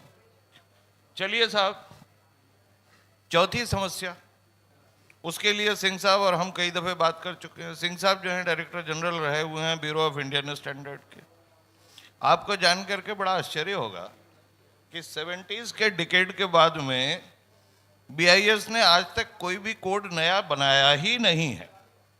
आप लाते रहिए मटेरियल, उज्बेकिस्तान से लाइए, जाने किस स्थान से लाइए, लेकिन आपके पास में स्टैंडर्ड है ही नहीं। तो हमें BIS के साथ भी काम करना है। ये बातें मैं घर की बात कर रहा हूं आप लोगों से, इनके मान करके कि आप घर के सदस्य हैं, तो ये आड़े आती हैं चीज़ें। चलिए साहब, सबसे बड़ी बात जो सिंह साहब ने बोली, वो सबने बात बोली, बोले साहब कंक्रीट करने के लिए हमको आदमी मिल जाते हैं, शटरिंग बांधने के लिए आदमी मिल जाते हैं, इरेक्शन करने के लिए आदमी मिल जाते हैं, लेकिन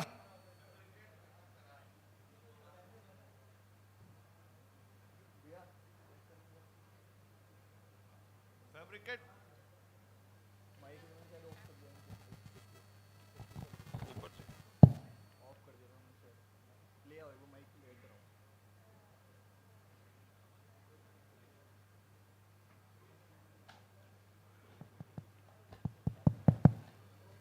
बोलते हैं कि फैब्रिकेट कहाँ करूं।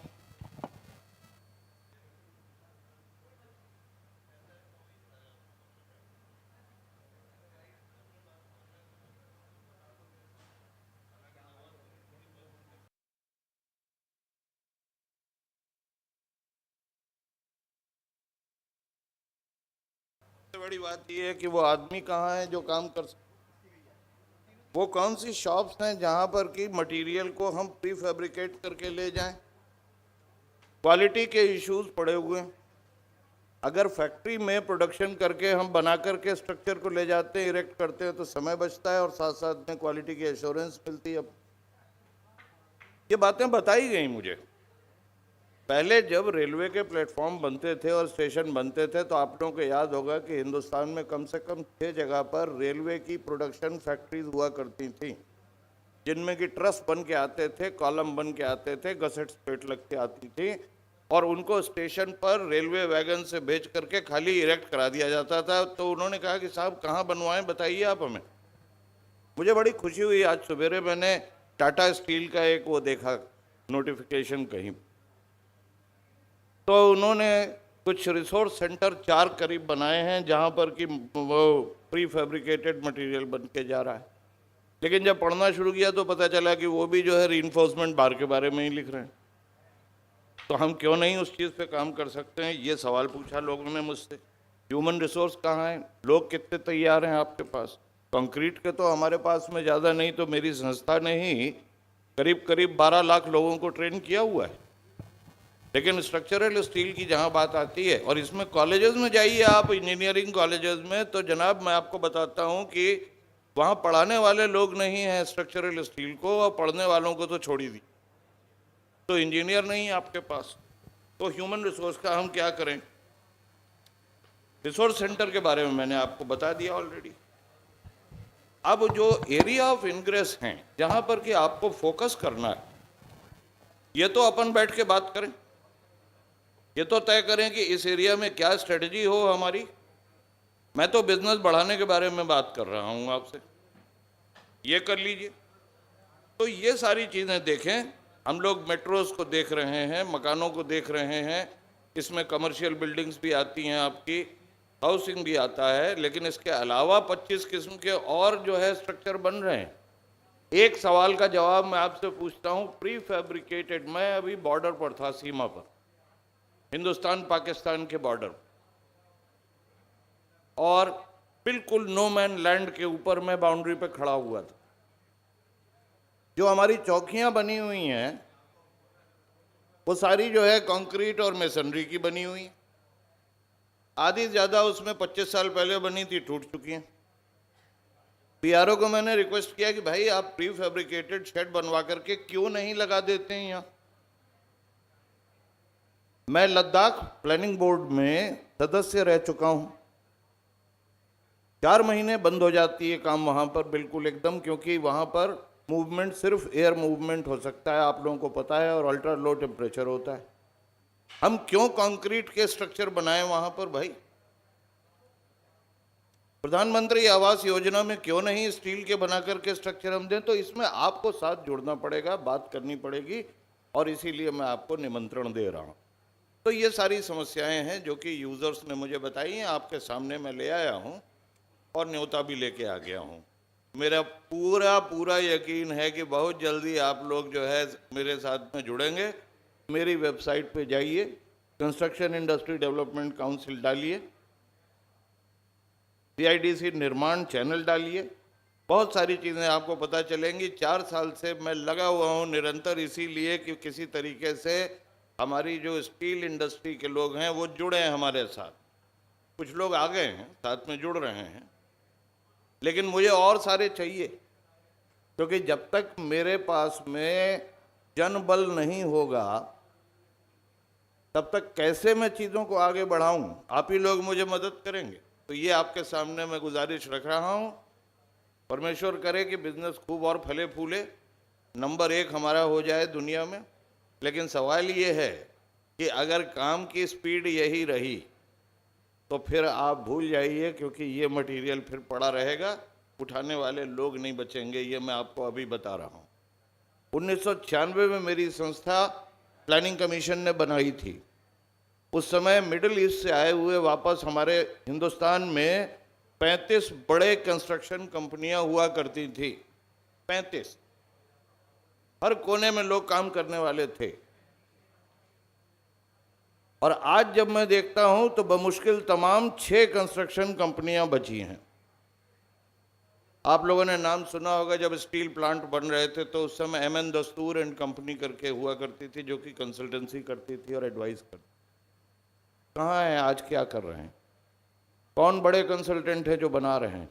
तो इसमें मेरा निवेदन थोड़ा सा मंत्रालय से भी है, सिंह साहब आपसे भी गुजारिश है कि अब थोड़ा सा जो काम सिंह साहब ने अपने हाथ में लिया है, और यह हाई पावर्ड वर्किंग ग्रुप का काम, उसमें हमको मंत्रालय की मदद चाहिए ही चाहिए। आप समझ रहे हैं? और छोड़ूंगा तो ना मैं आपको, ये बात मैं अभी बता रहा हूँ।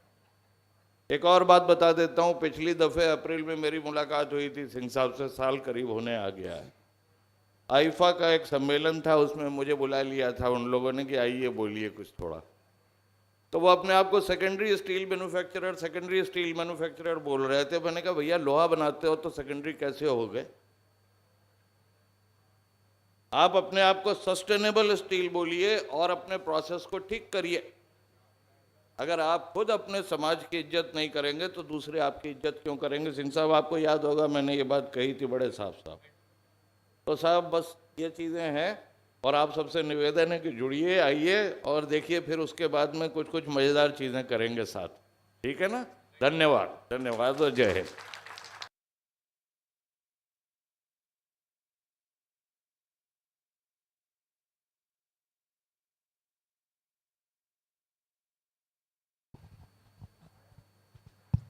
धन्यवाद डॉक्टर साहब। डॉक्टर साहब ने जो 2-1 बातें कही हैं कि उसमें प्रमुख रूप से है कि हमारे पास में निर्माण अगर इसी प्रकार से स्टील का प्रोडक्शन इसी प्रकार से होता रहा, अगर और बाकी जो उसकी फैसिलिटेटिंग एनवायरनमेंट और इकोसिस्टम है उसमें कमी रही, तो स्थिति जो अभी है, जो हम कहें कि इतनी अधिक स्टील हमारे पास में पड़ी रहेगी, तो उसके लिए हमें एक प्रकार से सोचने की आवश्यकता है। फैब्रिकेशन ट्रेनिंग इस वास्तव में बहुत अधिक आवश्यक है। मैंने प्रारंभिक सत्र में इसके बारे में मैंने कुछ एक जिक्र किया था, और कि इस सत्र का समय 1 घंटा है, मैंने और डॉक्टर साहब ने बहुत अधिक समय ले लिया है। तो अब इसलिए मैं जो और पैनलिस्ट हैं उनसे मैं आग्रह करूंगा कि 5-5 मिनट में अपनी बात समाप्त करनी। सबसे अब साहब इसमें जो गलती है वो तो मोना जी की है कि बुला क्यों लिया हम लोगों को, सबसे बड़ी बात। तो अब मैं अरविंद कुमार जी से आग्रह करूंगा।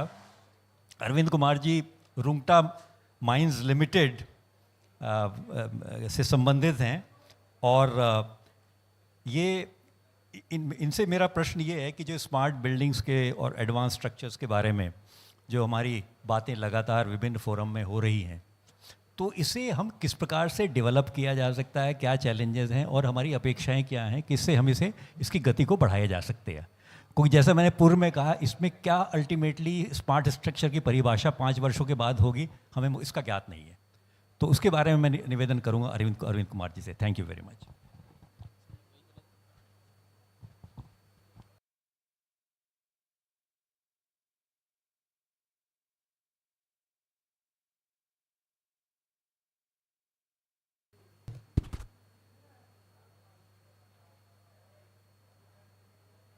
Good afternoon sir.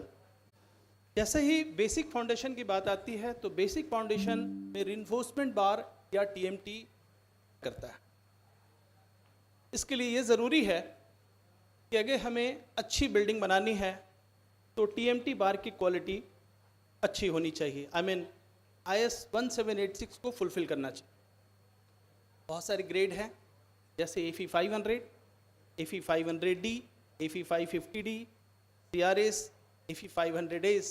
तो depending upon the place, type of किस एरिया में है, किस सिस्मिक जोन में डिपेंड करता है, उसके हिसाब से इसको हम यूटिलाइज करें तो हम बेटर बिल्डिंग को दे सकते हैं, फाउंडेशन दे सकते हैं, कंट्रोल किया जा सके। जहाँ तक कंस्ट्रक्शन की बात है, कंस्ट्रक्शन में जहाँ हमारे स्वरूप साहब भी बोल रहे थे, संजय सिंह सर भी बोल रहे थे कि रेडीमेड स्ट्रक्चर, आज के समय में हमारे पास टेक्नोलॉजी है रेडीमेड स्ट्रक्चर, जहाँ फैक्ट्री में पूरी बिल्डिंग या पार्ट ऑफ द बिल्डिंग, जैसे वॉल पैनल, रूफ, फ्लोरिंग, इसको फैक्ट्री प्रेमाइसेस में अंडर क्वालिटी कंट्रोल इसको प्रॉपरली बनाया जा सकता है, और बनने के बाद इसको थ्रू ट्रांसपोर्टेशन प्रोजेक्ट साइट भेजें और वहाँ असेंबल कर सकते। इसके थ्रू हम केवल प्रोजेक्ट के टाइम को ही कम नहीं करते, बल्कि हम इसकी क्वालिटी को भी अच्छा से अच्छा बना सकते। जहाँ तक बात स्मार्ट बिल्डिंग की है, बिल्डिंग से स्मार्ट बिल्डिंग बनने का, उसके लिए जो टेक्नोलॉजी की ज़रूरत है वो है integrated building management system, energy management system, advance heat ventilation air conditioning system and intelligent lighting system. Building management systems plays a backbone of smart building. It really controls and monitor all heat and ventilation. जो building के materials हैं, जो smart building के product हैं, like heat ventilation air conditioning system, lighting systems, security systems and energy system, इनकी controlling basically building management system के through होती है। अगर एडवांस बिल्डिंग मैनेजमेंट सिस्टम में हम एडवांस बात करते हैं तो they used to use like sensors, actuators, IoT devices who gives the real time data for monitoring the real time status and take action accordingly. Energy management system integrates with building management systems, ensures कि occupant कितने हैं, day light कितनी है, weather condition कितना है, उसके हिसाब से हम एनर्जी को कैसे सेव कर सकते हैं। जो हीट एंड वेंटिलेशन सिस्टम है उसमें different type of refrigerant like variable refrigerant flow और डिफरेंट टेक्नोलॉजी यूज़ करते हैं, जिससे बेटर क्वालिटी ऑफ एयर मिले और लेस एनर्जी कंज्यूम हो। इंटेलिजेंट लाइटिंग सिस्टम है, इसके थ्रू नंबर ऑफ ऑक्यूपेंट्स कितने हैं, डे लाइट आ रही है उस समय कितने होने चाहिए, या यूज़र को कितनी रिक्वायरमेंट है लाइट का, उसके बेसिस पे हम basically sensors, actuators and automation करते हैं and we can control the devices. यही नहीं है, इस स्मार्ट बिल्डिंग में बहुत चैलेंजेस हैं। चैलेंजेस क्या हैं? हम वेरियस इक्विपमेंट्स अलग अलग मैन्युफैक्चरर के लगाते हैं, तो इसकी इंटर ऑपरेबिलिटी की इशू होती है, इंटीग्रेशन का इशू होता है, क्योंकि सारे इक्विपमेंट्स को एक साथ इंटीग्रेट करना होता है, जो एक बड़ा चैलेंज है। दूसरा चैलेंज है, क्योंकि हम बहुत सारे एक्चुएटर्स, सेंसर्स, आईओटी डिवाइसेस लगाते हैं, तो रियल टाइम डाटा जनरेट होता है, वहाँ डाटा प्राइवेसी का बड़ा कंसर्न है। डाटा दूसरों को जा सकता है, साइबर सिक्योरिटी की इशू हो सकती है। That is a basic challenge we have. Third issue we have, क्योंकि ये बहुत कॉस्टली डिवाइसेस को लगा करके बिल्डिंग में बनाई जाती है, this cost become too high and it becomes a concern of ROI. एक स्टेक होल्डर को ये बताना कि ये बिल्डिंग का कॉस्ट इतना होना चाहिए, वो नहीं हो पाता है। एंड फोर्थ चैलेंजेज है यूज़र अडेप्टेबिलिटी एंड ट्रेनिंग। जो यूज़र इसको लेना चाहता है इस बिल्डिंग को, वो उसके बारे में या तो फेमिलियर नहीं है, या उसे ये लगता है कि क्या इतना फ़ायदा ज़रूर होगा क्या, आई मीन वो कन्विंस नहीं होता है। एंड उससे बड़ा चैलेंज है government regularities. There are various regularities which has to be followed to make a smart building, and that is the biggest challenge in this. Thank you very much.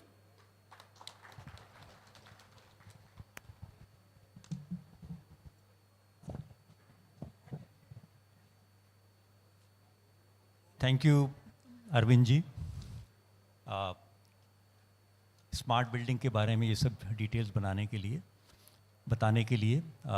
अब मैं जो हमारे अगले पैनलिस्ट हैं उनसे निवेदन करूंगा, सुब्रत पांडा जी, ये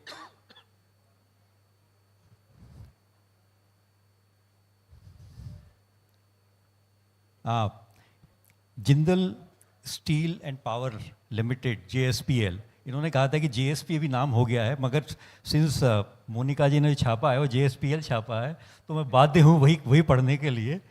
तो इसके बारे में मैं उनसे निवेदन करूँगा, क्योंकि ये जो उनका क्षेत्र है वो इससे संबंधित है। वो विषय वो है ये सस्टेनेबिलिटी एंड ग्रीन बिल्डिंग, जिसके बारे में मैंने ब्रीफली अपने इंट्रोडक्शन में भी टच किया था कि एक ग्रीन बिल्डिंग के बारे में बातें सभी जगह हो रही हैं। तो वास्तव में ग्रीन बिल्डिंग बनाने के लिए हमें क्या क्या चीज़ों की आवश्यकता है, किस प्रकार के रेगुलेटरी फ्रेमवर्क की आवश्यकता है, क्या एक्रेडिटेशन सर्टिफिकेशन के लिए किस प्रकार का चाहिए, और क्या क्या मटेरियल की आवश्यकता है, तो उसके बारे में निवेदन करूंगा सुब्रत जी से कि हमें बताने का कष्ट करें। Thank you. Good afternoon. At the onset, I would like to thank Monica ji for the opportunity. जैसे संजय सर ने बोला कि ग्रीन बिल्डिंग का जो हम लोग JSP में कर रहे हैं अभी, वो उसके बारे में I'll give you a small brief.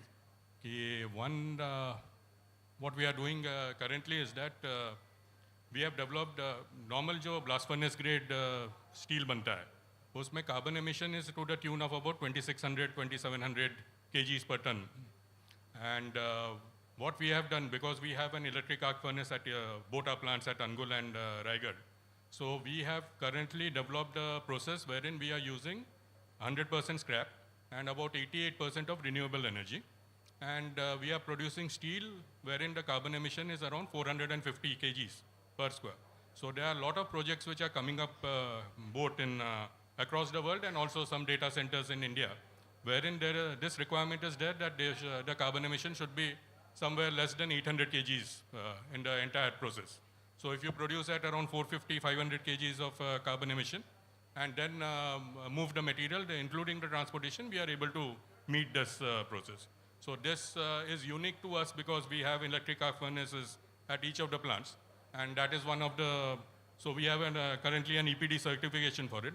So जो स्वरूप जी बात कर रहे थे कि आपके तरफ से सर्टिफिकेशन हो, वो तो एक डेफिनेटली इंडिया में होना चाहिए सर, बट आज के डेट में करंटली EPD जो बोलते हैं environment product declaration, that is the accepted certification, and that is what we are having currently for. So we are now producing structurals also and plates also in this, and we are currently in the process of taking a certification for TMT and at our Angul plant.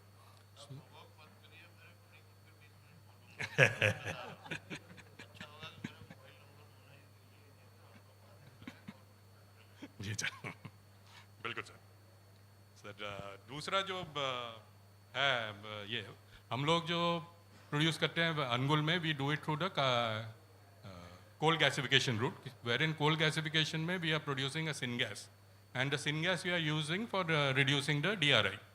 Now this syngas that we produced, it has a normal hydrogen content of about 55-56%. So we are currently in the process of trying to enrich the, because जब ये green steel बोलते हैं, green steel का एक तरीका है कि आप water को electrolyze करें और उससे hydrogen निकालें, that is the best method of doing it. But currently, one other method is that you enrich the hydrogen and the hydrogen becomes the reducent in this. And hydrogen should be around 80%. So that is what we are now working on. And on that, जो carbon generate हो रहा है, उसका carbon capture and utilization का, we are putting up a system in that. The third thing जो स्वरूप जी ने बोला, which I also represent, which because I take care of structural sales in JSP. So the major factor जो है, या apart from fabrication, main factor जो है वो है कि erection बहुत problems है as far as if you use a structural steel building. But there are currently a lot of people who have developed right now, and government has also been very supportive in this. In fact, यहाँ पे Africa Avenue में जो steel का 2 buildings करे हुए हैं for जो Ministry of Defense के, it came up in the COVID time in a span of about 9 months, and it was about 7-8 storied buildings, and they were all made of steel and they were made of high strength steel. So Arvind ji बोल रहे थे smart building के बारे में. My view on the smart building as far as steel manufacturers is concerned is that how smartly you are using the steel in the building. And for that we have a today if you want to use steel, generally the steel that is being used in this country is E250 grade when it comes to structurals. And government has been very supportive in the sense that they have, so the thumb rule in using of steel is that the moment your yield strength goes up by say 10%, then your steel consumption comes down by 5%. So if you are using say 250 grade and you're moving it to 450 grade, then your steel consumption will come down by almost 20%. That is the sort of difference that you can have. And we have done some studies, even this Africa Avenue building that I was talking about, it has been developed in E450 grade steel. So E450 grade steel, where if you have the general view which is there in the market is that concrete is cheaper. But the moment you move to the high strength steel, instead of comparing with E250 grade steel, if you move to the E350 and the E410 and the E450 grade steel, you will find that the total overall steel consumption is reducing substantially. And by that way, you are actually able to save on cost, apart from the other advantages of lesser transportation, lower foundation weight, and faster construction. So my view on the smart buildings is that you should use high strength steel so that you have better spans, higher spans. Even when we talk about TMT, we were one of the initial players who came up with 550D. When we came up with 550D, most of the designing was still happening at 500. So there was no advantage which is happening.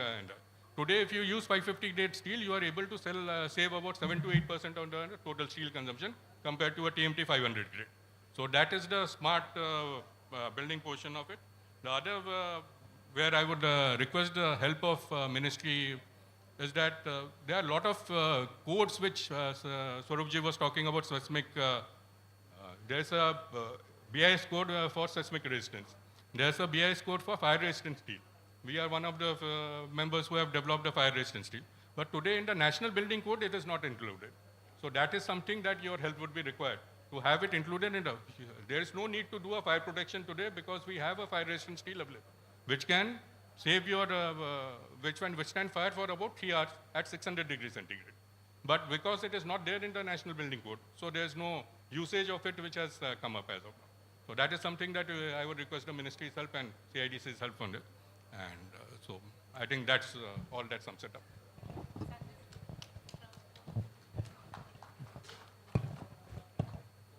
Thank you so much, and sorry for the intervention. Mr. P.R. Swaroop has to leave early as he has some important meeting came up. So, sir, thank you so much for joining us today. It was a great experience, and of course the thoughts and the insights you shared today, it was commendable. And I request Ms. Bachchan to please present this memento to to Mr. P.R. Swaroop.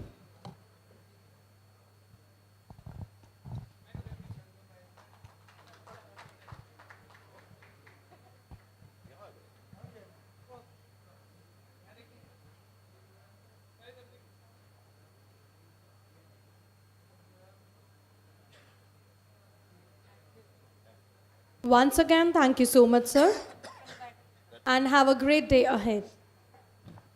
Sorry for the intervention, gentlemen. You can proceed again. Thank you, Dr. Saab. Thank you, Subrat ji, for giving a very clear kind of framework and how we can move ahead pertaining to sustainability and green steel buildings, and providing us so much of rich information about various kind of structural steel which are good for green buildings. और अब मैं निवेदन करूंगा परमजीत सिंह जी से. Paramjit Singh industrial adviser हैं ministry of steel में और मेरे भी सहयोगी रहे हैं मिनिस्ट्री ऑफ स्टील में. एंड ये बहुत नॉलेजेबल एक व्यक्ति हैं जिन्होंने research and development, new developments, उसके बारे में इनके पास में बहुत अधिक जानकारी रहती है.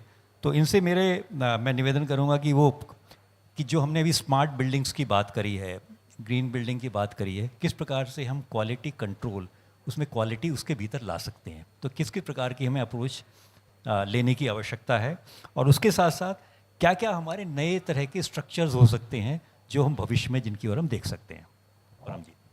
Thank you Sanjay sir, thank you so much. जैसे बात हुआ कि ग्रीन स्टील यानी कि हम लो एमिशन स्टील कैसे बना के हम स्मार्ट बिल्डिंग्स में इसका प्रयोग कर सकते हैं. तो इसमें सबसे बड़ा रोल जो रहता है कि हमारी जो एनर्जी की कंजम्पशन है उसको हम कैसे कम करें. पर हमारे देश में सबसे बड़ी मुश्किल ये है कि हमारा जो स्टील जो है वो फॉसिल फ्यूल बेस्ड है, और या फिर हम जो इलेक्ट्रिसिटी यूज़ कर रहे हैं वो भी हमारी कोल बेस्ड इलेक्ट्रिसिटी है.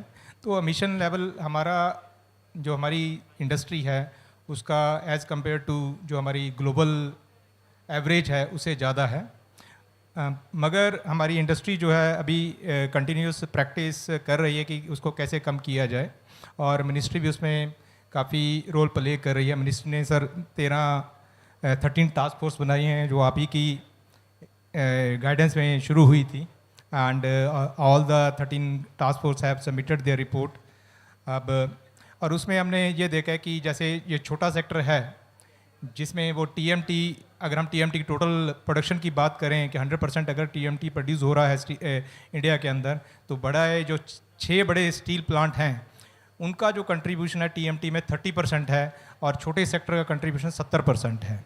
और अगर हम टीएमटी की बात करें कि 70% टीएमटी अगर छोटा सेक्टर बनाता है तो इनके पास सबसे बड़ी अपॉर्चुनिटी आज की डेट में ये है कि अगर ये जो हमारी थर्मल पावर यूज़ कर रहे हैं, अगर इसका प्रयोग वो रिन्यूएबल पावर के ऊपर शुरू कर दें तो काफ़ी जो एमिशन लेवल वो है कम हो सकता है. एंड ये लोग छोटा सेक्टर जो टीएमटी बनाता है वो ग्रीन स्टील और स्मार्ट बिल्डिंग में बड़ा रोल प्ले कर सकता है. और एक बात मिस्टर पांडा जी ने कही थी कि जो हमें अभी हाई स्ट्रेंथ स्टील बनाने की आवश्यकता है, और बहुत सारे अगर आप देखेंगे 2008 में जो 1786 है जो कि टीएमटी स्टैंडर्ड है उसको बार बार अमेंड भी किया गया है, और कई नए ग्रेड भी इसके अंदर ऑलरेडी इंक्लूड कर दिए गए हैं.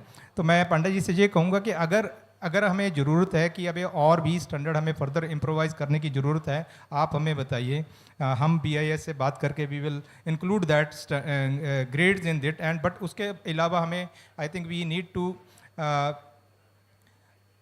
enhance the knowledge of the user industry also कि हम हाई स्ट्रेंथ स्टील को यूज़ करना क्यों चाहते हैं, वो कहीं ना कहीं वो प्लेटफॉर्म हमें डेवलप करने की ज़रूरत है. एंड हाउ जेएसपीएल कैसे रोल प्ले कर सकती है, और ministry will be ready to take the lead in that, but I think industry and academia need to come together.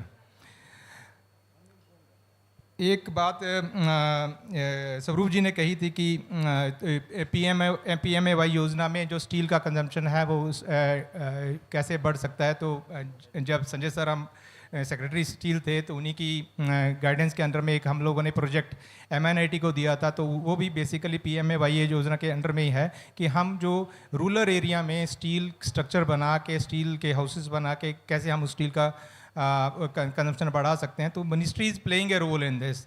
और अगर और कोई भी R&D प्रोजेक्ट जो इंडस्ट्री और एकेडमिया वो अगर लाना चाहते हैं, they can bring that projects to us. We are ready to support this type of projects and और उनका फर्दर कमर्शलाइजेशन में अगर कोई रोल प्ले करने की ज़रूरत है तो उसमें भी मिनिस्ट्री बड़ा रोल प्ले कर सकती है। मगर आई थिंक इनिशिएटिव जो है वो इंडस्ट्री की तरफ से आने बहुत ज़रूरी हैं।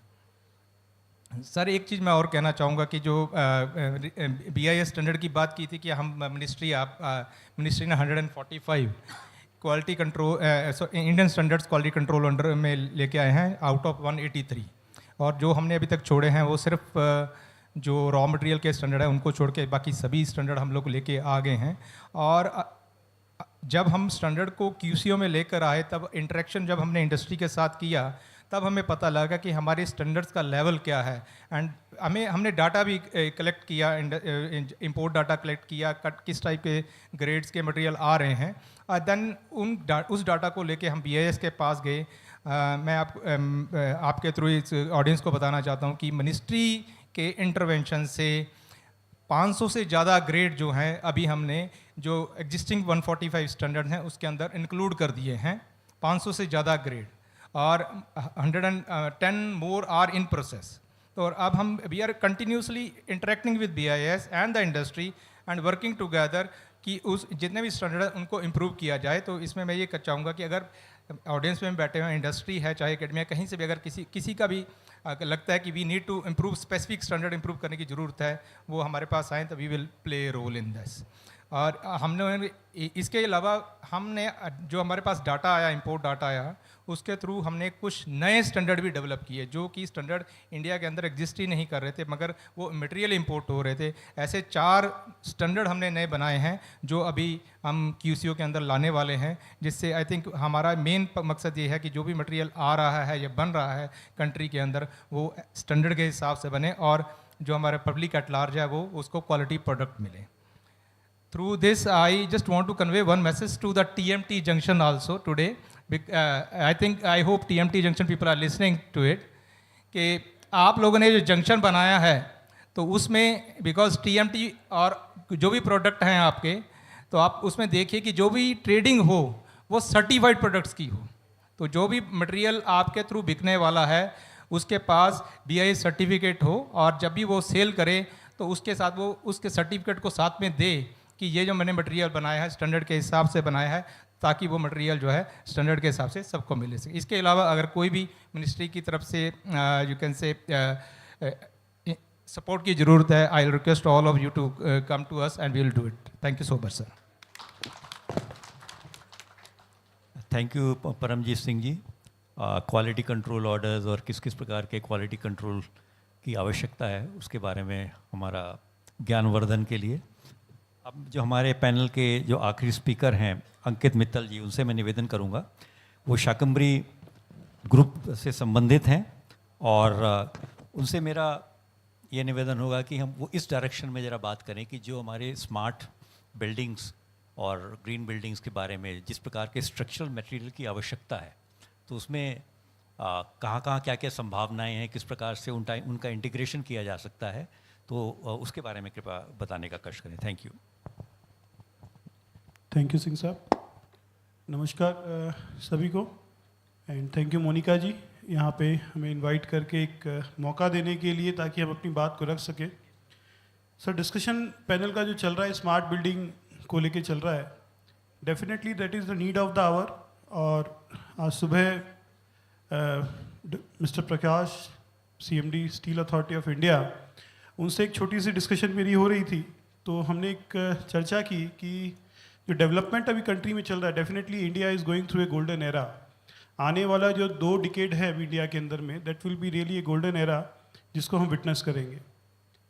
But the pace which is going on, इस पेस के साथ साथ में क्वांटम के साथ साथ में क्वालिटी पे भी हमको फोकस होना पड़ेगा, which is the need of the hour. Being a marketing person, we are moving to different project sites which are going on. Definitely smart building की सर बात कर रहे हैं, and I would recommend कि definitely steel का इसमें और intensive role होना चाहिए और अच्छी quality steel की generate होनी चाहिए. But सुबह से एक point मैंने note किया जिसको सभी panelists ने जितने भी discussions हुए उसके अंदर में discussion में आया कि the skill development is a major challenge which we all are facing. And definitely this is what we witness. मैं just परमजीत सिंह जी यहाँ पे बैठे हुए हैं और सर के साथ में एक बहुत अच्छा अनुभव हमारा रहा कि सर के हाथों से शाकंभरी इस्पात एंड पावर लिमिटेड को 2016-17 में silver trophy ministry of steel से मिली थी फॉर एनर्जी कन्वर्शन और making good reduction in energy consumption in the steel plant. तो सर आज जो क्वालिटी की आप बात कर रहे थे कि BIS के अंदर में इम्प्रूवमेंट होनी चाहिए, डेफिनेटली बहुत सारे बार कोड्स हम लोगों ने जनरेट किए हैं, बट एक काफ़ी अनहेल्दी प्रैक्टिस भी मार्केट के अंदर में प्रिवेल करती है. सच एज स्टील के अंदर में जब एंड यूज़र है, end user is very very little aware about the steel, because एक जो नॉर्मल बंदर है, इंडिविजुअल हाउस बिल्डर जो है, he uses steel once in his life time. Apart from the institutional building which we are talking since long, independent house builder जो है वो अपने लाइफ काल में सर एक बार स्टील यूज़ करता है and he doesn't know much about the steel. And the steel which he procure with seeing lot of brandings which we are seeing nowadays, अगर मैं देखूं तो अगर किसी भी सर सिटी में जाएं तो सबसे ज़्यादा आपको TMT की होर्डिंग सब आज के डेट में देखने को मिलती है. तो सर ये अवेयरनेस से ज़्यादा ग्लैमर हो रहा है. तो वहाँ पे भी सर एक चैलेंज है कि हम क्वालिटी के ऊपर में और ज़्यादा फोकस्ड हों. कुछ एक कंज्यूमर्स के साथ में सर जैसे अगर हमको क्वांटम खरीदना है तो सब स्टैंडर्ड मटेरियल है, उसके ऊपर में BIS को चाहिए कि उसके अंदर में किस तरीके से हम उसको और ज़्यादा अवेयर करें और ज़्यादा उसके अंदर में कंट्रोलिंग कैपेसिटी को बढ़ाएं. तो this is one thing which I would like to attract your vision over there. Number 2 sir जैसे प्रैक्टिस में जब स्किल डेवलपमेंट की हम बात करते हैं, यूजेस ऑफ स्टील की जब बात करते हैं, BIS कोड के अंदर में सर बेंडिंग की जो प्रक्रिया दी गई है कि हमको स्टील को किस तरीके से बेंड करना चाहिए, what are the minerals which need to be used. Sir I am shocked कि बड़े से बड़े इंफ्रास्ट्रक्चर पे जब हम जाते हैं तो उनको सर नज़रअंदाज किया जाता है and the blame comes to the steel manufacturer कि साहब आपका स्टील ख़राब है. और फिर जब टेस्टिंग होती है sir it goes all good. तो what happens, so these also need to be addressed. और जो भी कंस्ट्रक्शन इंडस्ट्री से हमारे कलीग्स यहाँ पे बैठे हुए हैं और संजय सिंह साहब आप भी हैं यहाँ पे, तो these rules need to be stringently implemented over the construction site. क्योंकि सर क्या होता है, मैंने ऐसा ऑब्जर्व किया है कि 90% ऑफ स्टील जब आप बैड प्रैक्टिस कर रहे हैं कंस्ट्रक्शन के अंदर में, बेंडिंग कर रहे हैं, आप लोअर मेंडल के साथ में बेंडिंग कर रहे हैं, तो maybe 98% of steel crosses the और make the purpose happen, but the stress is there. So in the long run it hampers the longevity of the structure. तो that is a challenge I see personally when I visit to the construction site. So these are my observation which I got the opportunity to share with the panel. और परमजीत साहब हैं, संजय सिंह जी हैं, मैं चाहूँगा कि इस चीज़ के ऊपर में से थोड़ा सा फोकस किया जाए. Now regarding construction and contribution of, as स्वरूप साहब mentioned कि हमें अपने आप को secondary नहीं substantial steel manufacturer बोलना चाहिए. So definitely being substantial steel manufacturer, मेरा ये कॉल रहेगा कि इस तरीके के स्किल डेवलपमेंट अगर होते हैं, if we promote the prefab structures, as we are also planning to come up with a narrow hot strip mill in very short term, we are on the plan of that, and we are coming up with this prefabricated number of profiles and the ERW pipe, hollow sectional pipe. So definitely it's a great idea, and to enhance the pace of the construction, to enhance the quality of the construction, and definitely in this Pradhan Mantri Awas Yojana, if we can implement these kind of structures which are prefab, which are ready to use and ready to build, it can enhance the ultimately goal of making India developed. So this is my take that yes, quantum is required, but quality is the must. Thank you, sir. Thank you, Ankit ji. Now we are, since he was the last speaker, I had requested Charanjit Singh ji about, getting us educated about what are the new developments in architecture world pertaining to the integration of AI, ML, and these aspects. So if you can just please throw some light on that.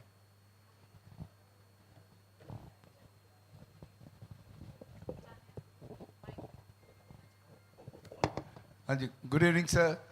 I really feel very happy that I'm here with such a intellect gathering. But I'll say that, sometimes we assume that architects are just making some lines, and then the building is formed. But I would say the design process which we adopt, we see that how we integrate various elements of design in the process. So that is what is required, and we try to understand the industry. We try to understand new innovations. So I am narrating this 20 years back, 2007, we did Chennai Airport. We didn't have that technology. We didn't have that size of pipe. Half a meter pipe, 508, 16 mm thick, hot bend, that was not possible. So we tried to understand how the global intervention was there. We brought that, working here in India. And similarly, sir, when we did the largest cantilever in Chennai as 80 feet in steel, showcasing that how that was the first time the government of India was very much interested that we start using steel at airports. Before that is all RCC. So we were very fortunate, Goa, Raipur, all those airports, when we designed, we understood the real intensity of the material and how vibrant is the material, how we can work off the site and we can produce in a very faster manner. So I am very proudly, I will say that when I am here with this gathering, so this is an interaction which is required more and more. Maybe sometimes we say we're jack of all arts and master of none, but I think we need to understand that the basics should be clear to an architect where he can do innovations, he can really, sometimes what happens, we make a design and the structure guy says, yaar, ye to ban hi nahi sakta.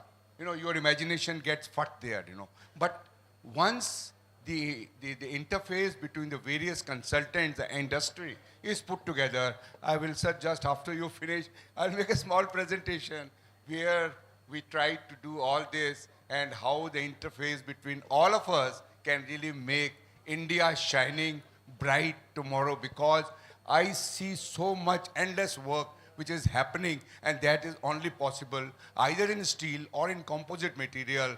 And probably we should not, as Swarupji has said, that we should not feel that what we have worked is inferior quality. We lack in workmanship, and those defects are visible, and we only see that yaar humne jo kaam kiya wo theek nahi kiya. So I wish whatever we make, it should be a proud effect. Like when I was doing Kartarpur corridor, we did it 4 months time, 400 crore project, finished. So that is what Narendra Modi ji also complimented us, that our engineers, our architects are no less than global. I really feel proud of. Thank you very much, sir. Sanjay ji, thank you very much. Thank you, Charanjit ji.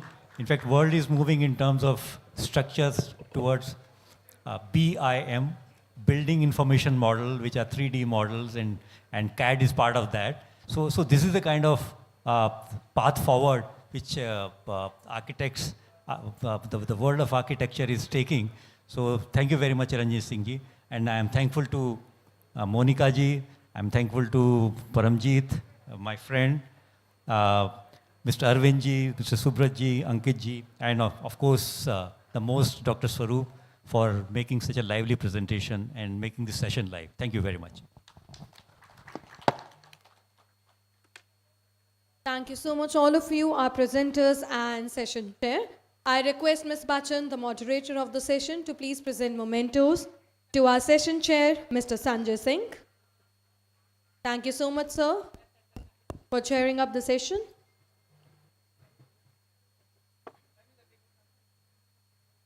A round of applause, gentlemen.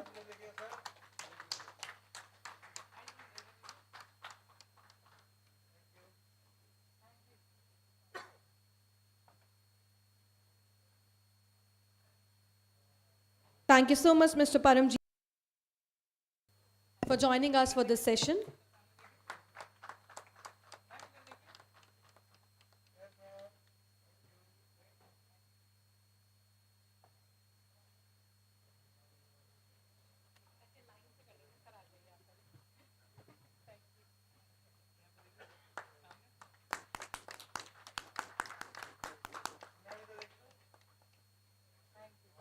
Thank you so much, sir.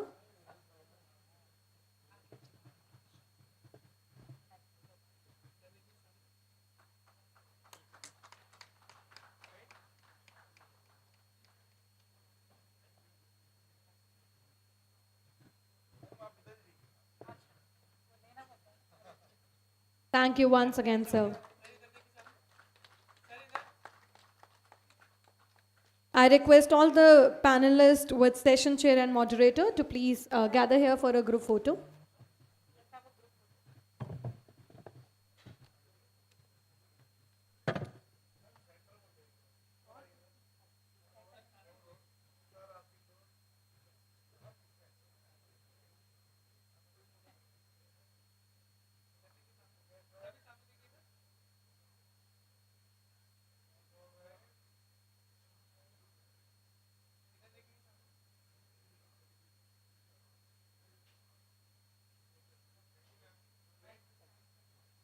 Thank you so much.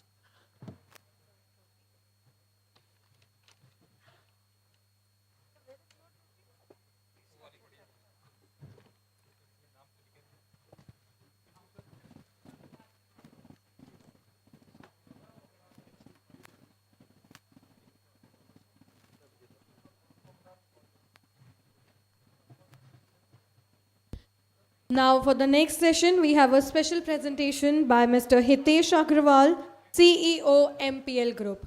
A round of applause for Mr. Agrawal.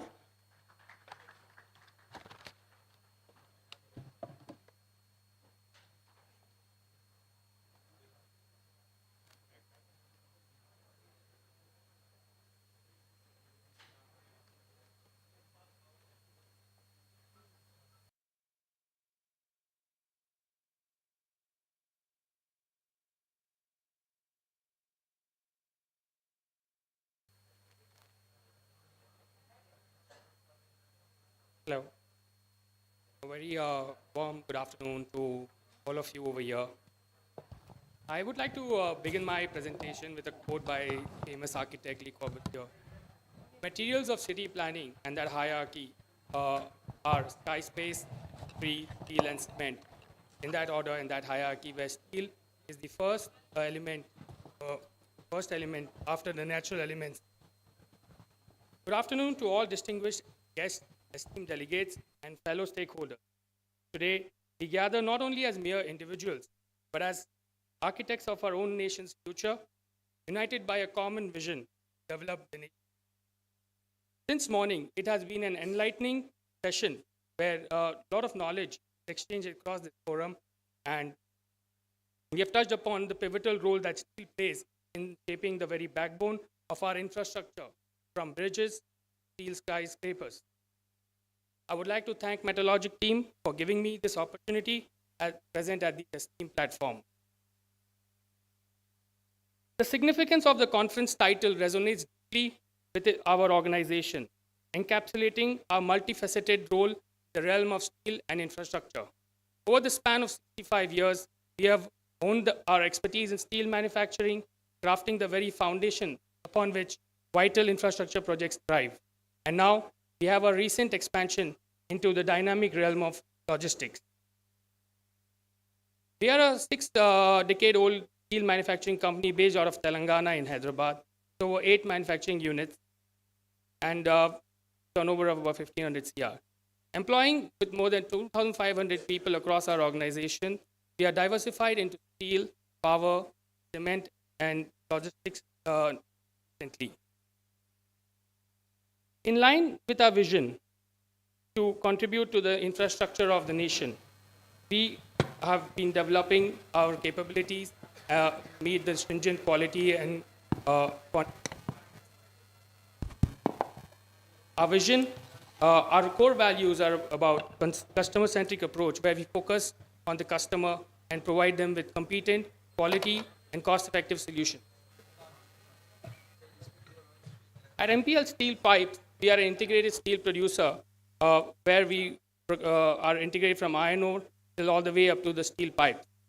With a capacity of more than 1.8 lakh tons per annum, with 9 tube mills, we manufacture more than 450 plus different sections to produce higher specific grades such as YST 310 and 355, including certain ASTM standards.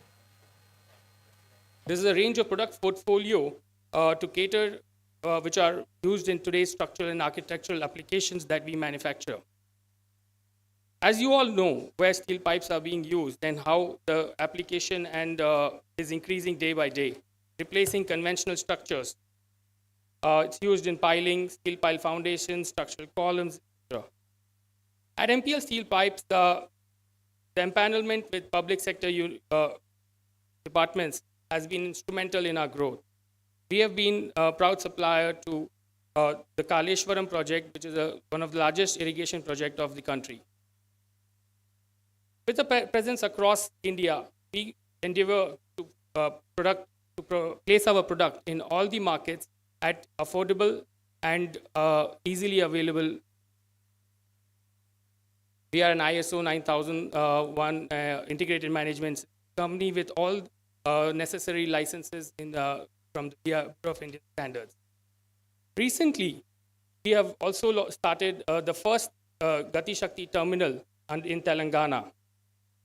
It was inaugurated in July 2023.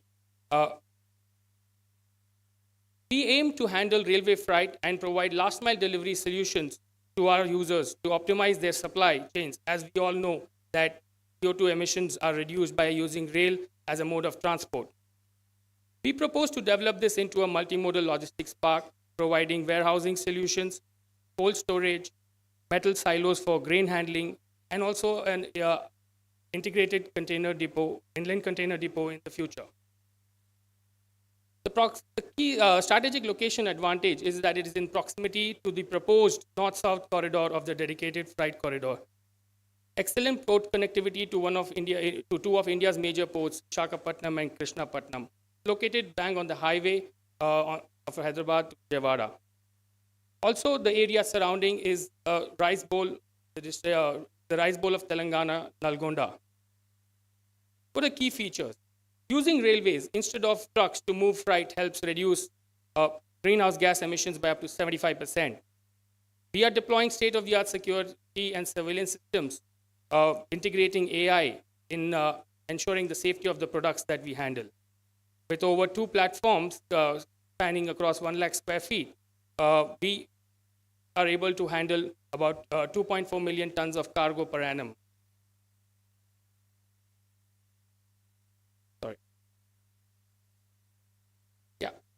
With sufficient available land bank, we can develop any of the following: steel processing centers, warehousing, inland container depot, passenger vehicle or commercial vehicles such as tractor handling can be handled. Some of the products that we have handled in the past, steel pipes for API grade for irrigation purposes, apart from iron ore, coal, and some steel coils for major manufacturers like Jindal Steel, NMDC, and Syria. I would like to just conclude by saying, build your dreams. Where there is steel, there is a way. Where there is MPL, there's a way. Thank you so much.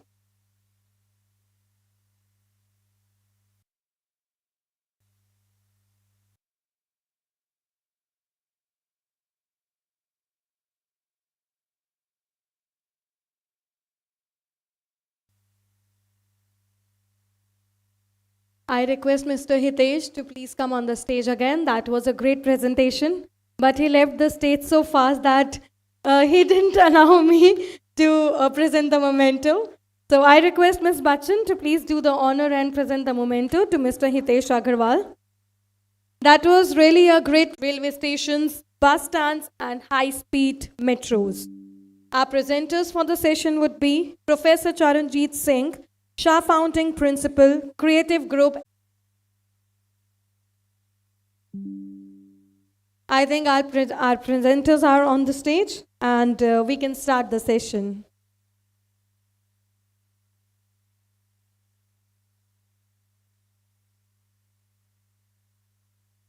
So here we will be having presentation one by one, and the sequence we would be following the same. So first, I request Professor Charanjit Singh to please take the charge.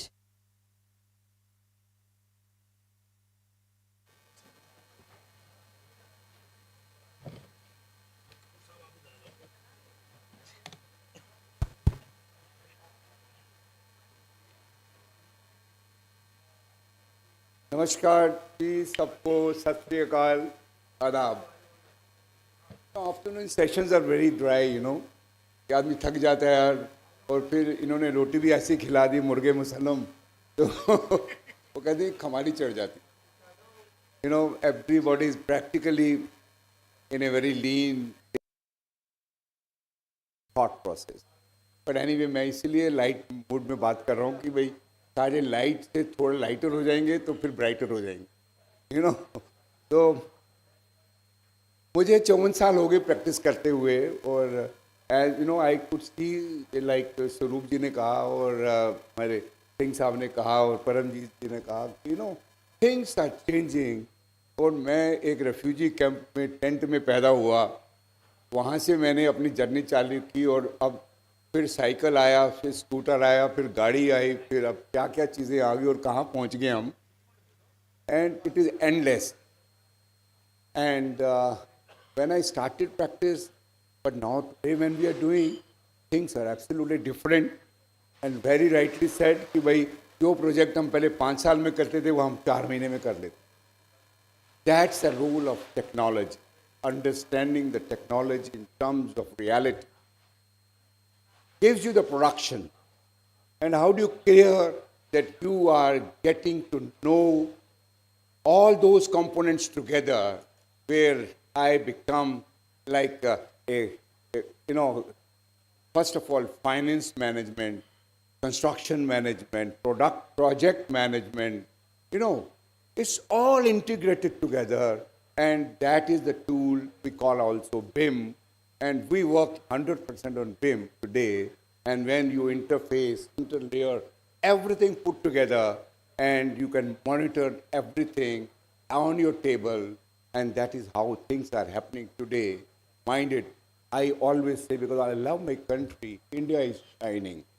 You have tremendous work, and I'll just showcase because I am very fortunate that, you know, my son Gurpreet Shah, who is taking the lead now, and I proudly say that when I started my journey into infrastructure project, now I have globally, to my credit, more than 54 airports, 48 large railway stations you call from Ahmedabad to Howrah to Bandra to Chennai Egmore to Ghaziabad, you know, to Ambala to Faridabad to, you know, Prayagraj and to Surat. You know, all these are the large railway station development projects which are happening today.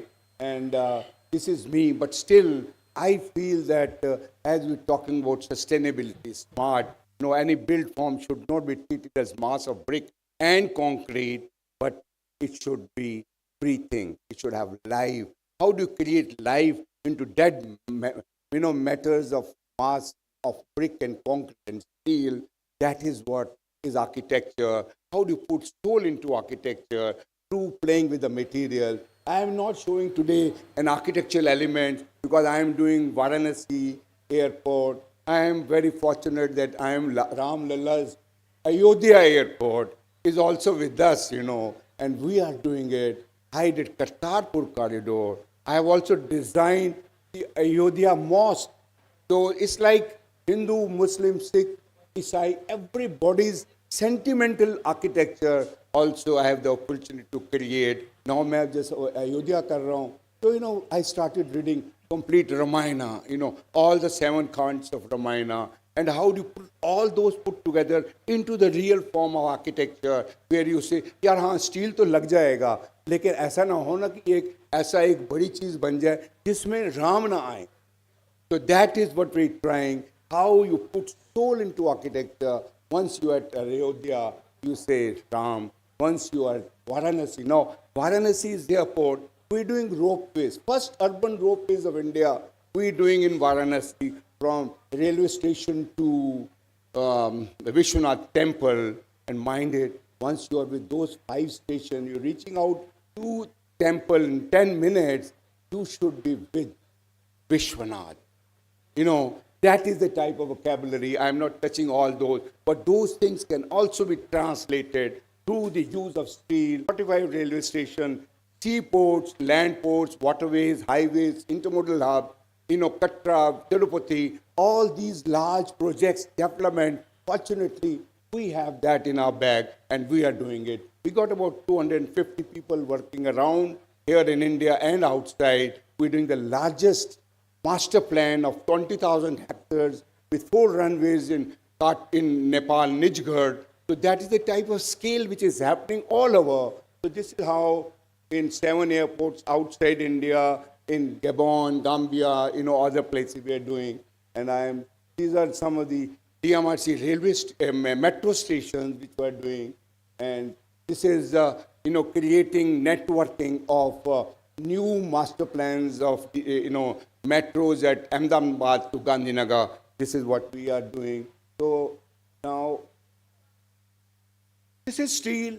He very rightly said, यार railway station पहले बनते थे सारे steel में बनते थे अब क्यों तुम कंक्रीट पे बना रहे हो यार हैं so this is how you see this steel happening steel so much and has been done in steel and this is how you see this and then again structural elements how do you concrete and steel you get sometimes you get inspiration from the steel space frame structure and make into concrete, and some from concrete we make into the steel. How the innovation of engineering can work. This is how Yamuna Bridge. Now this is what is happening here. And now I'll take you to the journey 15 years back, 20 years back, when steel was not at a large span structure. And this is what we did here in Chennai Airport. International, domestic, metro station, all in steel, large span structure, how this was translated into a green terminal. This is one of the greenest terminal. That time the president came and inaugurated. He's at 6:30 in the evening, no light was on. It is how daylight formation is done. So this is how we create, architecture inspired from nature, wings of the bird at Chennai Airport. How the language, the vocabulary, sometimes you take from structure, sometimes you take from nature, sometimes you take from local, and how you see the largest cantilever. This is one of the largest cantilever in the world in the airport, 80 feet cantilever. This is the innovative ideas that time in 2007 we brought in India. So how metro to intermodality, last mile connectivity, all these bigger works have to speak that it's passenger friendly, public friendly, and we reach to the destination in no time. That is how the last mile connectivity is very important in all the. See the flyover which was done earlier, and we uses this P column in this, use this, and this is how we made the thinnest flyover, steam cured, hot steam cured, first time in India, in concrete. This is what we did. I'm just narrating this. There is an interface between concrete and steel. Steel can also work independently, and as a composite also it works fantastically. So this is a steel column. We're giving the same language. This is a steel column. How do you take the same language and put concrete column also? So this is how the steel columns, it's like 28 meter span with a 1 meter thick pipe, and we created this. It's about 2007, and how vapor-free, thickness is there, and making the tube, steel tube connectivity with walk-elaters from one terminal to another terminal to the metro station. This was the first intermodal hub in India where 4 modes of transport were interconnected. So how these things are happening here, all steel, all steel, all steel tube. This is how construction was done. Many phases. You need to see the subsoil water. How, I'm very particular. Can we use steel in foundation from concrete? We create a pedestal below, and whenever we're talking in railway station, there's a lot of load coming on top, and still we are, in the structure. हम तो सोचते हैं यार concrete ही लगेगी नीचे, उसके ऊपर मैं फिर अपने डैश बोर्ड लगाऊंगा और उसके ऊपर कंक्रीट करूंगा. So how the technology can play a further role where somebody can really make an innovation and give me steel in foundation. We have clearage foundation, which we put steel clearage foundation. But how the composition can work where I have a very lighter way of steel, which is also of the grid manufacture, and I, in the railway station, the tracks are on, I put my foundation and I can start moving ahead. So this is what, you can see construction, how the wings were created, and it's like a brownfield airport where there's, and Chennai, there's no space. You're on the road, and how do you work? Let's just see this. So this is what 15 years, 20 years back, we brought and we did it. And mind it, we got some of the innovations from Amne Whitney, from US, who are our consultant, and learned many things from the global world as well, and brought that into the Indian flavor of understanding. So this is how, see the V columns, see all this. Erection was very difficult. We were yet to understand, there were many issues like, moving, wind, other things, how the pivoting is done, how the construction can properly be done in all where, like in Chennai, there is oceanic waves coming. So all that we did, and so 28 meter span, 900 mm pipe, 33 meter height. This is how the rail was done, how the fabrication was done, how these composite, these panels were brought off the site and bolted at the site. So this is how the construction was done. We were the first one to bend 508 16 mm thick hot bend pipe in India. Otherwise, पहले हमें बोला यार ये तो पहले pipe भी नहीं मिली थी हमें उस समय. We brought it from Chorus. So Tata bought Chorus that time, but it came from Chorus. Then we used the 16 mm pipe, thick pipe, 508. Hot bend here in India brought this technology. I felt very proud. यार बाहर से कहाँ से पहले बनेगा, क्या होगा, cost पड़ेगी, many more. Export, import के लिए माने पैसे उस समय बड़े लगते थे. We were not that liberal. So that is what we did, and this is how it was done. It was done. It was done. It was done. Now again, metro station outside. We wanted to create a vocabulary, and so that the metro came, we said, यार तुम इतना सामने को डब्बा ना बना देना कि हमारे टर्मिनल बिल्डिंग खराब हो जाए. So we were very concerned because that is my child. I take every building as my own child. So we fought with metro. उन्होंने कहा यार तुम इतना दर्द कर रहे हो, metro ही तुम बना दो. So that is how we did the metro also, connectivity also. This is the metro, and folded plates. Sometimes we do space frame, folded plates, so all type of structures. We do the innovation, we do the cost analysis. We see also the efficiency, also the quality. How can you maintain that? When I was doing, I will just show you. This is the station there in Chennai, and this is now a Raipur. जब हम कर रहे थे, हमने कहा यार बहुत complexity is dynamism. Then we thought यार complexity ये जो हमने बनाया, this like a avian shape terminal. If you see this, this shape. तो मैंने बना तो दिया हमने, अब बाद में हमने सोचा नजर कहाँ से आएगा, because it is not at eye level, it is only the bird level.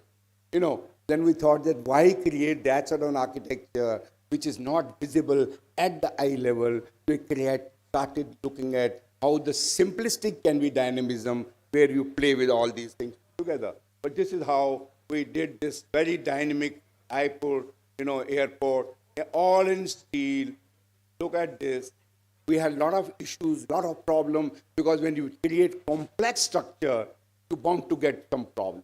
You know, their interface is very difficult between like a concrete column to a V column, and then onto the truss, and truss to the gas roofing to the skylight. You know, all that is very important. That has to be seen into looking into various things put together. Find it when we did the roofing, we thought of, you know, like this like calzip double skin roofing, which has an insulation. But when you do gutter, you just put a sheet, you know, and when the condensation takes place, and if it rains outside at 40 degrees and falls onto a sheet, you know, there'll be a drop of water below as the roof is leaking. No. So we even did the gutter also double layered gutter, so the insulation is taken care of. So it's like going into various innovation details, interface, you know, facade and you know, various other elements. Now see this, how the problem was there to putting it, there's a deflection, you know, from upper to the truss to the V column to the concrete. There was absolutely a difference of more than 1 meter. How do you tackle these things also? Mitigation is also very important, because बच्चा तो मेरा अगर fracture हो गया उसको भी ठीक करना है. So that is the type of, you know, things which happened, and ultimately we got this column here, erection like this. How do all this was done? And mind it, this was 5 times declared as Public Choice Airport Award for Raipur. So I feel very proud when your baby gets an award, and हमें यार सारी खुशी हो जाती है. एक दिन मैं यहाँ बैठा हुआ था, कॉफ़ी पी रहा था, सामने वाटर बॉडी है, बस्तर आर्ट लगी हुई है, और 2 बंदे सामने बैठे कहते यार मैं सवेरे आया था फ्लाइट पे, अब जा रहा हूँ वापस, लेकिन थका हुआ था, यहाँ मैं कॉफ़ी पी, पानी की चकचक हो रही है और ग्रीन है, बड़ा मज़ा आया, मेरी थकावट दूर हो गई. Very nice design. तो मैं पास में बैठा, मैंने कहा ये तो मैंने किया है. You know, you feel proud when somebody says good. हाँ, दर्द भी होता है जब कोई कहता है यार ये क्या गलत बना है. देन वी सी यार कहाँ मैंने कोई गलत काम कर दिया है. So we need to get hold of appraisal from other people. किसी ने गलत कह दिया, यार क्या ही ठीक ही कह रहा होगा, तुमने गलत किया, what is the bullshit you have created. So let's listen. Listening is the most powerful tool to improve upon. This is how you see this. I'm just showcasing you how ticketing is all steel. All this is done now. All this is the, you know, airside. All this happening. You know, this is the cafeteria where I was also sitting. Somebody else was also sitting. He's looking at the Bastar art. He's looking at the water. He's looking at this landscape. All this. And पानी की आवाज़ आ रही. Landscape अच्छा है. Sound से ही से, you know, you create so much satisfaction. So that is what happening. You know, I'm just narrating this to you, how how the projects are baked up. You know, they cannot be baked up on commercial. They will be baked up with emotion. You know, architects are perhaps the most emotional community. उनको समझ ही नहीं आता पैसा क्या है. You know, वो उनको ना मिलता है. But still, राजा है वो. You know, he feels very happy. You know, all you people are MBA. I am not MBA. यार, मुझे नहीं पता कैसे जेब काटना है किसी का. मैं तो उसके जेब में डालता हूँ. You know, that is architecture. I would just see this, and now I'll take Goa. Again, that time, it is not you know, like a metro airport, but one of the biggest airport that time, of, you know, 15 years back, 400 crore project. We did it in folded plates. Now, with weathered rack foundation, this is how this was done. Just see this. And how car parking, Vadodara. जब हमने वो उस तरीके के पंगे लिए, हमने Vadodara, we make it the simplest. Now this is this. Modi ji उस समय फर्स्ट इनिंग में जब आए, तब उन्होंने सबसे पहले ये इसको इनैगुरेट किया. And this is very simple but again sustainable. We keep all our waste, All our south closed, no windows. We keep our north and south, shaded south as glass, so that there is no glare light in my building, and I make it sustainable. It's like minimizing heat gain and maximizing daylight into a building. These are certain features which we carried over with this, without false ceiling, no echo. So it's at how you make affordable airports. So this is how you see this. This was done. This is the, this double layer.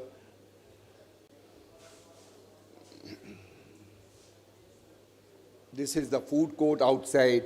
Something make fancy, attractive. या बाहर coffee shop पियो, restaurant में बैठो, मजा आ जाए. So that is the type of architecture which we created. This is Raipur. A small airport, Daman. अभी चल रहा है. I just want to show how the steel works, how you can carry on, things in a beautiful manner. This is what we visualized at Daman, and started looking at it. And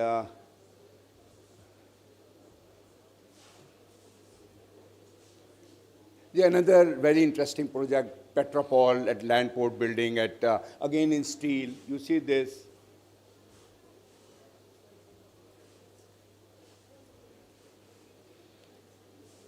This is Kartarpur corridor, which is to touch of my heart, which we did in, it's a 400 crore project, which I just expressed you. In 4 months' time, finishing was magic. I think it's only Guru Nanak's magic, which could produce this project, in 400 crore, 4 months' time. Just see the structure, and taking the vocabulary. Here I wanted to put my Nanak into it, How do you see that once you are there, you say, oh, Tangur Nanak. That is the type of flavor of architecture we need to blossom. Here you put art, architecture, sculpture, history into it. When you walk around, talk around, you say, Nanak, Nanak, Nanak. So that is what we did here in 4 months. All artwork was made by us, designed by us. We made the paintings, we made the sculptures, we made everything. वो हमें secretary साहब थे home ministry में, वो कहते यार 1 महीना तो रह गया, मैं कहाँ से टेंडर करूँगा, तुम ही करो यार. मैंने कहा सर हम तो आर्किटेक्ट एंड डिज़ाइनर हैं, हम कहाँ से बनाएंगे. कहता I don't know, I give you the order. अब सिर पे हमारे आ गया. Then we started looking at, we did everything. जिस दिन मोदी साहब वहाँ आए, सब लगा हुआ था. That is the magic of my Nanak, and we were able to complete the project. And this is how erection was done, erection was done, erection was done, erection was done. See this, it's all off the grid. Border पे वहाँ कुछ मिलता नहीं है, रोटी नहीं मिलती थी, केले खा के बैठे थे हम वहाँ पे, जहाँ पे बन रहा था टर्मिनल. कभी सेब खा लिया, कभी केला खा लिया, उससे हमारा गुजारा चलता था. हम 2-2 बजे तक, 3-3 बजे तक काम कर रहे हैं. So this is how you see this now. Center is Ikyonkar, again your stainless steel. हमारे बैठे हैं सूरी साहब, stainless steel, 15 दिन में बनाया. सर कहता बॉम्बे से आएगा. मैंने कहा जहाँ से भी आएगा काम करना है. So this is how this was done, and यहाँ मोदी जी ने सेल्फी ली अपनी. So this is how things are done.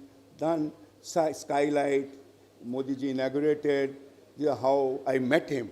I also try to understand the vision of our Honorable Prime Minister, what he wants in smart cities. I said, yes, we want smart cities, but we want Indian, sustainable smart cities. How do you address Indian world into our own culture?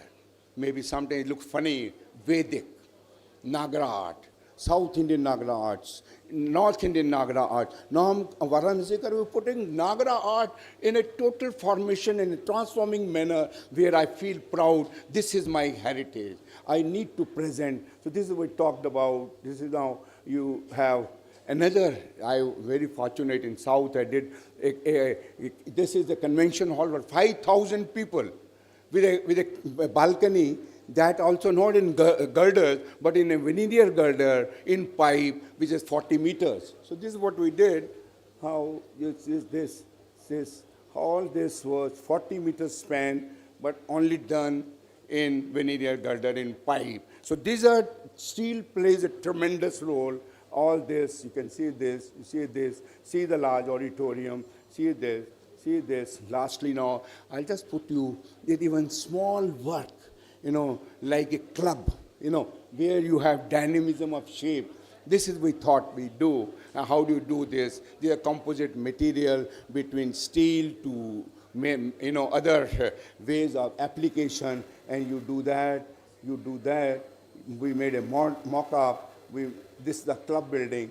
How this is addressed, and we did this, and this is the club. Anyway, now, okay. These are some of the railway stations which are in New Bombay, again in steel. You see this all. In small component, this is what we work in our office here. We have a Smart Habitat Foundation. I'm afraid I've just forgot to bring, we made a book on steel, which is innovation of steel and complete history of steel. I'll, hand over some of books to you and you can distribute them afterwards. So this is how we work.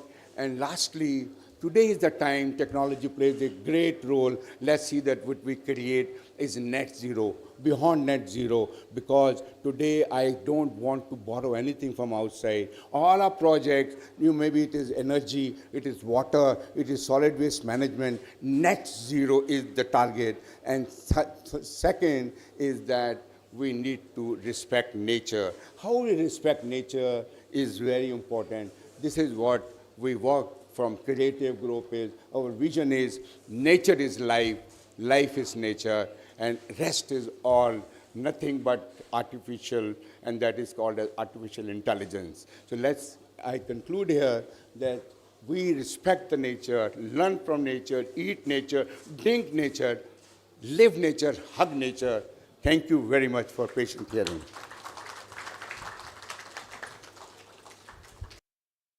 Mr. Singh, that was really a great presentation, and just like the nature, your presentation was so lively, and there was not a single moment came in between the presentation, although there were 150 slides, but it is commendable that how you drove the entire presentation was flawless. So can we have a big round of applause for him? The work you have done, especially the Kartarpur corridor, which was the timeline for 2 years, and you and your team made it in just 4 months. I think we can't use any words for that work because words are running short now. So that was a commendable project. The Raipur airport, the lively green, and the coffee. And when you show the slide, then I realized why that person commented, this airport is really good. मैं यहाँ बैठा, मेरी सारी थकावट उतर गई. Because I can relate the nature, the coffee, the food court, and of course the architecture which you have built there. Thank you so much for such a beautiful creation. And now going ahead, we have our next presenter with us, Mr. Mohit Kapoor, Head PEB Steel Building Solution, APL Apollo Tube. Sir, please, the stage is all yours.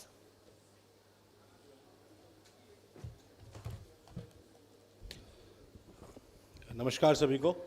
And it's actually sir ने सही कहा, lunch के एकदम बाद माहौल बड़ा शांत होता है, but it's good since this morning every session has been graced by स्टैलवर्ड्स.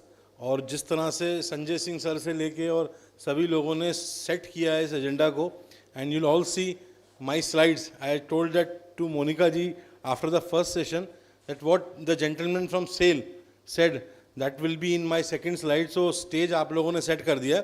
So just to take care of the timing, क्योंकि 10 मिनट मुझे दिए गए थे, 7:30 हो गए हैं, तो as always मोनिका जी बिल्कुल ध्यान से चलती हैं और अच्छे से कट पहले कर देती हैं. So I'll just request them to share a small video which will give you a brief about what solutions we are talking about. And please mind it, I'm not here to showcase any technology, because technology was always there. And technology, one technology cannot take care of one industry.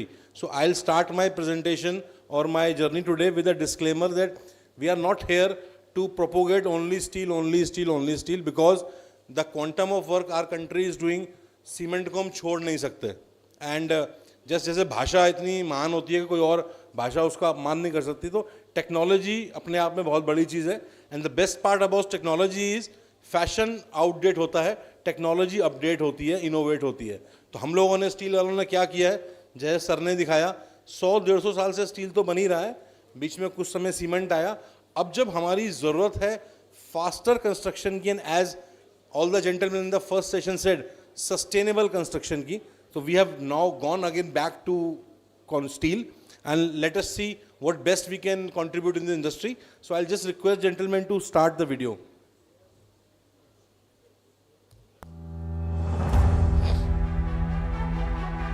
We've been building since the dawn of humanity.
We've been building since. Sir, आप ही आ जाओ ना.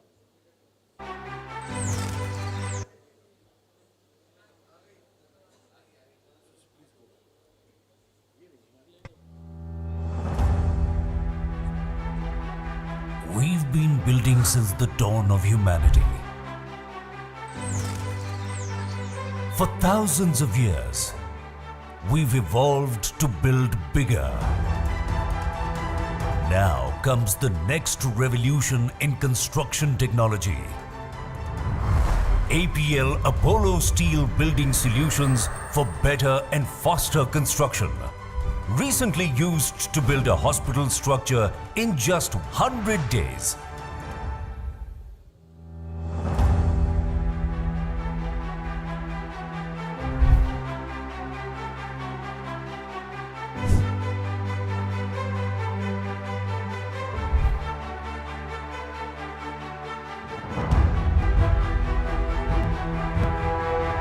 PWD planned 5 hospitals last year.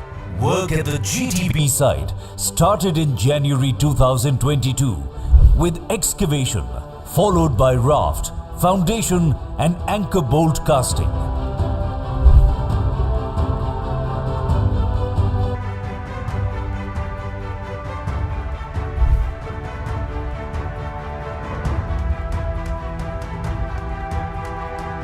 The 1900 plus bedded GTB hospital was the largest built up area. Of more than 6 lakh square feet, conventional construction technology would have been too time consuming. The pre-engineered steel tubes were selected to complete this challenging project in less time. All steel fabrication work took place at fabricator workshops with zero on-site welding. Only structure assembly with high strength bolts.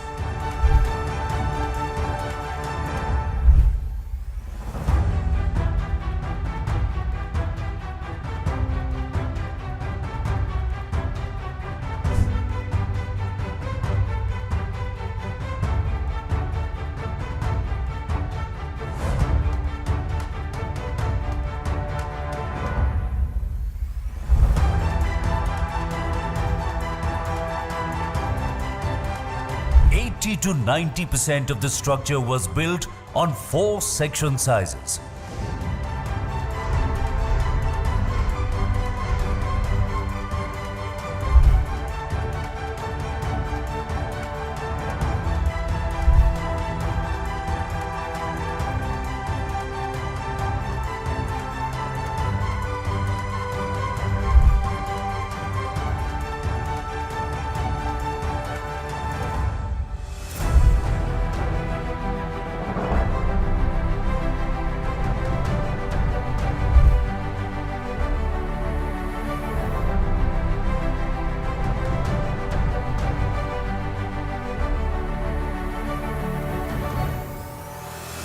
Drywall and deck slabs were erected and cast on tubular steel structures.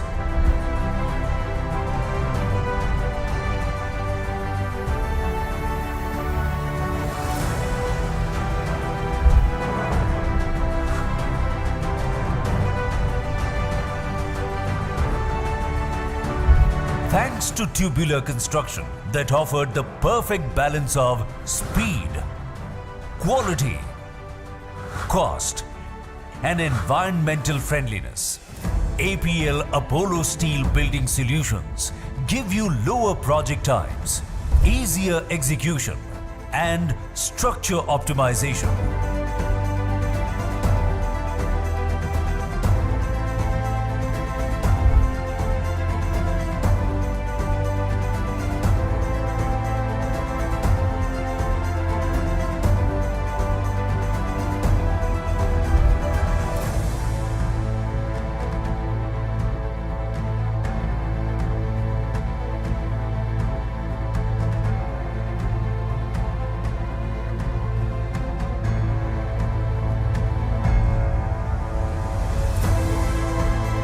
APL Apollo Steel Building Solutions. A true revolution for future construction.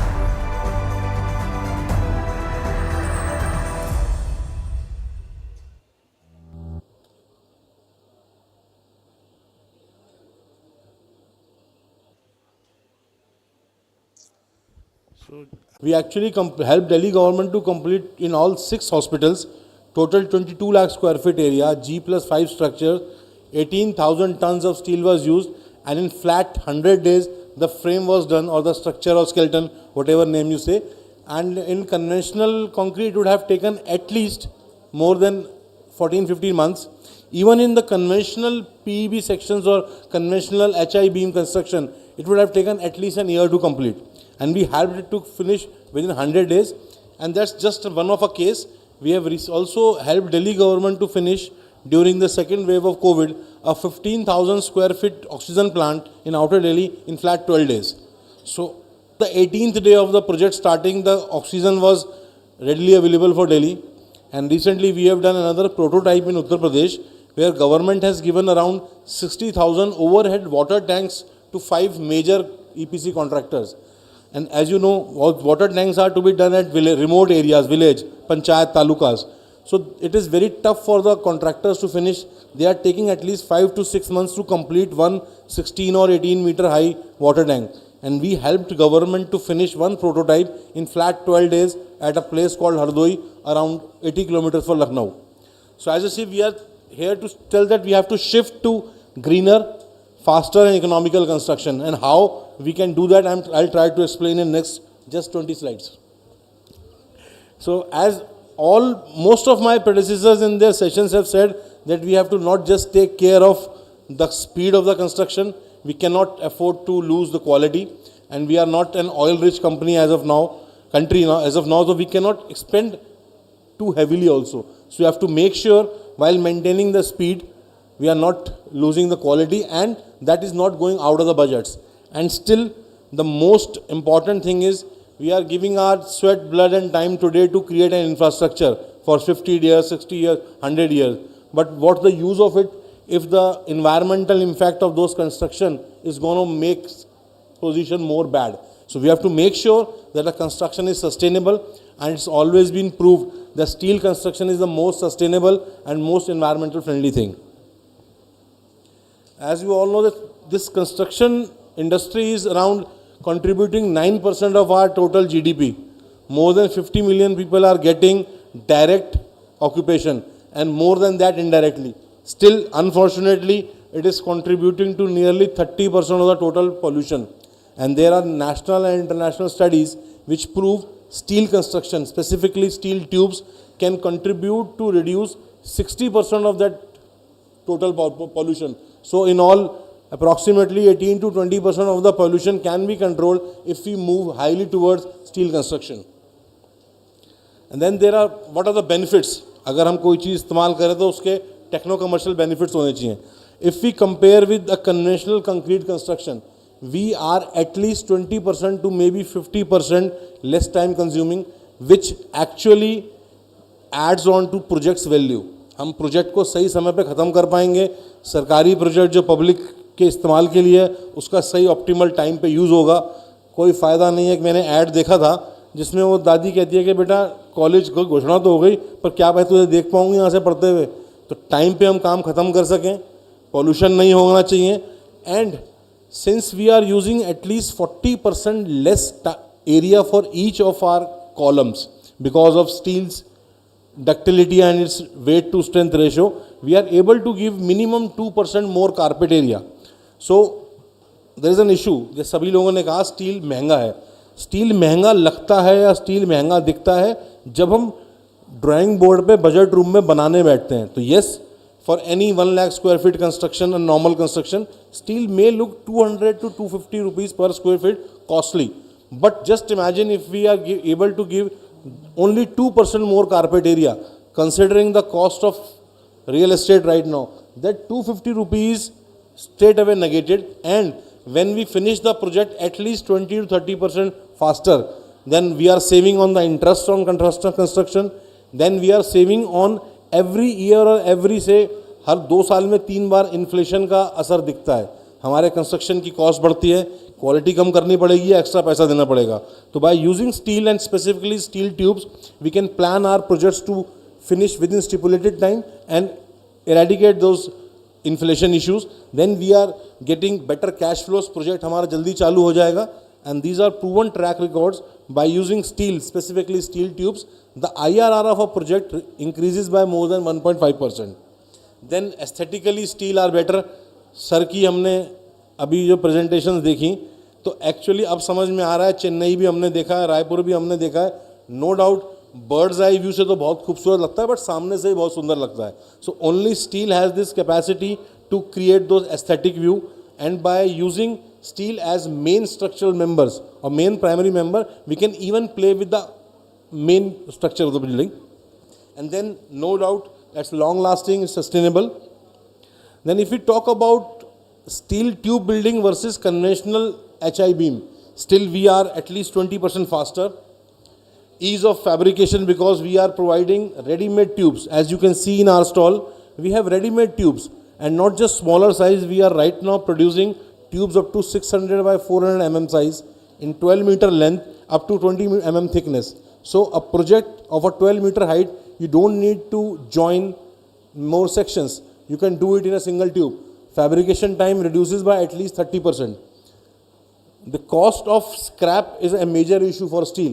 By using these steel tubes, the wastage of material is reduced to less than 1%. You don't have to use too much heavy machinery or costly hardware at your factories. It can be done even at site if required. And then everything is pre-engineered at factory, so the quality is very much controlled. And by the time the site is getting ready, you can actually get all the sections ready. And this is how we say that we are giving you more carpet area. This is a typical project's design, wherein an ISMB section of this size is reduced to a closed steel section of that size. And the reason being, if you can see in the last image, you will see a black peripheral line. That is actually depicting the steel tube.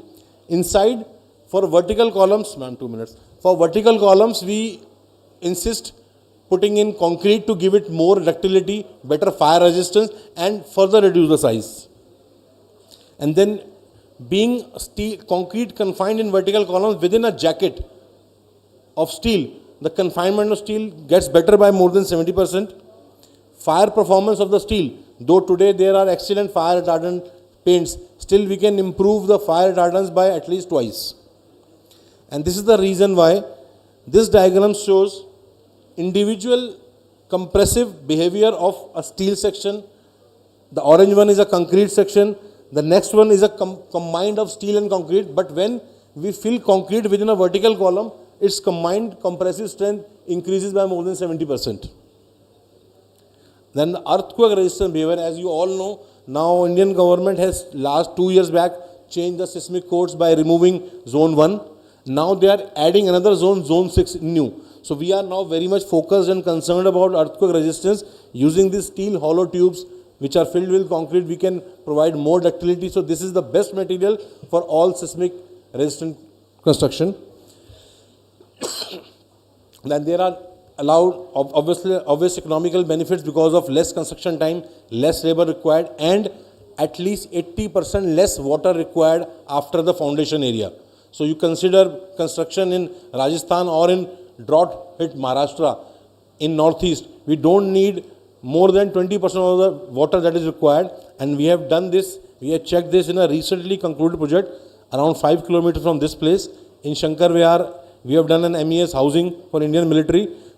Water is not used after the plinth level, only for joining AAC blocks or for certain MEP thing. For main structure, they have not used water.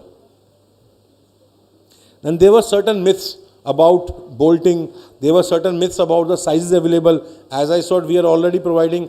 Mr. Jindal in my stall said that they have already produced 300 by 300 mm sizes, and next month they will be producing similar 600 by sizes. So large sizes are available to create heavy load structures. And then this type of structure using steel tubes has already been in use in all developed countries.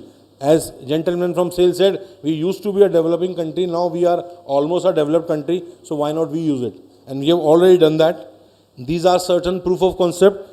The video that you saw was the one on the left side, bottom. All these 6 are real side images of the project. They have all been completed, proving this technology's techno-commercial benefits. Then this is the MES housing which I just mentioned. A GLA university where we help them to have a 3-floor extension on their RCC structure. And the reason why they selected within this academic year, which was only possible to go with steel tubes. And the most prestigious of our project, in last 3 years, we have sent around 20 projects to IIT Roorkee for structural vetting. Themselves, IIT was so impressed, the current project undergoing at their place, called Mehta School of Artificial Intelligence, it's around 70,000 square feet building. They scrapped the original tender on RCC and now they are constructing totally on our tubes.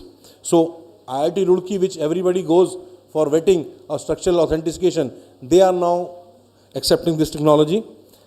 Tirupati railway station, it is underway. I received yesterday certain images, so I couldn't add into them. Around 1700 tons of steel tubes are being used in it. Just last slide about our company, we have around 11 plants in India and one in UAE recently opened. We are manufacturing around 6,000 to 7,000 tons of steel tubes every day, and we are quite committed in providing the best technology, most advanced innovations in the time to come. Thank you very much.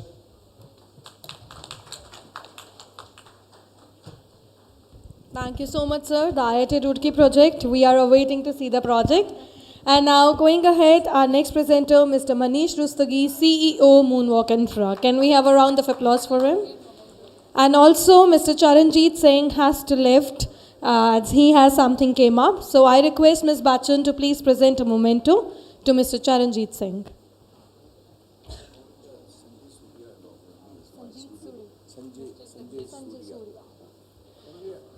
I also request Mr. Sanjay Surya to please come along with Mr. Charanjit Singh on the stage. Thank you so much, both of you.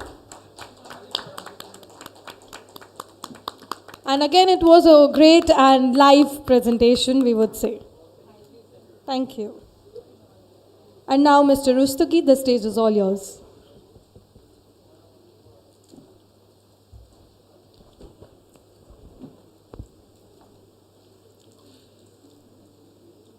Very good evening, ladies and gentlemen. This is about our organization, Moonwalk Infra Projects Private Limited. थोड़ा सा बस बताना चाहूँगा, जैसे कि sir creative group से हुए, he is an architect himself, he plans everything, he makes everything, he conceptualizes everything, and then we have gentlemen from Apollo, Jindal, who supplies the material, who makes the material, जो आपका steel है, like SAIL, Jindal, Tata, Apollo, ये सब material देते हैं, और हम वो लोग हैं जो उस मटेरियल से उस बिल्डिंग, उस कंसेप्ट को हकीकत में लाते हैं. हम उस रियलिटी को आपके सामने लाते हैं, उस रियलिटी को पेश करते हैं. हमारी एक ही लाइन है, हमारा एक ही मोटो है कि हम इस बात से अपने देश की ताकत बढ़ाना चाहते हैं. हम बताना चाहते हैं पूरे देश को कि फ्यूचर स्टील है, हर चीज़ के अंदर सिर्फ स्टील है. आप किसी भी चीज़ की कंस्ट्रक्शन को अगर आप पकड़ते हैं आज की डेट में, फ्यूचर में, पास्ट में, जैसे कि सर ने बोला, आप कोई भी कंस्ट्रक्शन उठा लीजिए, सर सिर्फ स्टील था. ड्यू टू आर्किटेक्चरल चेंजेस हम लोग चीज़ों को बदलते हैं, चीज़ों को नया मोड़ देते हैं, उसके लिए हम कंक्रीट लाए। लेकिन अगर हमें फास्ट कंस्ट्रक्शन करनी है तो जैसे क्रिएटिव ग्रुप के सर ने बताया कि करतारपुर कॉरिडोर और जो वी शेप कॉलम्स सारे उन्होंने बताए, it's all steel and they're all only panels out of it. Moonwalk infra projects की अगर हम बात करें, या हम पीईवी बिल्डिंग्स की बात करें, या हम फैब्रिकेटेड बिल्डिंग्स की बात करें, स्टील बिल्डिंग्स की बात करें, तो बेसिकली हम industrial sheds, multi storey buildings, aircraft shed और hangars, office spaces, data centres, आज की डेट में warehouses, anything and everything we can make in steel. This is our manufacturing unit, it's one of the largest unit in Delhi NCR, it's spread in 4.5 acres. ये हमारा unit का inside view है। अगर हम अपनी capacity की बात करें तो we can fabricate around 60,000 metric ton per annum. We have all the design softwares in house with us. जैसा कि सर सब लोग एक ही चीज़ को बात कर रहे हैं कि we have to increase the consumption of the steel. तो कंजम्पशन बस डिज़ाइन से ही आपकी इंप्रूव हो सकती है, unless and until you have a complete authenticated design from your structural engineer, जो बताता है आपको कि हाँ ये आप सेक्शन यूज़ करते हैं, या ये आप स्टील यूज़ करते हैं, या ये आप कंस्ट्रक्शन मैथडोलॉजी यूज़ करते हैं, तो आप इस डिज़ायर्ड रिजल्ट को अचीव कर सकते हैं। तो we have a very dire need to first educate, to first let the people know how to use this kind of softwares. अभी आज की डेट में मतलब मैं स्टील डेवलपमेंट अथॉरिटी से भी, मैं CIDC से भी अपील करना चाहूँगा कि एटलीस्ट इन सॉफ्टवेयर्स पे हम कुछ ट्रेनिंग या हम कुछ सब्सिडीज़ हमारे आने वाली जनरेशन्स को, हमारे आने वाले स्ट्रक्चरल इंजीनियर्स को दें, जो वो चीज़ों को स्टील में ला सकें। अगर हम, क्योंकि वही वो लोग हैं जिन्होंने बनाना है, अगर वो लाएंगे ही नहीं तो हम बनाएंगे ही नहीं। ना ये बना सकते, ना मैं बना सकता, ना आप बना सकते। जब तक स्ट्रक्चर का डिज़ाइन हमारे पास आएगा नहीं, हम कुछ नहीं कर सकते। तो हमको बहुत ज़रूरत है उस पूरी ब्रीड को एजुकेट करने की, उनको सॉफ्टवेयर देने की। अब अगर हम आज की डेट में बात करें, सबसे सैट प्रो हो गए, ZWCAD हो गए, technology and expensive software, MBS जो पूरी ऑटोमेटेड बिल्डिंग्स बनाता है, सो वेरी एक्सपेंसिव सॉफ्टवेयर। जैसे हम इलेक्ट्रिक कार्स में, EV में हर एक बंदे को सब्सिडी देते हैं कि आप EV लो, आपको ये सब्सिडी मिलेगी। तो हम स्टील बिल्डिंग्स वालों को क्यों नहीं सब्सिडी देते, या हम स्टील सॉफ्टवेयर यूज़ करने वालों को सब्सिडी क्यों नहीं देते उनके सॉफ्टवेयर पे, so that the things can increase. लोग ये ना बोले नहीं मैं तो RCC में करूँगा। क्यों? क्योंकि RCC में मेरे पास पुराने के डिज़ाइन है, मैंने उसी चीज़ को कॉपी पेस्ट करना है। मैंने स्टील बिल्डिंग करना है क्योंकि मुझे डिज़ाइन करना पड़ेगा, तो मैं डिज़ाइन करूं और मुझे वो पता हो और मेरे पास वो सॉफ्टवेयर अवेलेबल हो। हमारे पास 120 प्लस लेटेस्ट मशीन्स है, 200 प्लस डेडिकेटेड मैन पावर है। We have a 360 degree standing steel machine in house, जिससे हम शीट्स की 10 ईयर की लीकेज की वारंटी देते हैं। आप कोई भी अपना स्ट्रक्चर बनाते हैं, आज की डेट में सबसे इंपॉर्टेंट चीज़ है लीकेज, और 10 साल की वारंटी तो हम आपको लिख के देते हैं। और 10 साल की वारंटी अगर हम खुद दे रहे हैं तो आप समझ सकते हैं कि चीज़ कहाँ से कहाँ तक जाएगी। अगर हम अपनी कैपेबिलिटीज़ की बात करें, ये एयरपोर्ट स्ट्रक्चर है, इसमें टर्मिनल 1 बिल्डिंग में हमने कुछ एयरपोर्ट स्ट्रक्चर सप्लाई किया था। तो ये स्टील के स्टार कॉलम्स हैं, आप कंस्ट्रक्शन देख सकते हैं, these are all fabricated structures, ये इस टाइप से इसमें लगे हुए हैं। स्टील के अंदर UC-UB जो यूनिफॉर्म कॉलम, यूनिफॉर्म बीम्स होती हैं, उनसे हम 3D ट्रसेस, 3D आपके बीम्स सब कुछ बना सकते हैं। हम स्टील कंपोजिट गर्डर्स बना सकते हैं। We are an RDSO approved organisation, so हम लोग आपके ओपन वेब गर्डर्स वगैरह सब कुछ बना सकते हैं। तो steel we can do everything. अभी कुछ दिन पहले मैं रियाद में था, तो अभी हमारे यहाँ कंसेप्ट क्या है कि वही मेट्रो वाला काम, नीचे कॉलम सारे RCC के हैं, ऊपर सारा स्टील है। अदर कंट्रीज में to faster the construction, columns are also steel tubes, सब लोग स्टील ट्यूब्स यूज कर रहे हैं so that they can increase the speed of construction. ये हमने एक मार्वलस स्ट्रक्चर बनाया है, अभी मोदी जी ने इसका इनॉग्रेशन किया है, NCRTC की पूरी लाइन बनी है उसमें। This is all tube, there are no plates into it. चाहे आप नीचे देख लीजिए, चाहे ऊपर देख लीजिए, all 3D trusses, and you can see the beauty of it, and in record time that has been constructed. This are landmark project for Duhai depot. हमने 9 स्टेशन NCRTC के और DMRC के कंप्लीट किए हैं। ये DMRC का, ये NCRTC का दुहाई स्टेशन है। इन टोटल आज तक हमारे पास टोटल 19 प्रोजेक्ट हैं फॉर मेट्रो, जिसमें से 12 प्रोजेक्ट हम कंप्लीट कर चुके हैं, 7 प्रोजेक्ट हमारे रनिंग है। तो मेट्रोज में स्टील आ रहा है, मैं मना नहीं कर रहा, बट स्टील और स्पीड से आ सकता है। जैसे सर ने कहा था कि बहुत सारी एजेंसीज हैं जो मेट्रो की आ रही हैं, but construction majorly focused RCC और उसको मिक्स करके ही है। स्पीड अगर हमें बढ़ानी है और हमको अगर विकसित भारत की अपनी परिभाषा को डिफाइन करना है तो हमको स्पीड बढ़ानी पड़ेगी, हमारे पास चॉइस ही नहीं है, हमको डिज़ाइन पे फोकस करना पड़ेगा। ये हमारे कानपुर मेट्रो के स्टेशन है, गीतानगर, एलएलआर, मोती झील और यूनिवर्सिटी, जो हम कंप्लीट कर चुके हैं। 5 स्टेशन हमारे ऑन गोइंग है। बिहार में आप जिस जगह का नाम बोलेंगे, बिहार शरीफ, सासाराम, कटिहार, जमुई, मतलब whatever place you name it, we have done around 50 lakh square foot of warehousing in that. तो warehousing, these are our FCI warehouses, सारे फूड ग्रेन, सिंपल कंसेप्ट होता है इनका, कैपेसिटी से इनकी डेफिनेशन डिराइव होती है space की। तो we have done lot of spaces for them. We have done a export project by road in Bangladesh for BHEL also. These are some things, these are some recommendations or some things which we want to discuss. First, again, because all the people from reputed organizations are present here, we want to suggest them or we want to request them that we should bring some standardization in design. जैसे एक gentleman ने rightly said कि हमारा design code ही update नहीं होता। जब हमारा design code ही update नहीं होगा तो हम तो पुराने चलते रहेंगे ना, तो हम नई चीज़ को लाएंगे कैसे, क्योंकि एक्सेप्टेबिलिटी नहीं है। तो we have to see, we have to change that thing. अगर जितना ज़्यादा हम चीज़ों को नया करेंगे उसी चीज़ से हम बेटर कर पाएंगे। हाइपर कस्टमाइजेशन, ऑप्टिमाइजेशन ज़्यादा हम करते हैं तो उससे स्ट्रक्चर में हमारी कमी आती है। Subsidy on design software I have already said, and steps to control volatility of steel prices. आज की डेट में हर एक आदमी को स्टील से जो मेजर डर लगता है वो वॉलेटिलिटी से लगता है। Russian war, steel was on rocket speed, 25 रुपए किलो, 30 रुपए किलो वो बढ़ चुका था। तो आदमी कंस्ट्रक्शन कहाँ से करेगा? Steps to control volatility of steel, standard training program for designing, fabrication and erection manpower, and better control mechanism for production and erection. तो ये हमारे कुछ रिक्वेस्ट हैं सब फेलो मेंबर्स से। Thank you so much for your time and thank you so much for your, thank you. Thank you so much, Mr. Rustagi, for such a great and for such a live presentation. We are hoping that all the projects which are undergoing will be completed as soon as possible. And now moving ahead, this one with the last but not the least presentation by Mr. Ritik Bharti, Associate Manager Infra, Jindal Stainless Limited.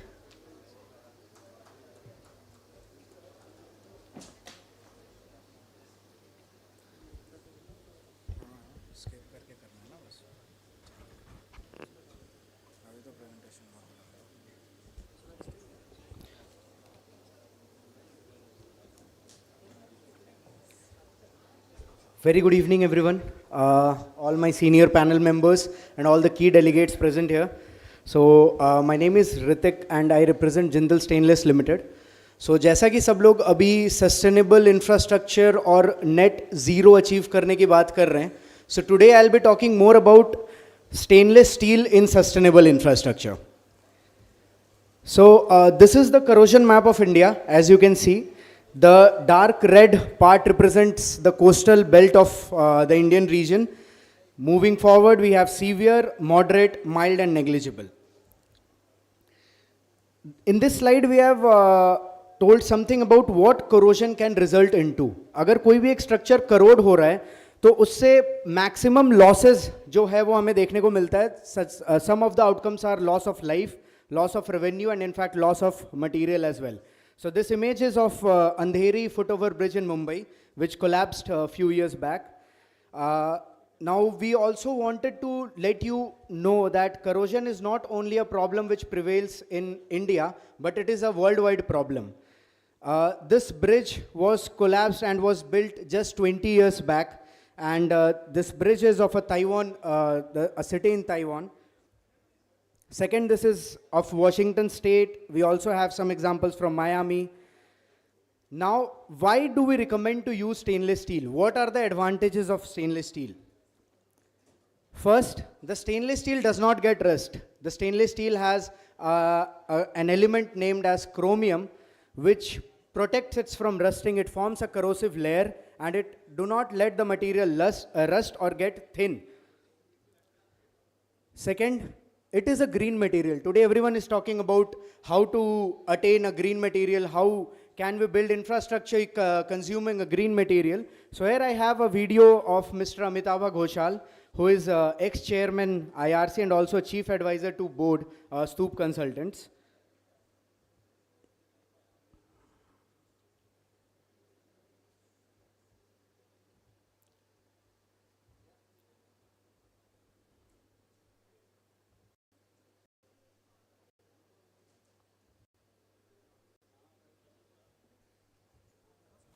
The entire world today is worried about the climate deterioration that is happening. The entire world today is worried about the carbon emissions and looking forward to reversing the climate effect which has happened due to abuse by humans. Every country is required to commit for the safety of this only world we have a reduction in carbon dioxide and a reduction in carbon footprint. For this generation,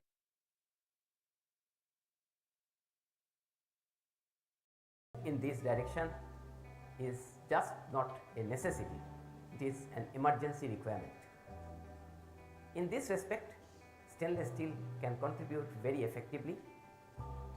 As we all know, every ton of steel that we use, we produce almost 2 tons of carbon dioxide and they are released in the atmosphere, adding to the climate issue. Even though there are efforts to reduce the carbon emission for steel manufacturing, results are not going to come too soon. Same is the case of cement, which is the other mostly used material in construction. And even in cement, for every ton of cement, we release 1 ton of carbon dioxide. And therefore, concrete proves to be also a polluting material, and use of higher grade of steel and stainless steel can definitely reduce the contribution the construction industry makes towards carbon emission. Every country is committing its pledge for reversing the deterioration. So moving forward, as we now talked about the carbon emission advantage with stainless steel, these are some of the graphs presented by Indian Steel Federation. This material is also maintenance free, as we all know that stainless steel does not require regular paint touch-ups and everything. So we can say that this material is maintenance free up to some extent. Also, a designer can use the advantage of strength of stainless steel to design a lighter structure. Longer span is also possible with the use of stainless steel in infrastructure. Now, looking towards some global references, because this material is not at all a very new material. It is already being used in global world for quite a long period of time. So this is National Archives of Canada, Ottawa, in which the grade 304 and 316 of stainless steel is used in structures. Coming to a Saint Pio Church, 316 stainless steel. In France, again, duplex stainless steel is used in main and substructure. London Waterloo Station, we have 316 stainless steel for the roof structure, slip resistant flooring and ticket booths. Hong Kong Station also we have 316. Britomart train station in Auckland, we have 316. This is Torino Porta railway station. Now moving towards some Indian projects, we have also executed some of the Indian projects in stainless steel. This is Himalaya Footover Bridge, which is around 100 meters from the CSMT station. So all the load-bearing members and all the girders which you see are made up of stainless steel of grade IRS 350 CR. This is Naupada Junction Station in Walter Division ECR. This FOB is also completely made of stainless steel. Similar case in Bhandar Railway Station, Mumbai, in which all the load-bearing members that you can see are built up of stainless steel. Srikakulam FOB. This is West Mrinalthai Bridge, in which we have supplied duplex 2205. So this bridge is built over a nala, which is constituting some of the highly industry pollutants.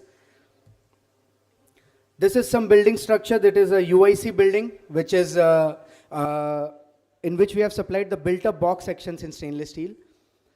First, ROB is to be executed by NHI. This is, we also have a New Bombay roof in stainless steel. This is Copper Kerain railway station, in which the roof structure is completely built with stainless steel. These are some of the major ongoing projects in stainless steel, in which all the load bearing members are in stainless steel. Grades, focused grades in stainless steel that we provide are ferritic, austenitic and duplex stainless steel. This is the composition that is being used. Now what we have to offer?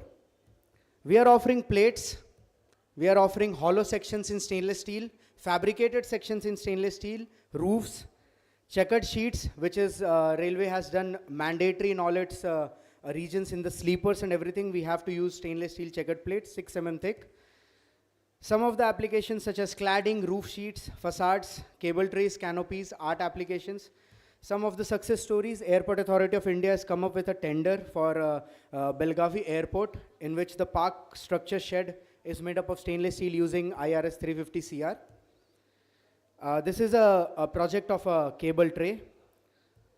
We are thankful for the Government of India for taking out some of the policies in favor of stainless steel. This is the LCC principal policy, which shows that the life cycle cost analysis of stainless steel is highly effective if we compare it with carbon steel or any other material.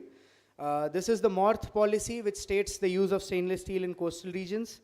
Again, a policy from Railway Board to use stainless steel in FOBs. Similar policy. The Eastern Railway has also come up with a policy to use stainless steel checkered plates in bridge applications. Stainless steel is also a USSOR item in our Indian Railways. Madhya Pradesh PWD has also come up with its SOR, new SOR amendment, in which they have used all the stainless steel items which we are supplying. This is an NHI policy of stainless steel rebar, which we are all aware of, that states that around 30 kilometers of the coastal area should be made with stainless steel rebar. All the construction should be done. Standards and codes, we have RDSO standards. Then stainless steel standards, we have ASTM 1010, from which the IRS 350 material is derived. Life cycle cost analysis, which I have already talked about. Some of the platform structures were also upcoming in railways in stainless steel. Now these are the structures which we are also proposing that should come in stainless steel, that are concourse platform structures, foot over bridges, rail over bridges, roofing, rebars and checkered plates. So with this, I would like to thank you all for giving me this opportunity. And since time is less, we can welcome all your questions at our stall. So thank you so much. Thank you so much, Mr. Bharti. And now I request Ms. Bachchan to present the mementos to all the presenters.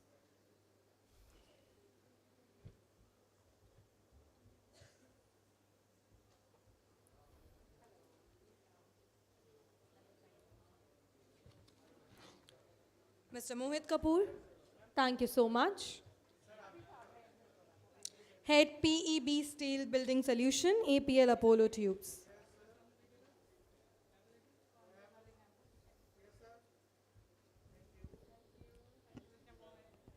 Mr. Manish Rustagi, CEO, Moonwalk Infra.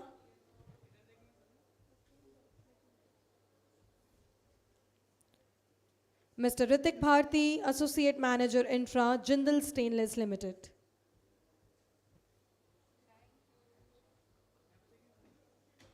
Thank you so much to all the presenters.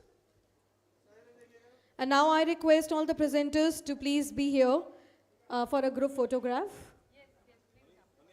I request Mr. Rustagi to please come on the stage for a group photo.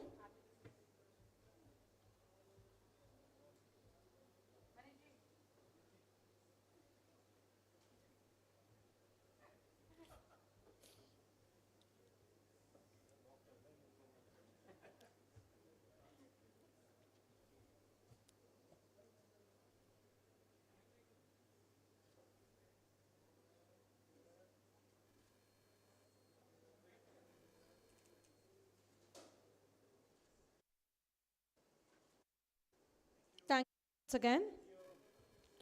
And now the last but not the least, our fourth session, which is on project financing for infrastructure and recommendations. For this session, can we have a big round of applause for Mr. Narendra Kamath, COO Tata Capital. Along with him, Mr. Ashwini Kumar, Economic Advisor, Ministry of Steel. Mr. R.K. Singhal, Consultant, SRTMI, the knowledge partner for this entire conference.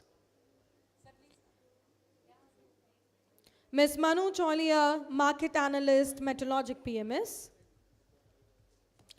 And the discussion pointers would be the best practice for project financing, PPP, crowdfunding, NBFCs or banks, do's and don'ts of project financing and precautions for MSME.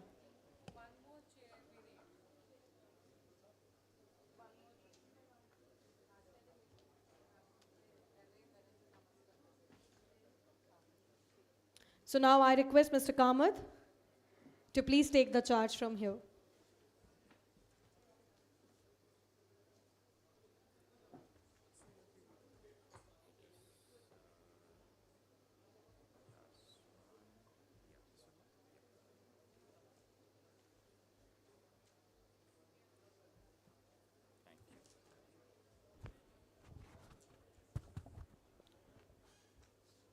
Good evening all. I have a very short presentation. I'll not take much of your time on this, maybe another 5-7 minutes on this before we go ahead on this. So infrastructure financing, I think since morning we have been hearing a lot about the kind of investment opportunities that have been coming up in terms of the projects that have been undertaken. But one of the key elements to any of these infrastructure projects is always what are the source of funds. Typically, if you look at it in the past, the kind of investments that have happened have largely been funded by government funding or funding instruments which have been backed by government. So typically, while this is one of the ways in which funding is expected to continue, I think there's always a need for a PPP kind of a model or other modes of funding which enable these projects to be kick-started. Because in the long run, when the kind of scale of the projects which are expected to be taking off, to take the GDP and the economy of our country from what it is about 3.7 trillion to about close to 7 in a couple of years' time, I think it's important that there are various funding options that are explored, which are presently in vogue, where what we see in some of the other markets also. This is just giving a highlight of the projects which have been undertaken under the National Infrastructure Pipeline Scheme, where the kind of projects which are worth about 1.3 trillion are in various stages of implementation.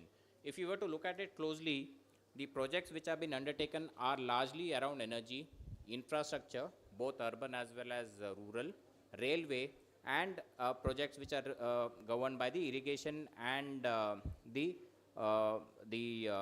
railways there. So what are the common areas where we are looking at funding?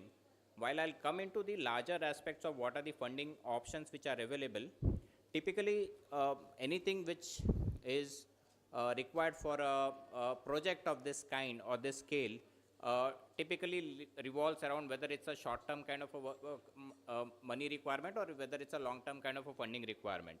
Typically, the long-term requirements go in terms of the managing the long-term requirements of procurement of assets and other requirements which are based around these projects. So one of the most common product which is available in the market is the asset-based lending, wherein the equipments which are required for leasing is a solution, and many of the companies have embraced it pretty well, knowing that they have an option to return the asset or use the asset only for the useful life for what it is required for the project. The second thing, the second part which is covered here is the supply chain finance. So typically what we are looking at over here is the working capital requirement for our customers. So when somebody is setting up a project, they will need money to buy the steel, they'll need money to buy the cement. So working capital is something that helps them buy that. So we have inventory funding lines, we have channel financing, we have products which take care of the receivables, etc. So these are something that get taken care through the supply chain financing. Rentals pay as you use is more of a abridged form of the leasing product that I spoke about, wherein it is used for a short-term nature, or is it used to feed for projects or requirements which are of a very short-term nature of say 6 months, 9 months, or maybe a year's time, wherein you need to fill in the gap required for the asset requirements for that stage. Structured financing. Now, structured financing is something I'll just touch upon shortly.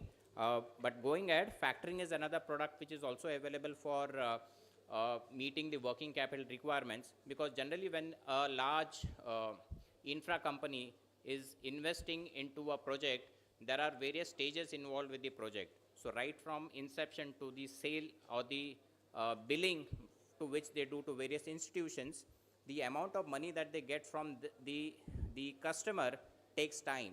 So there are factoring companies or factoring agencies, including Tata Capital, we also to undertake factoring, which takes care of the receivables of the customers to ensure that they get timely working capital support to meet the working capital requirements.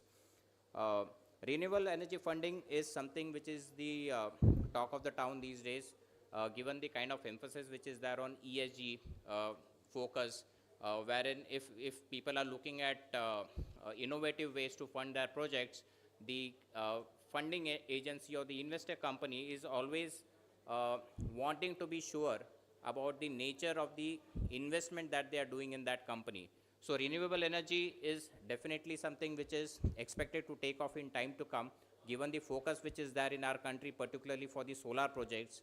So this is one area where we see there's a lot of opportunity, and the consumption of steel in this area is also to a large extent been taken care of through either the long-term funding or through the short-term funding requirements. Now the two parts is something that I'll try and combine, which is the project and the structured financing part.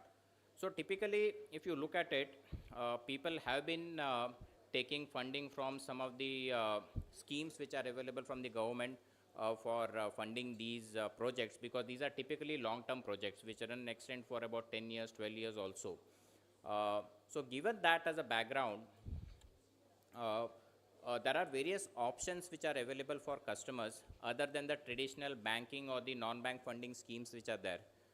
There have been focus and there have been nudges which have been coming in from various quarters to see whether there are options of instruments such as InvIT, where there can be a very structured kind of financing option to ensure that the long-term requirement of these projects are taken care of.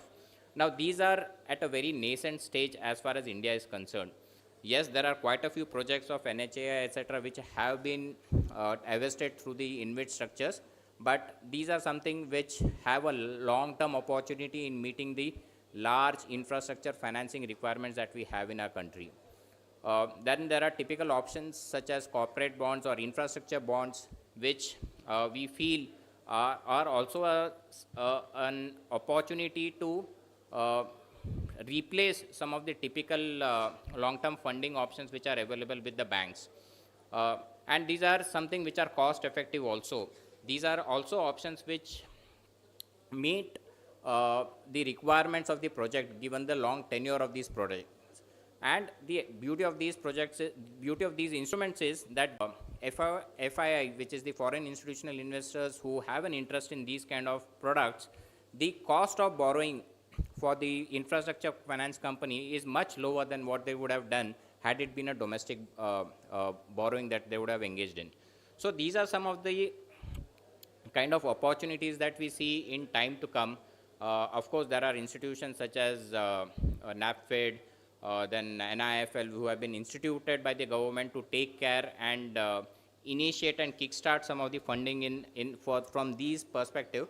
But I think in time to come, some of these structures, which are called as the alternate investment funds through the InvIT or through the REIT, will play a large role in funding some of the infrastructure requirements which are there in our country for various projects, irrespective of whether it is for an infrastructure project for a road, whether it is for a port, or whether it is for a railway.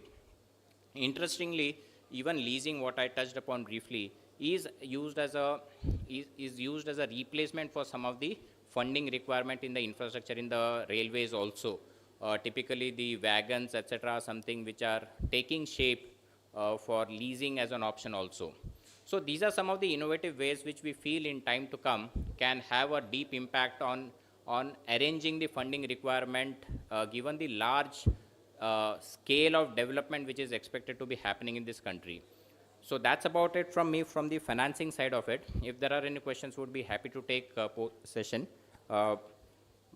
and take it ahead from. That's all from me. Thank you so much.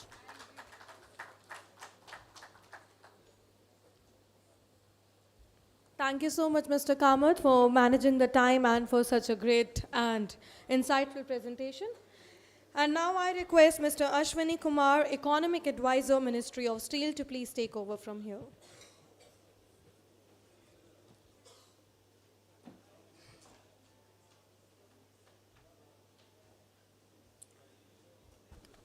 Namaste, everybody. I don't have a PPT presentation, and I'll try to keep it very short. So, steel sector, if you look at National Steel Policy 2017, the capacity envisaged by 2030 is 300 billion ton. If you look at present capacity of steel production, it is around 165 million tons. So, in next 5 to 6 years, the target is to add 135 million tons capacity. And I'm told that 1 million ton production capacity involves a cost of an investment of around 7,000 crore rupees. So even if we look at a rather conservative number of adding 100 million ton capacity, we are looking at an investment requirement of 7 lakh crores. That's massive number, 7 lakh crore rupees investment requirement of steel sector in next 5 to 6 years. So how to go about it? We all know steel is a highly capital intensive sector, and there is a gestation period here. And because of this massive investment requirement, project financing becomes that much more important.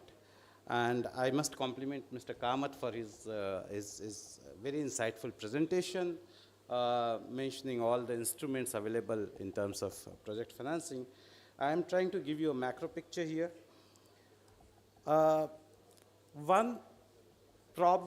Typically, one problem in project financing is we look at demand side risk. And the good news here is that Indian economy is on a robust growth path. So in next 5-6 years at least, we can see a growth of 7% plus every financial year. If we look at steel consumption, it's directly related to economic growth. We can be pretty much assured of demand growth also in terms of steel sector. So that demand side risk is somewhat taken care of by the prospect of robust economic growth. But then there are other things also. So any project financing actually looks at, so when we do project appraisal, we look at the prospective stream of cash flow, which will help the borrower repay the investment which has been mobilized.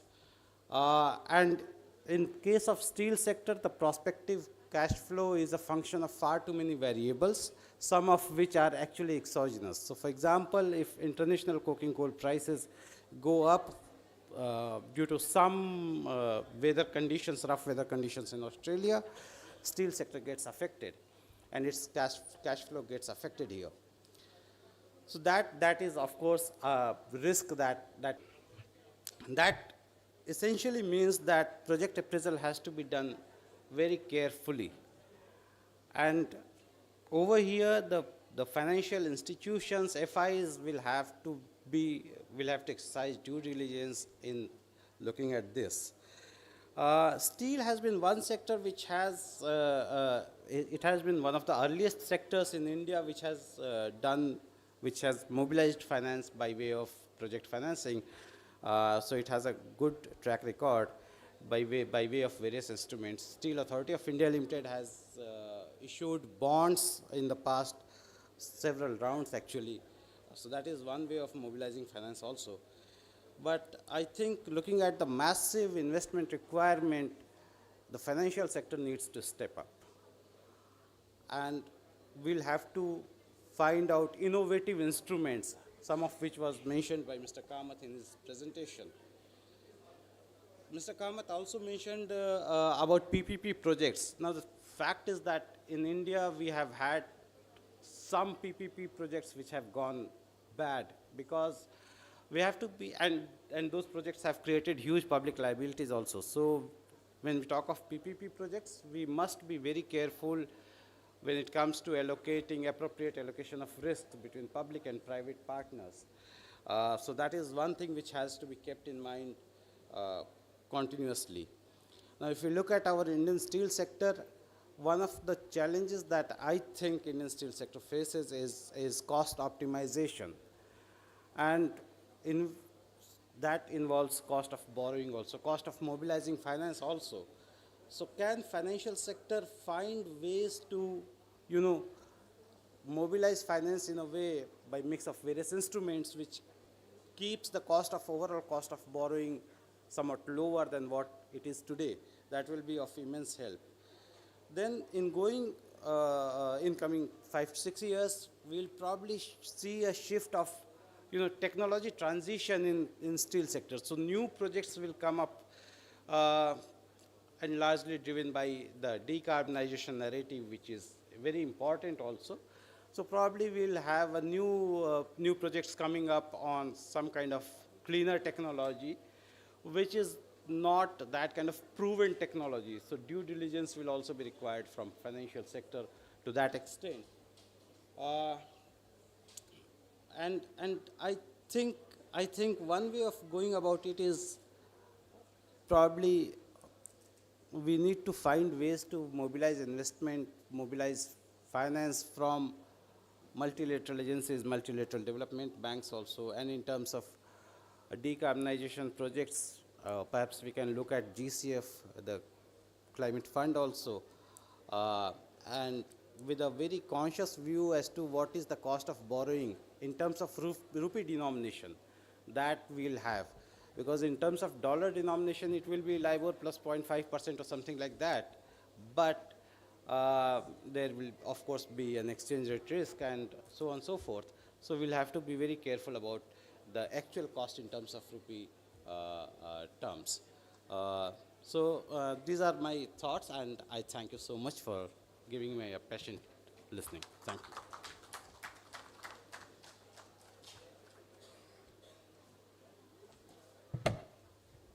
Thank you so much, sir. And now I request Ms. Manu Chaunia to please forward and take it forward from here.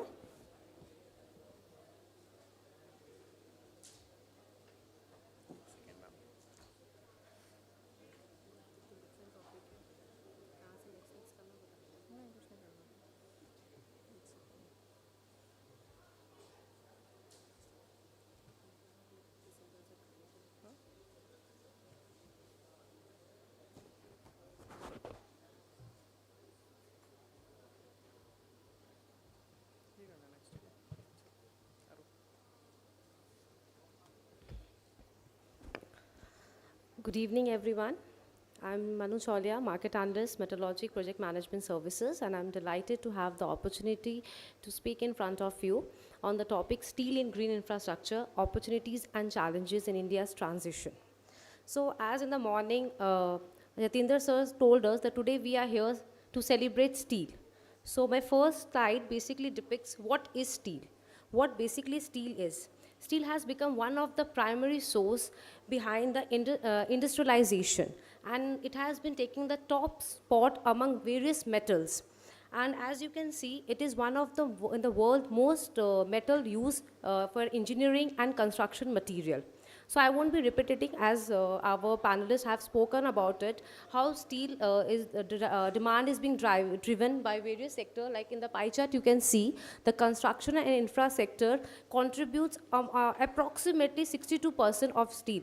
And as shown in the picture, 3% for railways, 9% for automobiles, 15% for capital goods, and 5% for intermediate products.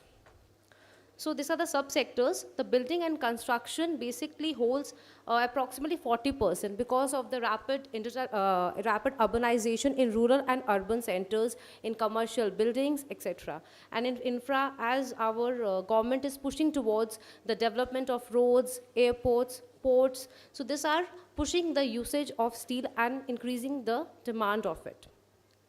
So infrastructure vision 2025. Basically, infrastructure vision 2025 is a necessity because of the population growth. Because of that, we are expanding we are modernizing, we are trying to accommodate the needs of the growing needs of our country. So infrastructure will play a vital role. And these are the various areas where our government has pushing towards the infrastructure development. Next, in this slide, I've been showing the steel demand, the consumption. As per the CAGR of 8% growth, we can see almost 60 to 62 million tons of steel will be, demand will be generated from the steel sector in the infrastructure, and approximately 80 to 82 million tons in the construction sector. So now basically now I'll come up to the main topic of mine. What is green infrastructure? Though our country, we are harnessing towards nature, we are practicing eco-friendly practices are being done, we are providing green solutions for our country. So what basically green infrastructure is in the context of steel? We are building steel, we have green steel, we are building, but what exactly green structure is? In that is the minimum disruption in the biodiversity.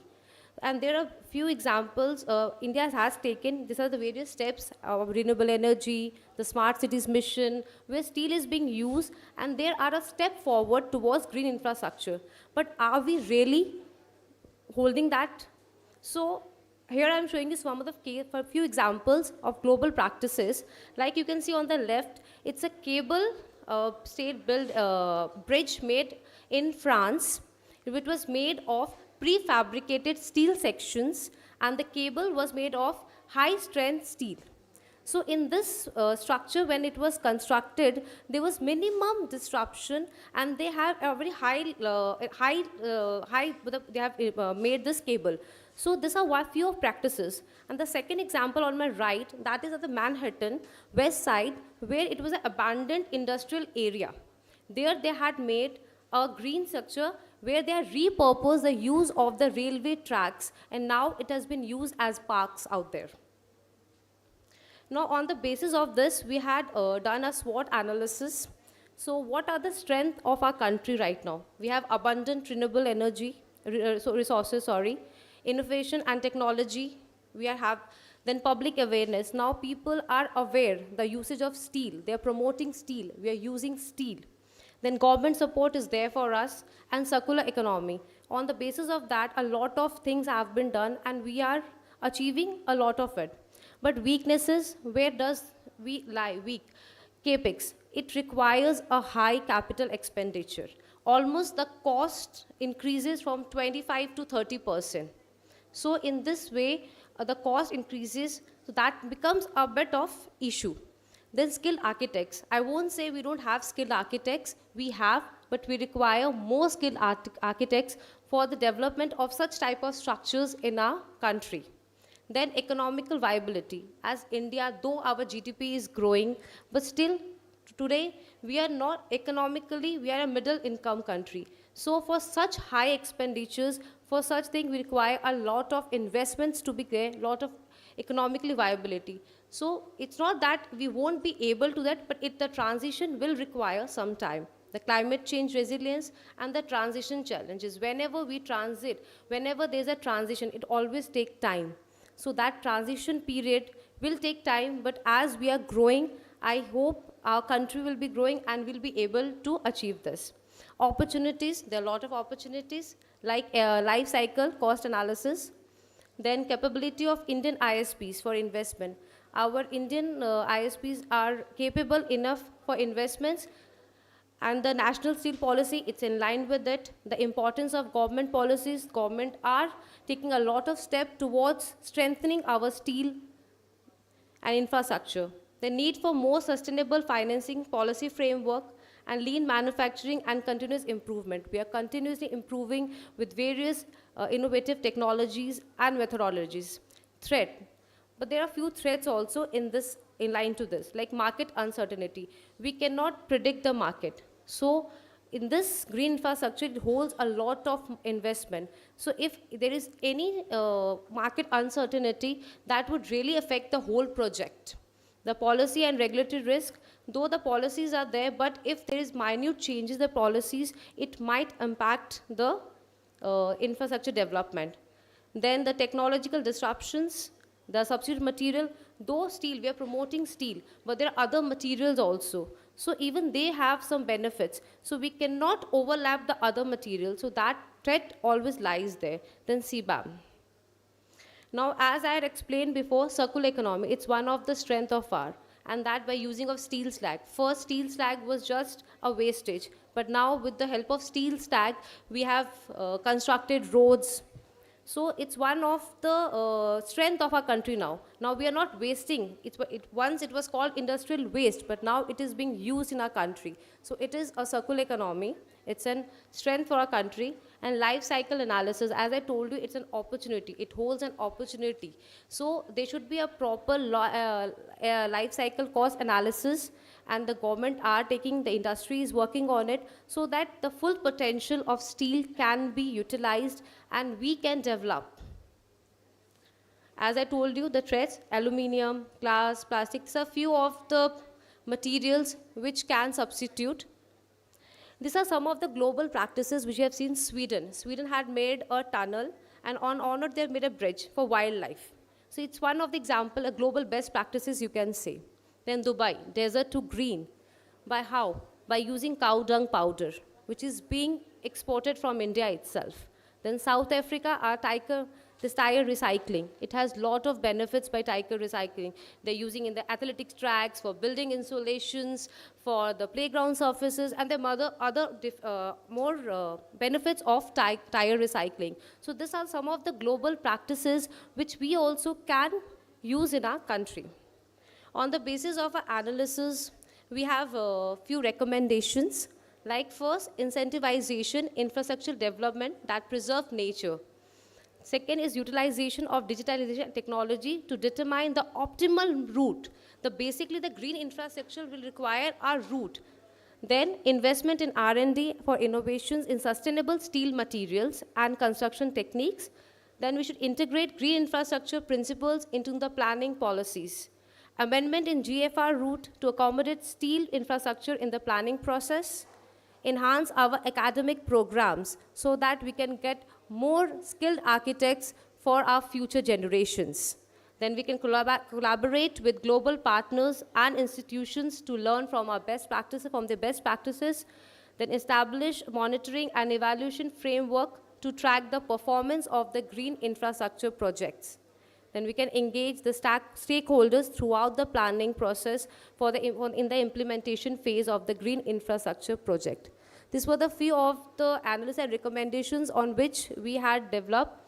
And before I end, there are a lot of services, as we have told, and there are a lot of projects that we have undertaken. Like we have done a study for MCX, we have done a study on pellets, we also had a survey on Steel Service Center to improve their operational efficiency. But however, there are some undergoing projects, like we are doing for long products, for green future, for secondary sector, and even the life cycle cost analysis of steel, and identifying the potential of special products. Thank you so much.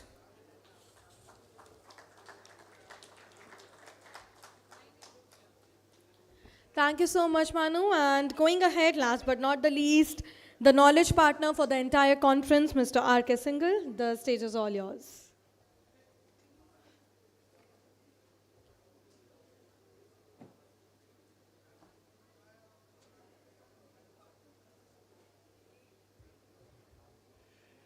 Good afternoon, respected Sanjay Singh sir, Mr. Paramjit Singh sir, Monica Bachchan ji, and my senior Ashwini Kumar from Ministry, Economic Advisor, and he's Mr. from Tata and Metalogic. We are indeed honored that Monica Bachchan thought that SRTMI can be a knowledge partner, But knowledge was all of Monica. We are just there by name. So since morning we have been hearing about steel, and I find very few people left, but I think they are the real people of steel. And also I would like to congratulate Monica for collecting the users as well as the producers together. So I think Monica Bachchan deserves a big round of applause for her this thing. So Sanjay Singh, I would start from Sanjay Singh sir, what he said, that India has to become a developed economy by 2048 and 50. So he said, what is the meaning of economic development? He said that the country people should have good life and good income. And he also mentioned about the relationship of green buildings and the steel. He mentioned that steel and green buildings are inextricably, they are closely linked. And sir, really his session, he made very live, that was a post-lunch session. People really listened with interest. And he had Mr. Swaroop in his session. Mr. Swaroop talked of something which we in the steel industry have been talking, that communication is important. Swaroop Singh sir said that we steel makers, after supplying the steel, we forget the user. We just don't go to them. In a conference and everywhere, people talk that we should communicate, but nobody actually communicates with the user. Very few people communicate with the user after they supply the steel, because they are busy. Steel making is such a intensive process. They get involved in production of steel. But what is important in today's world? So look at the car producers. They keep say, whether it is Hyundai or Ford, they keep the user in mind. Suppose a car fails in the market, the Hyundai or General Motors, they get the entire lot back. They trace it. So maybe the steel producer should also be doing it. So in the inaugural session, the video message from our Honorable Steel Minister said that let us be firm in our commitment to use the steel and exploit the full potential of steel to make it a 5 trillion economy. So thank you, Minister Saab, for your excellent message. I think people must have utilized it, must have benefited from it. Mr. Naveen Jindal said that no country has become great by importing the steel. They have used their own steel to become great, and by developing their own infrastructure. And also in the inaugural session, Chairman Sale talked about that India should become a developed country by using their own steel. And he also talked that we should go for exploiting the full potential of steel in infrastructure without compromising the quality. So he said we should not be called anymore the developing nation. We are moving towards a developed nation. For that, all the things have been laid out. Now I will tell my own experiences from what Prime Minister Modi is doing for developing the infrastructure. See, when I read lot of international journals. Recently I have been reading that all over the world, the steel market is sinking, raw material market is sinking. But some scrap recyclers in Europe, they talk, oh, India's Modi Saab is developing Gati Shakti. So it feels so good. I have been reading international journals for a long time. But it's only recently when you read them, you find it is India where is the demand, where Indian government is building infrastructure. And in the second session, people talked, our former secretary Aruna Madam and the people from ENY told that use of steel infrastructure has gone up. It's really gone up. Sometime back, I'll just refer to my notes. There was a time in 2013, the infrastructure steel used was total about, in roads and bridges, railways, ports, and irrigation and dams. The total consumption was about 64%. In the total given of this infrastructure, which is 25% today in the steel section. Today it has gone to 74% usage because of the steel usage. Infrastructure has gone humongously in the last 8 years. So roads have gone up by, they were 98,000 kilometers. Today we have 1,45,000 kilometers of roads. Airports have gone up from 74 to 158.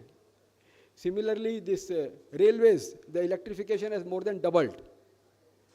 In the housing sector, the steel used to be around 52%, which is 43% today, 52% the total, rural and urban housing, in the total component of 43%.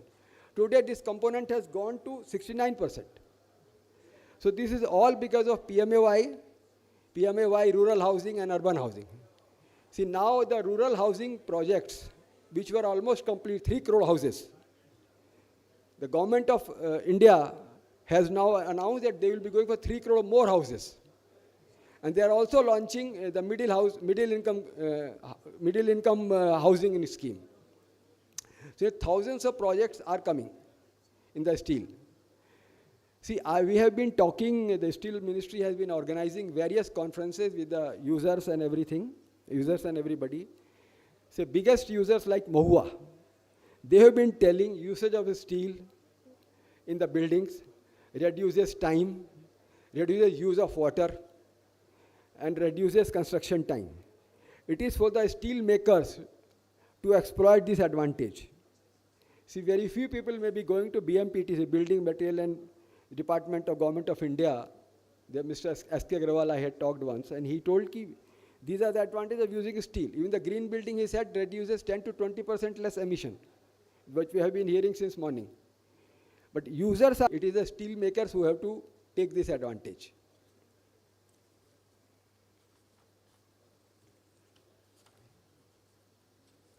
And in the session the last session before last session, the people talked, Mr. Singh from Creative Group and gentleman from Apollo. They beautifully explained how the steel qualities actually. We talk about steel, speed of construction, aesthetics and everything. With the practical examples, they explained how the steel can be made beautiful. And in fact, Mr. Singh combined metallurgy, art, and music. His presentation was superb, and we must thank Monica for discovering such kind of jewels. And in the session for financing by Mr. Ashwini Kumar and gentlemen from Tata, they really explained the kind of investment which is coming in steel and what kind of demand potential is there, which my people in the foreign countries are talking. People in India should also sit up and take note. Thank you. Thank you, gentlemen. Thank you, Monica.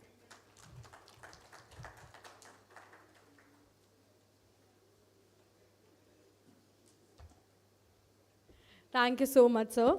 And now I request Ms. Bachchan again to please present the mementos to our presenters for this session.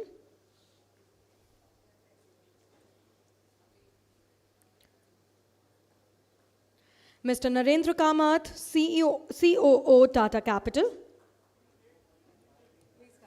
Please come, sir. Thank you so much for sharing your valuable insights with us today.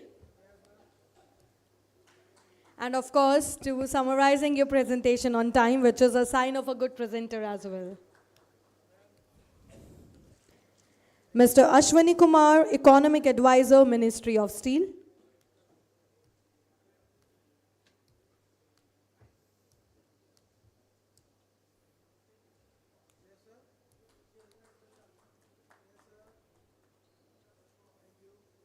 Thank you so much.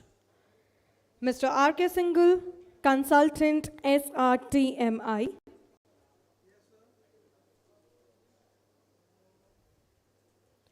And now I request all the presenters to please come here.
Integrated Freight Corridor, Mr. Naveen Jindal and Mr. Amrendra Prakash, CMD, Steel Authority of India, and our chief guest, Mr. Abhijit Narendra, for sharing their valuable insights.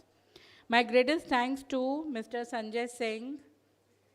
Thank you so much, sir, for sitting with us till the closing of this event and hearing all the deliberations throughout the day.